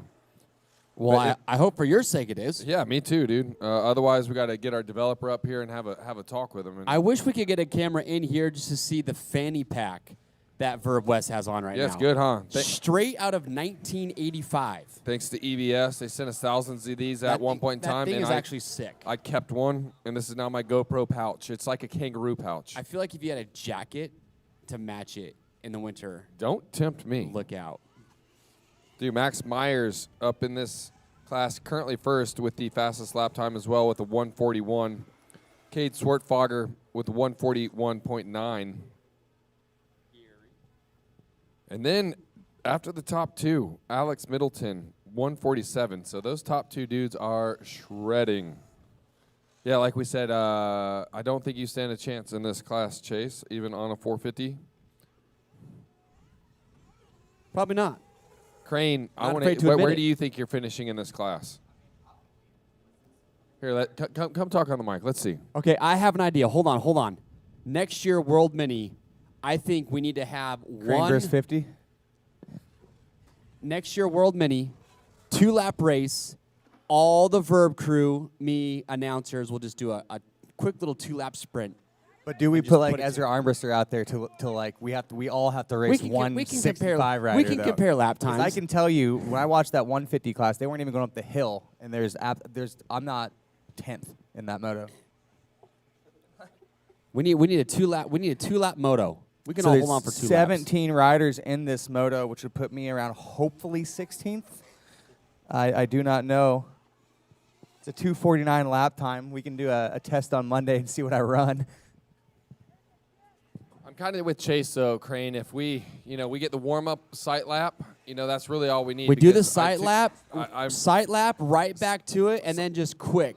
Or in the beginning, we just get ours done, and then it's the national anthem. We get things going, but just give us 2 laps. Do you think to put this to rest? Gary being who Gary is, does he give us the 15 to 28 minutes that we need to be able to accomplish 2 laps on this track? As long as Gary knows there's a chance that I test gravity, I think anything's possible. If we made Kevin get in on this, he would be the one that is 28 minutes. I think Chase and I maybe could be around the 15-minute mark. But you know what? For some reason, if you put me on like a old school trail bike CRF 150, I'm like pro level on that. So if we're on a new school like my YZ 250F, don't get me wrong, I'm probably a decent C-class speed now, but somehow, some way, you put me on a trail bike CRF 150, and I swear to God, I'm pro. So I used to race the CRF 150F in the 85 beginner the race class. version? No. Oh, The trail bike version. The trail bike and version. fair races, because So- they would always flood the trail or flood the track, and then the 4-stroke could actually go through. We'd still take third. All the 80s were spinning tires. So White flag out. You're telling me that you might have something for me? No, I'm probably fastest on an XR80 than I am on any other motorcycle on the planet. I feel like a broken femur would be in store for one of us if we got out on this track on an XR80. Well, it'd only be fair if Kevin showed up on his 80. His KD80. You still got that thing in the garage, Kevin? He said no. Kevin, he burnt that thing. He burned it to the ground with his dad in it because he is so mad at him for getting it for him. Was that like a DS80?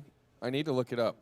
Okay, he showed me a picture of the KD80. Yeah? He's like telling me how his brother's got a KX85. His brothers have all these cool bikes, and he gets the KD80. Just, it hurts.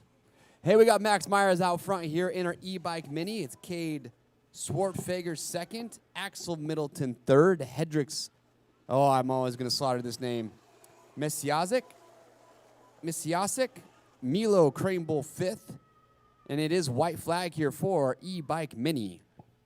Chase, I've been coming here since 2021, I believe. We had some Verb Shred tours out here when we first came back, and the entire Crane and Buell family has come to pretty much every. Kevin's stealing my mic. Goodbye, Mike. Bye. Sorry.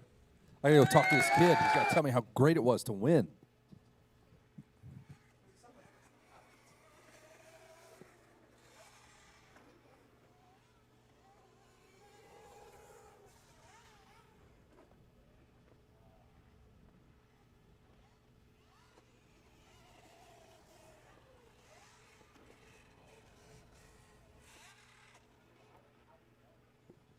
Milo. All right, I am sorry if where is it? Milo Cranebull. I called you Milo apparently, and I apologize for that. Cranenbuell? No, you added an N to that name. You said Cranenbuell. There's only one N. That's Cranenbuell. Dude, I'm telling you, it's a Turn the power tough off job. that. All right, boys, I'm going to say hello to Mr. Max Myers. He's charging up his phone with the motorcycle. I don't know how these things work. What are you having to do? What were you just doing there, little man? Turning it off. Turning it off. That's pretty basic stuff there. So that's where the kill switch is right there? Yeah, and the on switch. Where's the cheater button at, like the turbo button? Nowhere. You don't have a turbo button on that thing? Hey, I owe you that, dude. Look at that. You get some platinum, dude. Got some bling. Tell me about that ride, man. You got the dub. Yeah, I got the start, and then had a good battle with Cade, and yeah, just tried to run my race. Is it your favorite bike to ride? Do you like the e-bike or do you like your other bike? I like my other bike because it's easier to hit all the jumps and throw whips. Easier to hit all the jumps and throw whips, he says. So you like style. What's your best trick? What can you do? I don't know, Oppo? Oppos, okay. What about one-handers, no-handers? Can you do any of that? Yeah. Okay, anything else? That's it. Oppos, one-handers, no-handers. This is your guy right here. Who do you want to thank, dude? I thank my mom, my dad, the Lord for keeping me safe, EMT, Flow Vision, Ruth, 110, Dunlop, and that's it. All right, buddy. Great work again. The number 29 of Max Myers can do more tricks. He's faster than you are, and he does not have a wife or a girlfriend. We did get that question in last time. So he is single, ladies, but he is all business right now. We're going to toss it back up to the tower where Chase, Jason Crane, Wes Williams are debating who is the slowest rider of our group. That would be me. No debate.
Don't give up, man. People on the live stream are asking the thing, do not step in front of the water truck. You're okay, dude. Whatever you're going through right now, we can resolve. We can resolve it. All right, so we got our buddy Chase Stallo or Brent Stallo out there contemplating all of his decisions. What I've done wrong.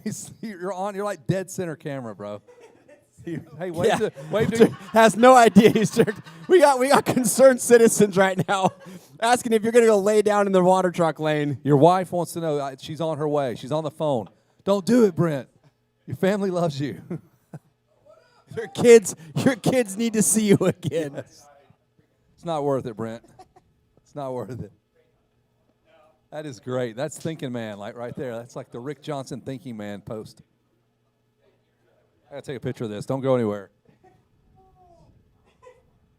So you don't know what a fucking JR50 is? It's Travis Pastrana's first time. I had to watch the Grant Hill when he sent it to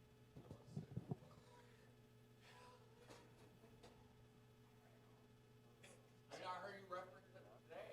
You referenced Brent. Yeah, we just want to let everybody know that Brent is okay.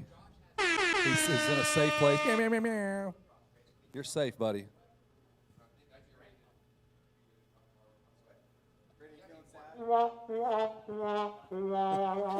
Brent, are you sad? Oh, yeah, some good sad music there. Water truck running around out there, putting a little water on the racetrack. They have been after it, dude. They have been all over this racetrack, giving you guys a great, great surface to ride on. As we continue on with the live stream here on the Michelin GoPro Verb Moto World Mini, the RV2, Ryan Villapoto is here. He's going to help us out with some media training tonight at 5:45. So all aspects of media now are covered, from sponsorship relations. We got Chase is going to handle that. He works for Rocky Mountain ATV EMC. He is a sponsorship coordinator, so he's going to handle that.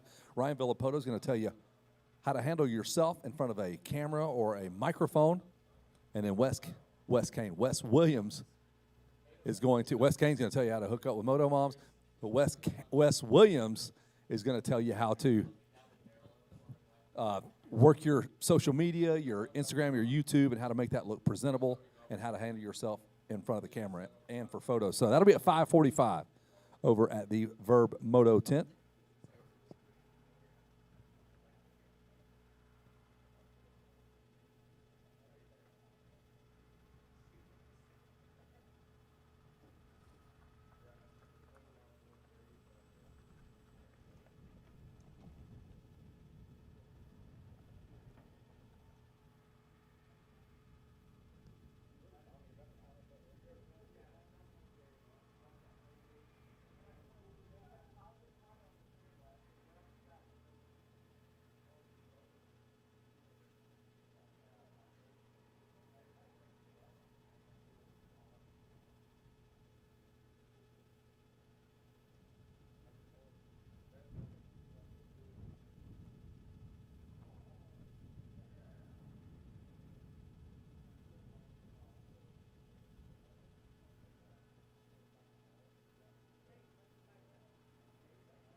All right, so I didn't really get a chance to go into this, but Wes, so if you're watching online, or if you're not, if you want to grab your phone and watch it right now, though, going into, Wes, grab that mic and you can tell us what you're actually doing, because I really dig this.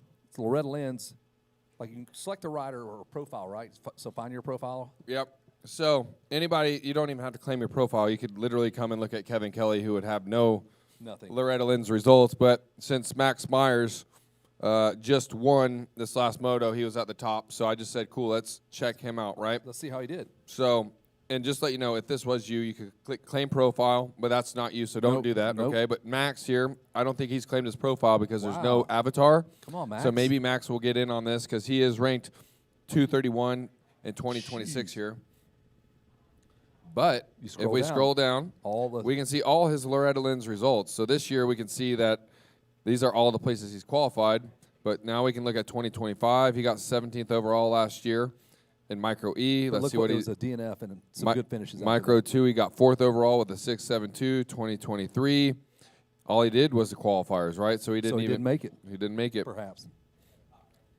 So I hit the wrong button there. 2022 was his first year trying. So there we go. So what we're able to see here, though, is in 2022 he qualified 13th overall, and then at so this would have been area qualifiers here. So he would have gone to this regional, and he would have ended up 13th overall and didn't actually make it to Loretta's. Yep. But yeah, 2025. Let's go back there, and that's a nice little blue and pink card, really nice and pretty, by Mike Fisher, design card there.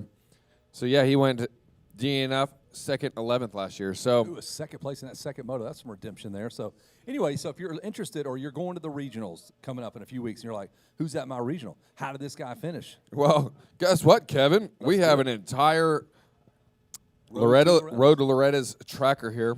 So this is pretty cool right now, but as soon as people start racing regionals, you'll get to see who qualified where, who's racing where, who's already qualified, and who's likely to be at your next regional, right? So instead of all the moms out there who make spreadsheets and endless spreadsheets, actually, in hours and hours of time and tracking the data, We've already done it for you, and guess how much this costs, Kevin? Nothing. Nothing.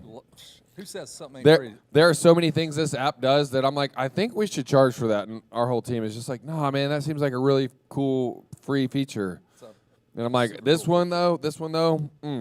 So right now we could do the 250B. Let's see who has. That's the boys. That's one of the toughest classes in America. Southeast region. Southeast region.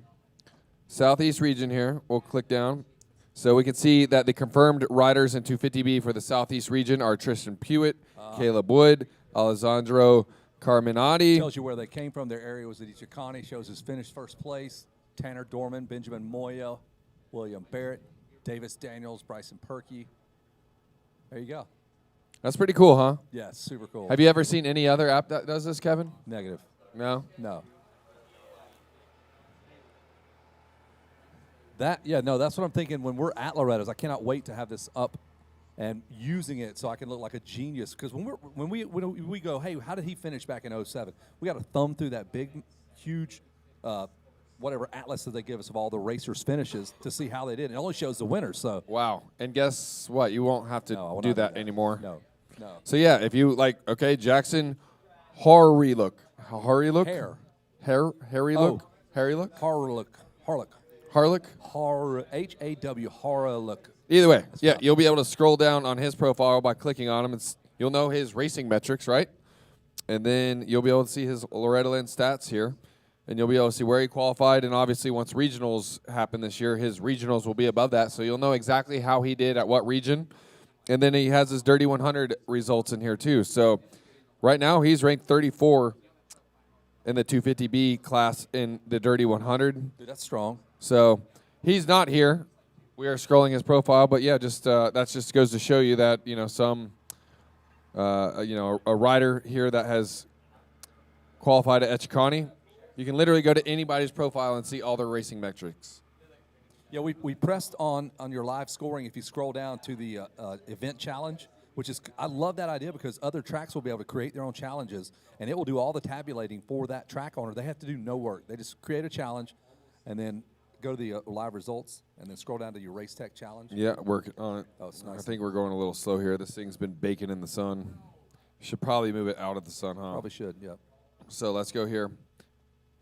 Or you can join the Race Tech Challenge if you're within 1,500 miles of here. But if you're not racing here, you're not actually tabulating any laps. So you can join it if you're not here. But so there you go. That's all the people. It's live tabulation of. Basically, the challenge is who spends the most time inside the top 5 number of laps. And this kid we're tied at first, 10 laps apiece. They both raced 2 motos and done well. And right now, these aren't actually updated until tonight once we get the official results in. So as soon as the track uploads the database tonight of the official results. So that's from yesterday, probably? This is all yesterday's data. Got it. So these numbers will be, I imagine, way different by this afternoon. And more people probably have signed up. And, you had to do it before your first motos. Yep. Well, as of right now, we only have the top 10 leaderboards, so I'll have to see. You know what? Maybe we can add a load more button and see how many people are actually in the running for the Race Tech Most Shocking Performance Award. But yeah, that's really cool. I've heard you talking about it, but you get a $1,500 initial suspension setup, 50% off parts after that, and a whole year of support, man. Chris Riesenberg, Checkers, also known as, supported us for a very, very long time. And back in the early Verb Classic days, he was one of our first big awards. And he's seen a lot of kids go from 50s and 60s that we've helped with this award. And they, Scott Mesquite, I believe, is he's making main events in Supercross. He's making main events in Supercross, and I still believe he's one of the RT Rippers. So we've seen he's had a lot of really good talent come from the Verb Moto races. Super cool, man. Really digging it. And it's like just watching it and using it, it's definitely helped me to learn how to navigate it. And we can see Luciano Tessine. He's Chris Tessine, our developer's son. Developer and partner. Your employee. And employee. One of our low-level Chris. employees. This is his son. So as of yesterday, he only did one moto, one qualifying race, and he was in the top 5 the entire time. So even Luciano after today, because he's had some great motos, he's probably going to have 20 to 30 laps in the top 5 by then. With so Dane Pappas, Max Myers. Yeah. They've all spent a bunch of time in the top 5. We're gonna see these numbers update hugely. Yeah, we're gonna have hugely. We're probably in the 25 range for a few guys. Well, yeah, with yesterday's heat races and the 3 or 4 races today. Still putting a little water down as we kind of work our way through this Verb Prospect app. If you have not downloaded, A, it's free. B, the information there is awesome. Look, Kevin, you could still pre-register for World Mini, apparently, according to the Moto Prospect app. So it's not too late for you, dude. If you want to get out there, I wanna do it. you can race the World Mini. We're still in first motos. What's really cool, you see this Prospect Platinum plate? You win that.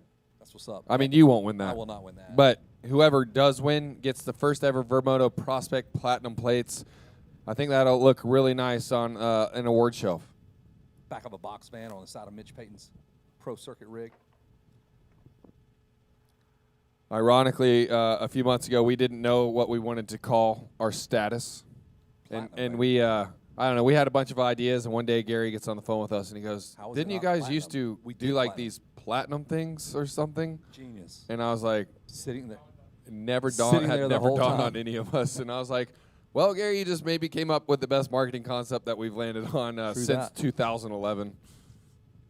That's what he's here for. So we have now a very cool Prospect Platinum plates thanks to Ryan Villapoto as well. Got photos, World Mini photos are available. It's wild how it attaches the photos to you if you're subscribed or whatever. How that works, you can explain better than I can. As long as you have your profile claimed, so you don't even have to be subscribed. If we shoot photos of you, we basically come in, drop them in the proper class. If you're in the 5178 class, we drop them in there. Our system reads your number. And then it lets you know, Kevin, that you got a photo available to check out. And if you want to buy it, it's nuts. The content creator could set their own price point from $1.99 to $4.99. So depending on who it is and maybe the race, you might have some variable pricing in there. But I think Jason Crane and Brent Stallo have a nice little deal worked out. They're both shooting photos. Crane's editing them. So Crane apparently is keeping all the coffee money this week and beer money. Brent shoots, he edits, he says, but I've seen Crane out there with that 300 mil. So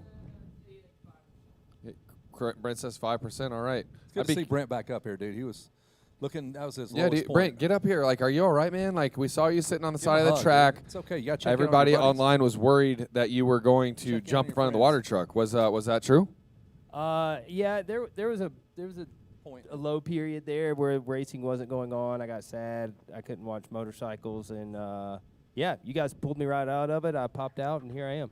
So Brent, you used to be our staff photographer back in 2007. You had the job for at least 3 or 6 or 9 months. I can't remember. But we put you on a camera last year at the 500. You did pretty good. So I said, Brent, you're ready for a 300 millimeter prime. I was like, you don't need to go out there with a 24 to 70. You don't need a 70 to 200. I said, take out this behemoth of a Canon, a 300 millimeter. Tell me how it's going out there with that. Anyone could do it. Literally anyone could do it. Yeah, you move buttons around to make sure it hits certain numbers, and then you hit the button to take the pictures. It's pretty easy. Yeah. Man, that is simplifying some picture taking, dude. You have to have an eye, right? You have to have angle. You have to have, like, you want to capture some story. You want to move your way around the track. There's some things, right? You either have style or you don't. But if you have style, yeah, you learn it pretty easy. Now, I remember Ryan Swanberg a few months ago at A1. He commended you because he said, Brent, you told me to shoot story in my photos, always have some foreground and, like, really capture that emotion. Wow. And I was like, dang, dude, Ryan Swanberg, one of the top dudes in the sport now, giving you some accolades. So are you listening to your own advice out here at the RV2 World Mini? He said, dude, I still think about it to this day every time I shoot. The advice you gave me at Loretta's 2008, 9 maybe. Yeah. No, I still use it. Obviously, it's my advice. So, yeah, it works. I'm guessing, is Swanberg the reason you became our non-staff photographer? 100%. Yeah, he was quickly better than me, very quickly. And I never raised the bar, dude. I stayed in the C class. He moved up to the pro class, went on to have a pro career. I never even made Loretta's. Yeah, so, yeah, no, he was the reason. Yeah. Incredible backstories here, and I'm going to go shoot dirt bikes. Chase Cook back on the mic, the mouth of the West. Is that what do we call you? Chase the fake mouth on. You said something that came off a little weird there for a second. Mouth of the West, but I thought you said mouth on the West. I was like, whoa. Mouth on West? Whoa. No. Easy. I just met you. Yes, here we are. This is a all 125, probably a schoolboy one if I had to guess. It's a 125 BC. There Yes, you go. 1217. Guess correctly. Good job. Man, we're almost done with the day. This is our race 15. We got 14, 15, 16 to go. We got our 65, 10 to 11. Then our 250C, and then our 65, 7 to 9, and our girls 65 to 85.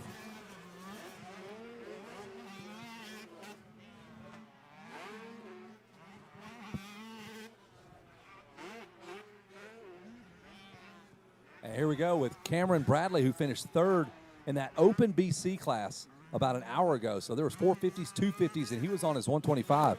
And now he's leading the all 125, 12-17 BC class. Travis Lawrence second. Britt Erkenbrack. He's from Erkenbrack. It's from Genola, Utah. Out of Erkenbrack, Texas. Waylon and Willie and the boys. Hayden Dupuis is fourth. Jackson McCarty fifth. Deegan Miller sixth. Reed Brenton seventh. And Leighton Dalbut in that number 8 spot. My results don't go any further. I could scroll down if I wanted to, but no, I'm not doing it. Oh, I got you. It's Cody Cox in 9th, and then Charlie Radcliffe. There we go. That is your top 10. 10 riders, top 10. Makes it a little bit easy for us. Bradley just starting to motor away. Gosh, this track is looking phenomenal. They just did some work on it, threw some more water down. This track is pristine right now, ready for some more racing. Looking at these clouds, I'm okay to say, give us a little bit of this moisture. It kind of looks like it wants to, but the cloud cover is nice too. Temperature is about 80 degrees outside right now. A little bit of cloud cover. Pretty nice. You're right. It says 81 on my watch. As we continue to watch Cameron Bradley, the all 125 BC 12-17 class.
So shout out to Michelin and GoPro sponsoring our live stream here on the Verb Moto YouTube channel.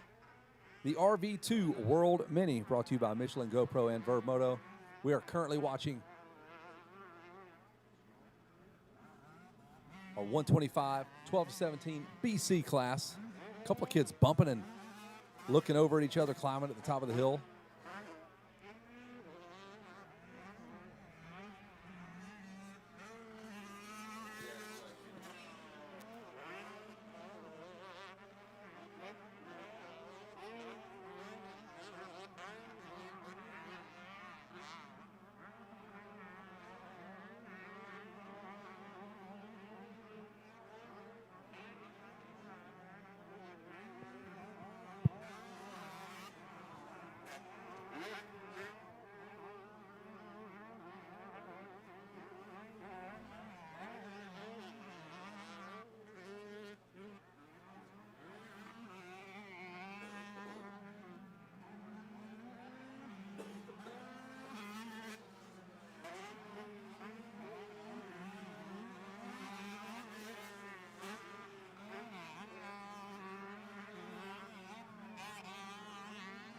So it's still Cameron Bradley out front, got it out to about a 5.5 second lead over Hayden Dupuis. Travis Lawrence third. Jackson McCarty up to fourth. Britt Erkenbrack in fifth on the 21 KTM. And Hayden Dupuis just flashes past the screen there in second, looking for the number 66 KTM. 10 more seconds back, that would be Travis Lawrence.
I just got like Bailey who does the socials like, hey, Zach Williams said he'll call him for fantasy. I was like, I have no idea who that is.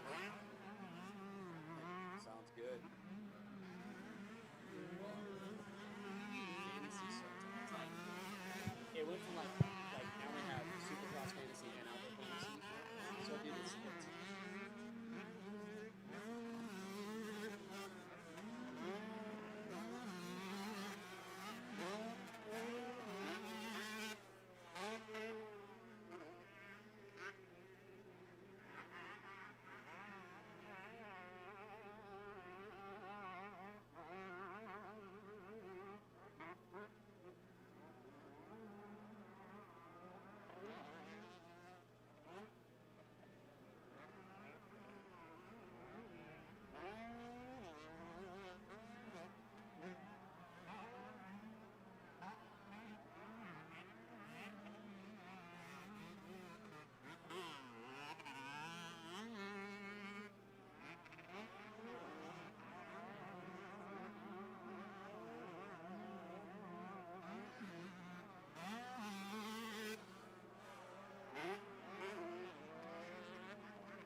Checker flag is out for Cameron Bradley. He will grab that race win, and Chase has got some work to do now, brother.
Well, I'll call you Cam Bam because that's what you got here on your front number plate. Mr. Bradley, though, there you go. Congratulations on the Moto win. Making it happen out there in the 125. How's the track right now? I'm looking at it. I was talking to some other riders. It looks super beat up and blown out in some spots, but there's some ruts in other spots. But overall, pretty good? Yeah, track's pretty gnarly, but just got to find the smooth lines and, yeah, kind of think of where you're going. First time here at World Mini? Yeah. All right, what do you think so far? It's pretty sick. I've been to Mesquite before, so I'm pretty familiar with the track and the dirt, but, yeah, overall it's been a good experience. Right on, man. Well, hey, congratulations on that win.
So look at all these guys. When they don't really have an avatar, typically that means they have not claimed their profile. So look at that.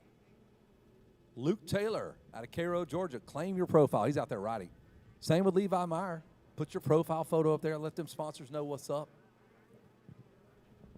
Dude, if I was at all good at dirt bikes and I was on this, I would be pimping this out on my Facebook.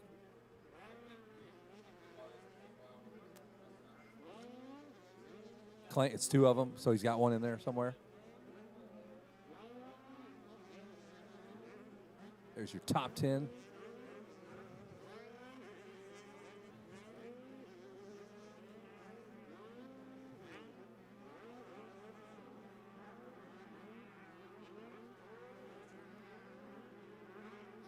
It's already hard enough to ride. Hard desert.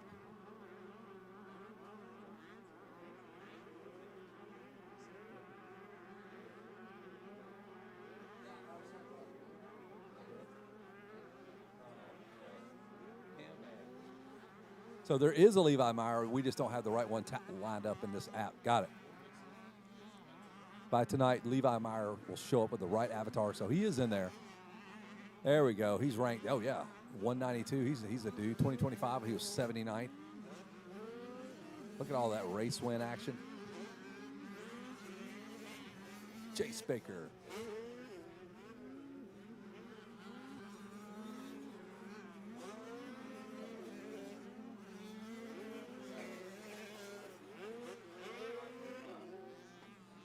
$5:45. That's when we're going to do our media training. We got some social media stuff. Wes is going to help you out, get your Instagram looking right, get you looking right in photos. You're going to help these dudes with sponsorship. I'm going to tell you what you do and do not say when you're trying to get sponsorship deals from brands, gear companies, whatever it might be. And then Ryan Villapoto is going to be there to help you work through what to say on the mic when you had a good moto, a bad moto, when you want to make sure everything's spin it, positively. Yeah, I wonder what his camp was telling him when he was. Do you think when he was on Cowie, he had a PR coach that was like, "Hey, man, we got to work on this a little bit." At what point does that happen? I don't know, man. I don't think he was into it at all. And we can ask him. We'll ask him that because he was not the most approachable guy. Was back it then. Cowie that did it? Was it RV that did it? Because RV could have been Life. No, yeah, I don't know, because when he was on Cowie, winning all his championships, he just looked miserable every time. But then a few years later, when he came back into the moto scene, everyone's like, "Oh, he's actually a really cool guy. Correct. Like, we like RV." Yep. So yeah, hindsight's 2020, and I'm sure RV and a lot of riders probably think, "Man, you know what? This is work, dude. This is just hard It's a work. lot of work, but I could have done this better. I could have done Maybe. that better, Maybe. right?" Yeah. I mean, look at Eli Tomac right now. I think Ricky was super serious, focused when he was on the mic and didn't play around. And, then you got guys like AP who just has so much aura about him. Like, I can't wait to see what that dude's going to say. And when he wins, holy cow, it's a spectacle, dude. Love some AP. Yeah, but AP's aura has probably extended his factory career Absolutely. for 3 to 4 years. Malcolm Stewart, now he's got a race win, so he legitimately earns what he. So does but dude, so AP's got a does race well. win, right? But dude, their likability is off the charts. Those are two of my favorite guys for sure, and they're all cool guys. Wes, why do you think guys like Cooper Webb have started vlogs? Do you think it's so like their kids will be able to see them race Yeah, when what's that all they're about, you older? Why now? If you're Cooper Webb, do you I'm gonna do a race vlog? I don't know. I've asked the same question to myself, and it's like, yeah, you got 3 kids, you're racing, you're traveling, you're training nonstop. Just the extra effort that it takes to have someone film you and have the energy for that, I don't understand. It's a lot. I couldn't fathom doing it, and I make like $1 billion less than Cooper Webb. I have one less kid than Cooper Webb, and I train 1,000% less than Cooper Webb. Well, you don't train. Yeah, well, maybe it's this. Maybe he was approached by guys like, "Look, I have a turnkey deal. I'll do everything, and we'll make a little bit of money." And you think they're making a little bit of money on that? Like, Yeah, but at the same time, those guys with how much they rock, the last thing they want to do is film an outro to a vlog video at the end of a day, or I don't know. It's just, or at the end of a he shitty race obviously wants day. to do it because he's doing it, and he's at a point in his life where he's made enough money. He does not have to do it. He obviously wants to do it. Yeah. Yeah, and he would be making pennies comparatively on YouTube, like cool, a couple $1,000s a month. Definitely not worth the effort. But I will say, when we were doing Red Bull Moto Spy, him and his wife Mariah, the series would come out or a new episode would come out, and he would always text me and be like, "Dude, that was so good." I do think there was like a part of him that really loved having it documented and seeing those moments. So yeah, maybe you guys are right. He's trying to document it for himself and his kids to look back on in the Well, future. his kids are too young. They're never going to see him race professionally. And you could go dig through the archives, but that's just a little bit more deep dive into the personal, behind the scenes type thing. So I think maybe it's for the kids. That's kind of my theory on that is I'm going to text why him and else? just ask him, like, why are you doing this? Like, just curious. Because it's nothing to gain doing that. Nothing really to gain. You're losing money. I mean, here's the other question. I'm telling you, he's doing it because he likes doing it, like Wes said, because there's no reason for him. He does not have to do that. He makes millions of dollars. Doesn't suit Webb's personality to me. That's the funny part. I'm like, But of dude, all the people. but it does, though. He is a funny, like, when he's funny and loose when he wants to be, like, just completely comfortable. He's I believe it. Like, he used to be one of my favorite interviews when he was, like, as an amateur, dude, he was one of the best. Him Oh, and hey, AC were payback's awesome. a B word. Bowers. Remember Yeah, that? man. Fowler's facts. I mean, Tyler Bowers would just bashing yeah. each other all the time That's in right, 250s. Yes. And he was tiny, and Bowers is a ginormous man. He was like, I don't Yeah. care. I'm not worried about it. He was a beast. Yeah, he's low-key, man. He is low-key, just an assassin. Love some Cooper Webb. But I guess, Wes, maybe you know. I'd be curious to know, like, Shane McElrath, right? He's got his vlog. Shane's making good money, but he's not making life-changing money, right, racing a dirt bike. How are they finding these guys to pay to fly to the races and film them and do the editing? Are they finding guys that are trying to get their foot in the door? Probably. So they'll do it for free, and Shane just got to pay for his. But you got to pay for a flight and a hotel room every weekend. Sure. Or maybe Shane does it as part of like his team deal. Because he says, hey, I'm going to bring this value to the team by having a videographer. Now, that definitely means something. Maybe the team helps subsidize some of that because they're like, well, it's helping you, but it's also getting a spotlight on the team. So it's they a probably marketing sell that asset. to their sponsors. Exactly. They're like, hey, we got this. It highlights our team. I don't know. Lots of it. Lots of it. Dude, we went to waiting a week for Supercross. Just sitting there for a week delayed broadcast to 5 hours of coverage, pre, post, during, vlogs out the wazoo. I can watch the replay an hour after it's done. I can just watch it. I can pause it and go to the bathroom. Oh. It's nuts, man. There's so many Well, vlogs hey, out there. It's good stuff. 65-10-11 is out on the track right now. It's Carter Holmes out of Groveland, Florida. Right now out front, Levi Myers, second place. Dang it, I messed Another Ryder Anderson, Ryder out of Blossom, Texas, in third. Looks like Levi took over that second place spot here on that last lap.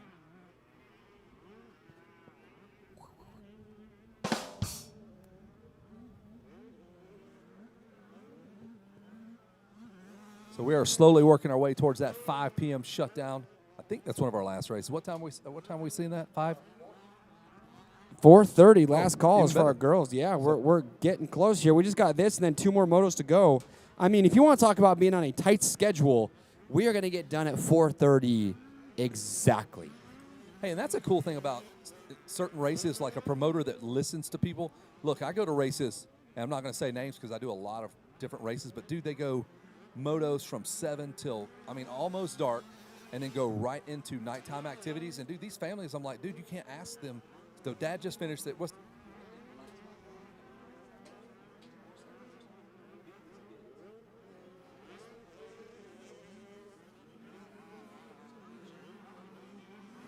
Well, that's important, and also it's also nice when you're that.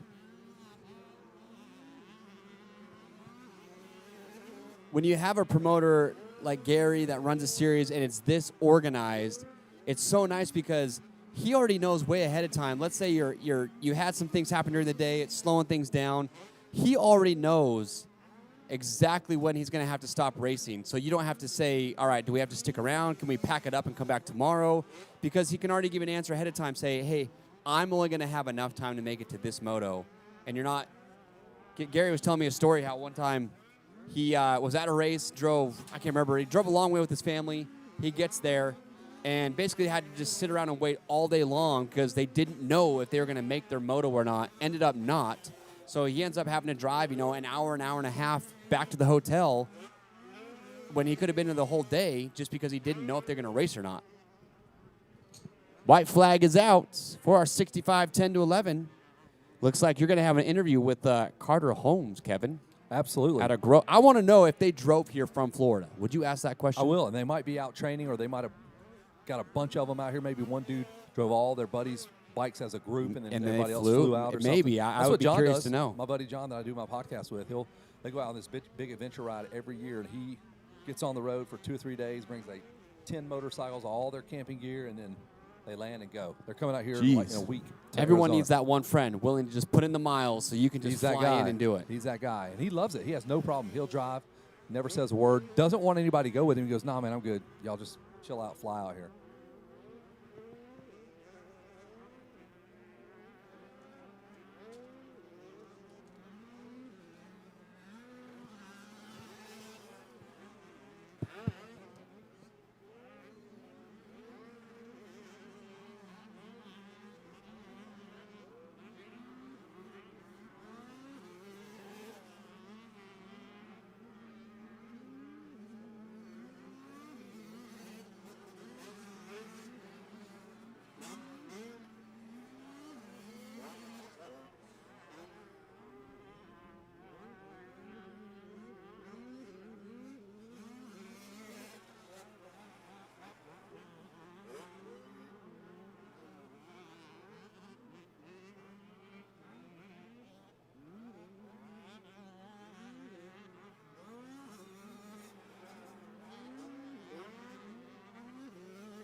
trying to hook Carter Holmes up with an interview, man. I got stood up.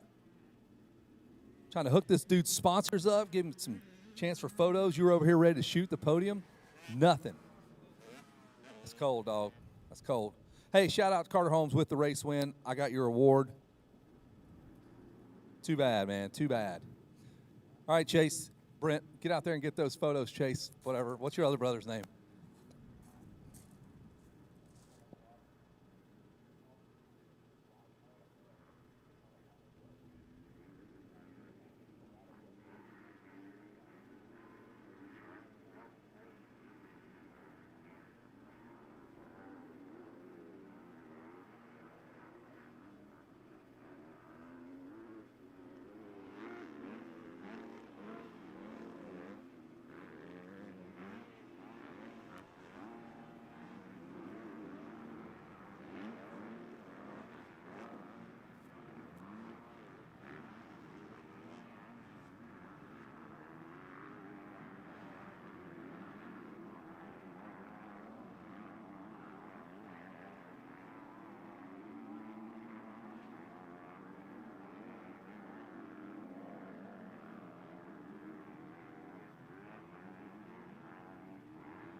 So shout out to Carter Holmes. I was trying to get you an interview, dog. Carter Holmes, you're supposed to come up here. When you win your race, you're supposed to come to the podium, dude. You missed it.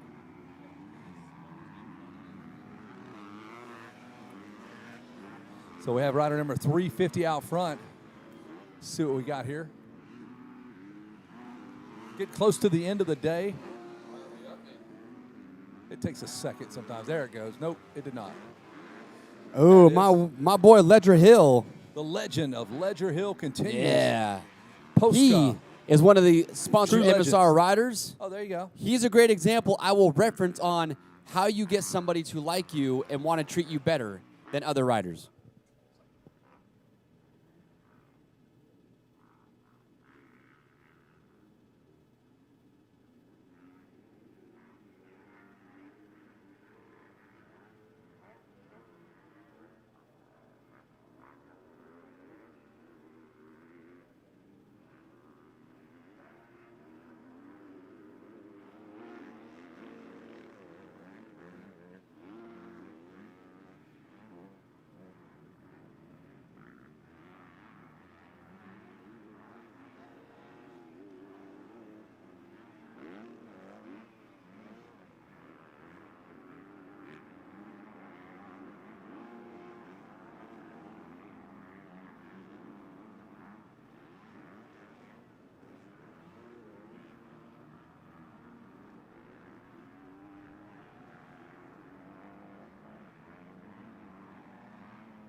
So still Ledger Hill out front.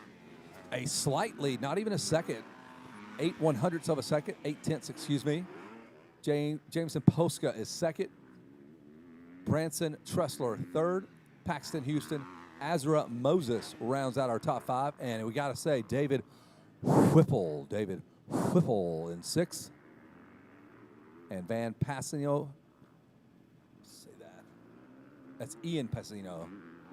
Ian Pasno, there we go. We'll get it right 500 times later. There's Ryder Hare in eighth, Thomas Rigby ninth, and Devin Paul rounds out your top 10.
So number 350 Ledger Hill still out front here in our 250C Moto. It's Tressler second, Posca third, Houston fourth, and Azra Moses fifth.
This battle out front right now between Hill and Tressler is getting spicy.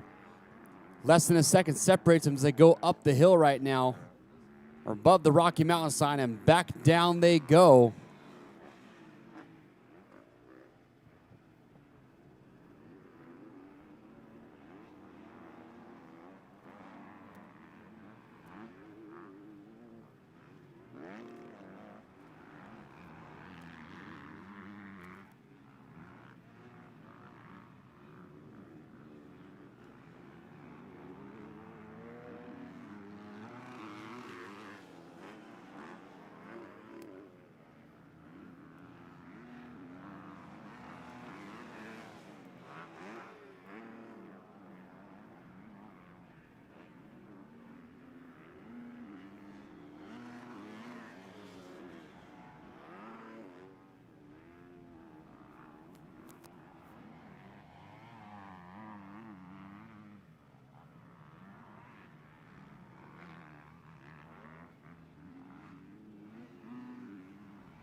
And Ledger Hill will bring out the white flag.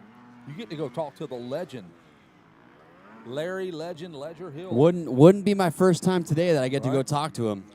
Well, I've been stood up 3 times on the podium. 3 times already. Oh, I only got stood up once by Preston. Yeah. Kilroy He did it came to me. back, though. Yeah, but he came back. We got it up here, but yeah. Ledger, he ain't going to miss it because he knows who sponsors him. Smart. It's in his best interest to come say hi to Chase.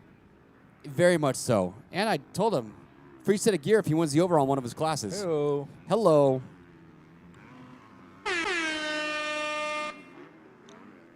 Free gear. So just one more moto remains. I think Wes Williams has one more day of life left based on his cough. Bring it. Bring him back. I got the black lung, Paul.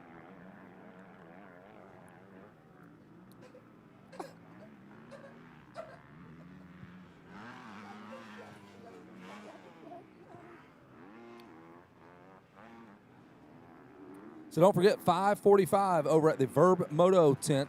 We're going to have media training, help you with your social media, help you with your mic skills when you're doing interviews, help you with your Instagram, your YouTube, how to handle yourself when you're getting interviewed, all kind of good stuff. Won't take just a few minutes. Mom, Dad, you definitely should come because it's a all-hands-on-deck kind of deal.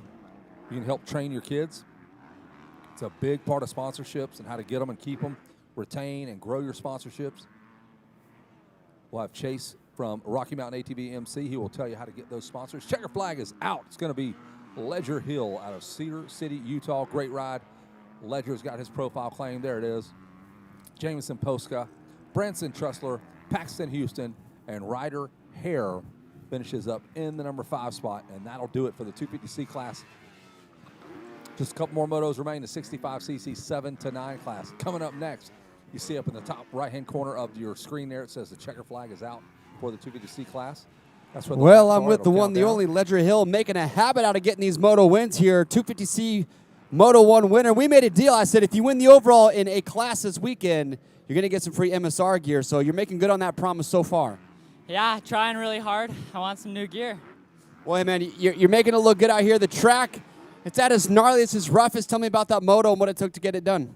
Yeah, me and Branson, we were battling hard, pushing him off, and I saw that he went down, and I was like, okay, it's just time to cruise now, and I honestly went a little too slow and let him catch up to more than I'd like, but, you know, it's done.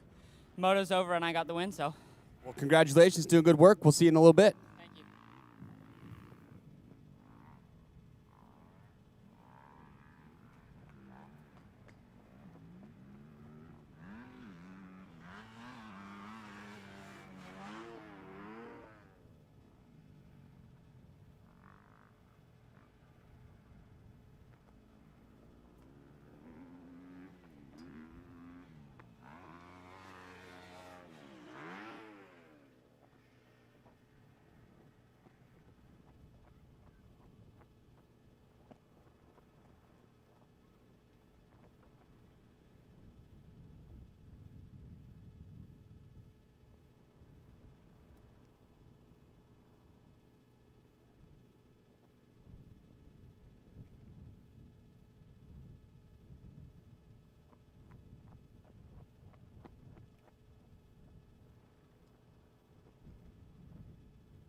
Here we go. 65 7 to 9s. We are off and running. One more race remains on the day. Looks like a Cobra rider out front. Look at that. She's awakened. She's alive.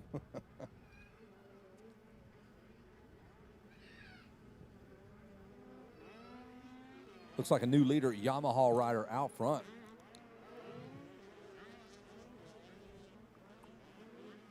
Who could it be? There's only a handful of Yamahas out there. It might be Ezra Armbruster. Couple of Yamahas, that's it. Could be the 77 Wow, look at that. One of our biggest classes of the day is our last moto of the day, 6579. We got our girls out there, too. They're separate motos. I think they had to break them up. Keep them. So the girls will run by themselves. Look at that. There's just a mob of riders climbing to the top of Mesquite Mountain. So we'll give you the official rundown here. One more moto, I believe, remains on the date. This moto brought to you by Michelin and GoPro. Why not? They're bringing us our live stream. There it is. So it's the 297. I believe that. Who do you got? That is the 297 of. Wait for our scoring to update here. Ezra Armbruster. I like that name. I know one. That's who I thought it was. Yeah, Luke Witt second, Wake Benson third, and then Zenon Perzan fourth.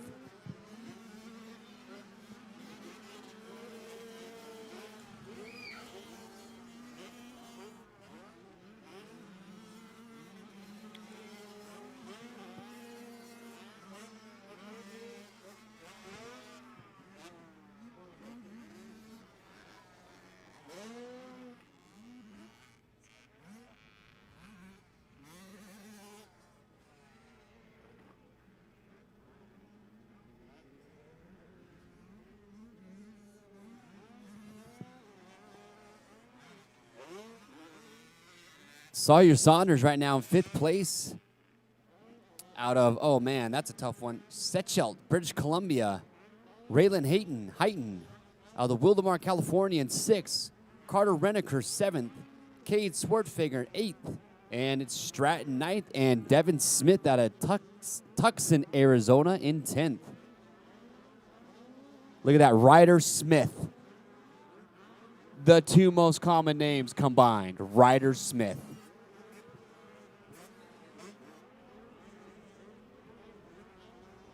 Taylor is the #1 name in the Prospect app, 2,200 Taylors. But Ryder is more popular than Jet. There's 1,200 of them, I think, and there's 800 Jets. But they're coming. Ryder's That's a lot of Jets, though. Yeah. Taylor's been around forever. Jet's pretty new. Got a lot of time. The thing is, John and David are top 10 names. Just standard old John and David. Hey, some things never die, all right? John and David don't. John and David, they're sticking around forever. Hanging tough. Wes has access to the full database, and he just extrapolated all the names to see what were the most popular names that race that are on this app. And 2,200 Taylors are in the app.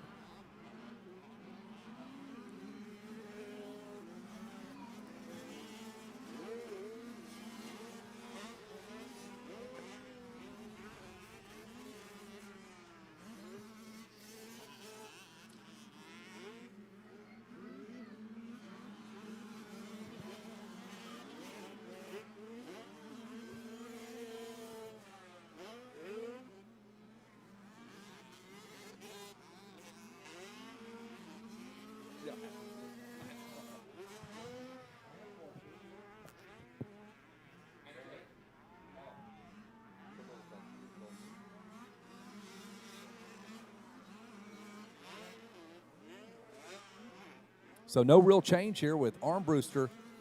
And we remember just a few motos back when Ezra went from 16th back to 18th to 14th, 10th, and then top 5. Like that kid was flying in that other 65 class.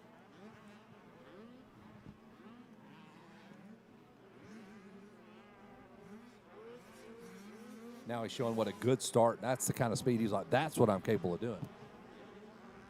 I think he's right here coming into the rhythm section here. Got to hold the big hill straight away. There he is. I should have just found the one kid ripping with nobody else behind him. Yes. That would be Armbruster right now.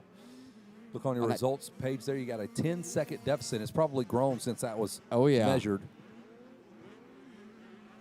Here he comes over that finish line. He's like, that is what I'm capable of, boys. Out of Garden Grove, California. And look at that. Is he the only Yamaha? Thought I saw No, we another got one out more. there. We got Yeah, a couple more out there, so we got a few Yamahas out there. Hey, there's a rare Kawasaki out there as well, unless it's a Yeah, I see that motorcycle Renneker on the Cowie. It's about to come through here. Like when a dude is on a Cowie, You know he's like, all right, I'm going to bide my time because I got a Team Green ride because Jet Reynolds had to do it. Ryder D had to ride those old Cowies, and they were just, I got to get off this thing and move on.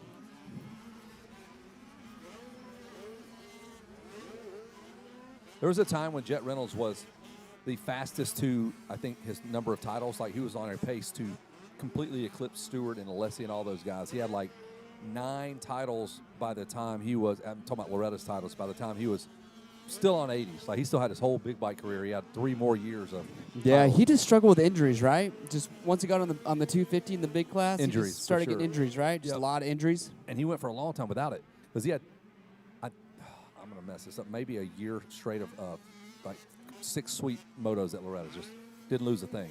Yeah. So he was never injury or crash prone, but something happened on the big bike. And I think every time he would get hurt, he would come back, and he was expected to beat, or he was thinking he should be beating these guys. He would put pressure on himself and go down again. So he never really got a good run. And all those guys got confidence after, because he would spend half a year out of competition, and they're like, all right, we'll take over from here. And he comes back now. He's not the dude anymore. Yeah, it is really hard. That's why with like Jet Lawrence right now, for example, missing 2 Supercross seasons in a row. Look, I understand it's Jet Lawrence, but that's a lot of races. And we were talking about earlier, when your mentality goes from I'm the best guy to just don't get hurt again or let's get through the season. That's a problem. That's a problem. Because You can't. Hayden Deegan ain't trying to get through a season. No, He's trying that's not the mindset you can have. Get And in I don't your know head. if that's what he's thinking, but you would assume that's got to be in the back of his Somewhere, mind after 2 somewhere. seasons like that. And so if you want to be winning titles, that's not the mindset you can have. You gotta can't go think all in. All in. And I'll tell you right now, Jet Lawrence, hurt or not, Hayden Deegan doesn't care. I guarantee you Hayden Deegan wishes Jet was 100% healthy. does. He don't He want does an not want asterisk. an asterisk. Nope. And he wants all the Jet Lawrence he can handle. Tell me one other rider outside of maybe Hunter who is thinking, bring it, I want Jet. 100%. Nobody else wants a piece of it. Every time he throws a leg over the bike, that's his carrot the whole time. I'm going to destroy this guy. He's going to be a problem, dude. He's going to be immediately a problem at Fox I agree. Raceway. I've had a lot of people say, you're crazy, No, like he's Jet's the gonna win a most talented. moto I'm like, no. immediately. He's going to win early. He's going to win early, and he's going to win overalls early, and he's going to give Jet, I think, all he can handle. It's, yeah, I will it's say going to be Jet wild. to me is better outdoors, or excuse me, Hunter is even better outdoors than he is at Supercross. What I saw at Motocross of Nations, that's the best I've ever seen Hunter ride. He had his brother covered that day. Yep, he And did. I mean, he's never done that outdoors. No, I think people are. He's a problem I outdoors. really think this outdoor title is going to be between Hunter and Deegs, just because I don't think Jet is even close to ready based on what I've heard and seen. I've seen that dude on a cane in the last month. Yeah, There's no way I you're just getting it don't in. know how you're going to be ready. He and might then be ready for SMX at the end. That's probably what he's Yeah. shooting for, honestly. But if you're, do we get a PR statement here in the next few weeks saying he can't Nope. race outdoors? Maybe. I mean, who knows? I just have not seen a single video of that dude riding. No, and you would have seen one by now. And that's an injury where, like, Jeffrey Hurley and some other guys have had that same injury who had to go be get very a careful. second surgery because the chronic pain, the pain just never went away. So I sure hope for just a fan's sake that we get the best version of Jet, because the racing is better. If those two guys are on the track at the same time, then you're going to have an epic rivalry. 1,000,000%. The only thing I could see getting Deegs maybe a little bit in trouble is just his whole just degaff attitude and pretty sendy. He is pretty sendy.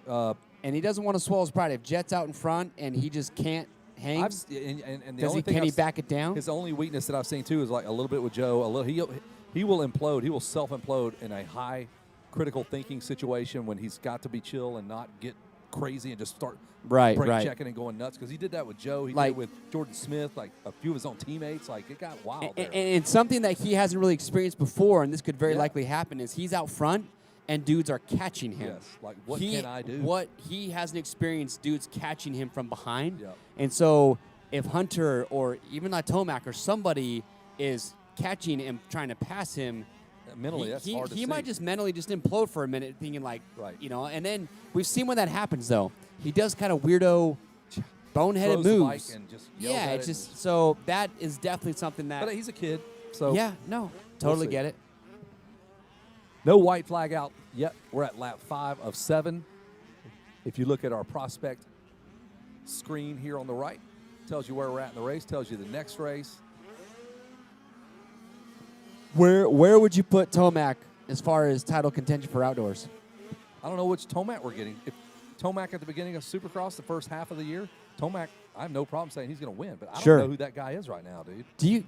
What would you sum it up to? This weirdest I don't know. This is the weirdest Supercross season we've ever had. All time. It might be. It wasn't just like, because like in those years where he had the weirdo moments with Dungey, he was fast the whole year, and then would just have weird moments. I got 6th, and Tomac has had a history of doing that, even back on his Honda days. There are nights where I'm getting 7th, and there's nothing I can do about it. Next weekend, I'm going to beat you by 25 seconds. Yeah, I don't know exactly. how that happens. That's wild. But this was just like, you were the fastest guy. You won 4 races, and then you couldn't even come within 20 seconds for 4 races in a row. I don't understand it, man. It's odd. It is bizarre. I mean, at Nashville, fastest qualifier, wins his heat, right. you're like, oh, he's back. He's back. And then he said it on the broadcast. Yeah. I'm back. I think and we're then back. in the main, Got handled. I understand he got a bad start, but he moved. stayed where he was. He moved like 2 positions up in half the race, and then he crashed. Yeah. It was still a weirdo. I don't know. I don't think And we'll I am ever here get an answer for I it. love the weirdness. Like, it has created so many great stories and dialogues. And Kenny and Hunter, either one of those guys wins, it's going to be awesome. I want Kenny to win. Openly admit that. I like both of them, but I think it's Kenny's time. Before he gets too old to get himself a Supercross championship. Yep. Just All right. selfishly, I want it. White flag is out for your race leader, Armbruster. Ezra Armbruster. Ezra Armbruster. We're going to go say hello if he happens to come down to the podium. Hopefully he will. Hopefully you don't get ghosted a 4th time Dude, today. 3 times already.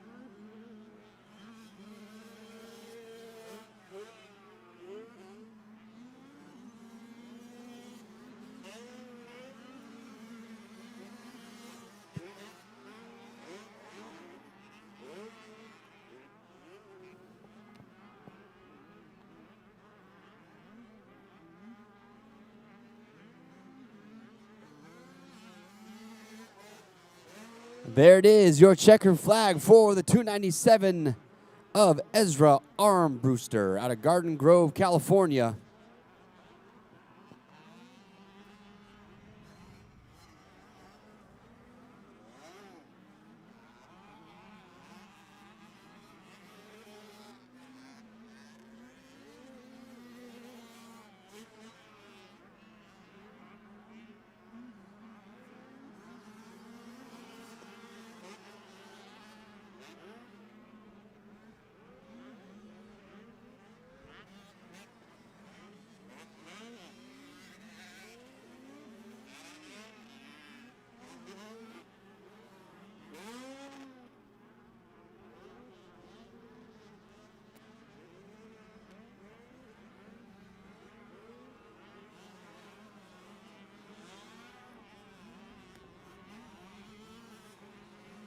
And your top 5 in that moto, Armbruster, Witt, Benson, Saunders, Perzan. That's your top 5 there in your 65, 7 to 9. We're going to go down to the podium and get an interview with our race winner. Yeah, let's do it. I want to say hello to Ezra Armbruster. Dude, you earned that. I said, God, I finally get to see you up here, dude. That last moto was rough. You said, how many times you crashed? 4 times. That's not fun, is it? No. This is fun, right? Yeah. Well, what's the difference between this moto and last moto? Stayed up and rode consistent. And then you didn't play, like, whatever, Roblox or something on your iPad? No. Focus now, huh? Tell me about that race, dude. The Yamaha's working. I want to thank my mom and dad, Jesus Christ, keep me safe, Altus, Buku, Yamaha, Moose Racing, FMF, Ed, Jordan, Donnie, Altus, 100%, T-Rex, ASV, and everybody else. Thank you. Hey, man, you didn't even answer my question. I said, tell me about that moto. You go, I want to thank this guy. I want to thank that guy. I said, tell me about your race. Listen to me, man. Pay attention here. Tell me about that race. How'd it go? Good. It went good. There we go. Come on. No, see, this is a great tool right here. So when you're getting interviewed, you got to, like, give me something like Did you crash? You have any tip overs, any near misses, anything almost happen out there? Yeah, I almost cross-shredded and almost went down, but I saved it, and then I got a good start. That's how it's done right there. There you go, big man. Show that medal one more time. Ezra Armbruster, that's what's up. That's how he does it. Got that Yamaha looking good. Nice work, buddy. That was on-the-fly media training right there for Ezra Armbruster. I said, hey, man, tell me about that race. He goes, I want to thank this guy, thank that guy. I'm like, whoa, no. You weren't even listening to me. Good work, Ezra.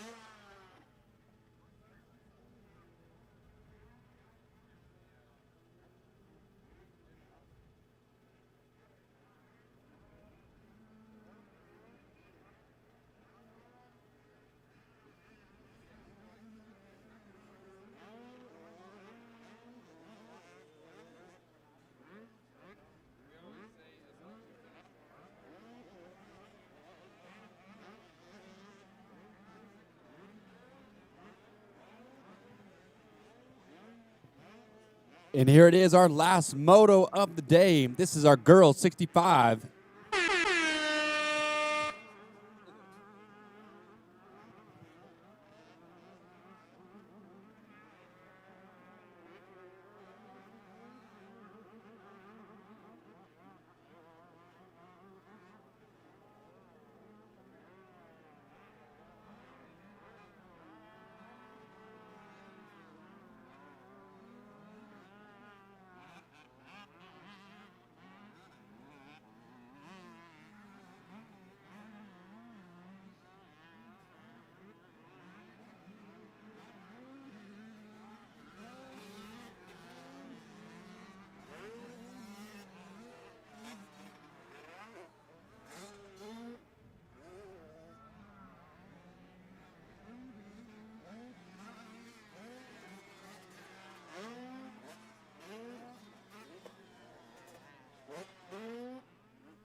It's the number 8 on the Husqvarna, Reagan Heighton out in front, out of Wildomar, California. Madison Lyons second. Ava Richmond out of Kuna, Idaho in third. And then Kate France in fourth. And then Haley Ash makes up your top 5 here in your girls 65.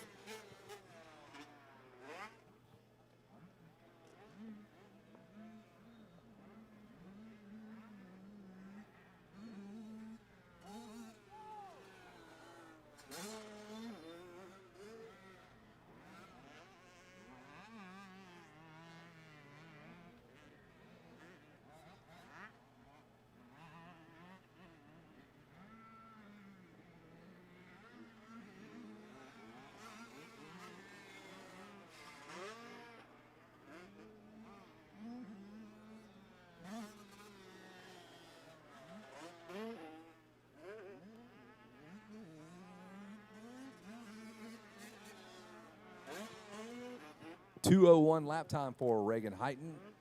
2:05 for Madison Lyons. So she's stretching that thing out 30 seconds, man. I'm going to be completely honest with you right now. 2 minutes. It's a good lap time. It's a very, very good lap time. Like that is phenomenal for Reagan out front right now. She's got about a 10-second lead over Madison Lyon, who ran a 2:05.8 last lap around. So these girls are shredding out here. We have the other Humphreys girl, Ivy Humphreys, out there out of Washington, Utah, just a local here. And there she is, Ellie Bruner out of Rogue River, Oregon. Another local from my hometown, Southern Oregon, about 25 minutes up the road.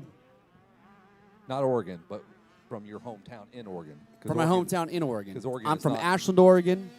By way of? Rogue River is by way of what? Nothing. How did you not wind up at Motosport? Like, they're in Oregon, like, right there. Well, so, let's see. I grew up in Oregon until I was 19. Yep. Served a mission. Came back. And I didn't own a dirt bike till I was 25. So I was not into the industry. And then Southern Oregon, where I'm from, there's just not a lot of dirt bikers. Little people, big world? Lots of mountain biking, like Mecca for mountain biking. So I rode a lot of mountain bikes at the tail end of high school, and then after high school. So I was way into that, but moto was like not a thing at all. We had motorcycles growing up, but it was like my dad's Enduro 350, you know, things like that. And so, yeah, my brother, second oldest brother, Taylor, he's the one that was like always into moto after high school. So, yeah, like. So you weren't there to key in on working at Motorsport or have there? No, absolutely not. I was already living in Utah. There you go. So when I moved here when I was 21, 22. So yeah, I moved here. 25 years old is when I actually got a dirt bike, and then got into moto. But I was already living in Utah at that point. There you go. So I didn't even know who or what motorsport was. Short story growing long. up there, yeah. And we are on lap 4 of 7 here in our girls 65, 85, 7-13 class. And this is the final race of the day. This is it. This is the final race. Look at that. Already watering the start straight over there, getting ready for tomorrow morning. They get started early here. 7 a.m. sight laps tomorrow morning, 7 a.m. Remember, after the day today, you should be doing it right now. If you haven't, download the Prospect app. All the photos that were taken today, they're going to be working on getting those uploaded to the app so you can claim your rider's profile. And photos that were taken of your rider will be on the app, and you can check those out. You can purchase those. It's just $5 for a professionally taken photo of your rider today. So take home some memories. Make sure download some of those photos on the Prospect app.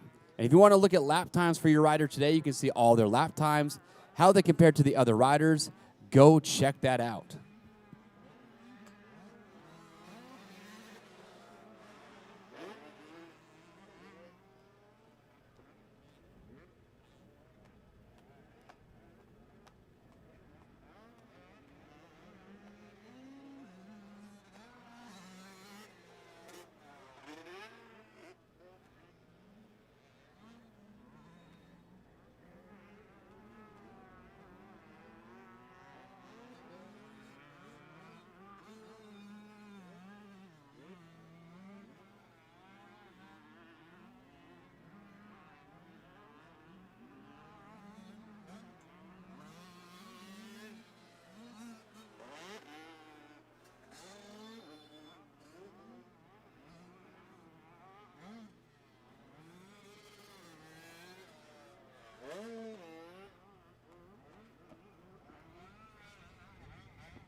Our white flag is out here for our last moto. Reagan Heighton got a comfortable 16, almost 17-second lead here.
Well, we're looking for our winner. Come on, Reagan Heighton. Don't stand our man up here.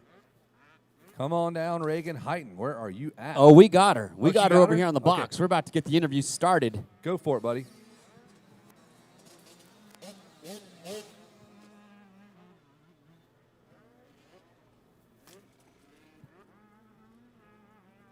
Well, Reagan, you don't even look like you're breaking a sweat right now after that 15-minute moto, but the track out there, we know it's brutal. Can you tell me about that race a little bit? I just got the whole shot and tried to pull a gap within like the first or second lap and just rode my race. Just ride your race. You know, is there any part of the track that you liked or disliked out there?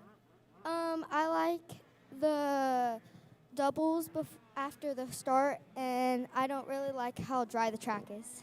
Yeah, well, last moto of the day, but hey, you absolutely crushed it out there. Here is your number one. And who would you like to thank? I like to thank my mom, my dad, Jesus Christ for keeping me safe, Canvas, Camworks, Menthol, Husqvarna, Fuel Factory, Camworks, NLab, Taper, Pro Circuit, Husqvarna, and everybody else. Thank you. All right, congratulations. We'll see you tomorrow.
Well, folks, that'll do it for the first full day of actual motos. We had our heat races yesterday, started some motos, well into our first set of motos today. Had some great racing with Ryder Ellis Dane pop us some great 50cc rider. Ezra Armbruster was dazzling in his last moto on the 65cc race.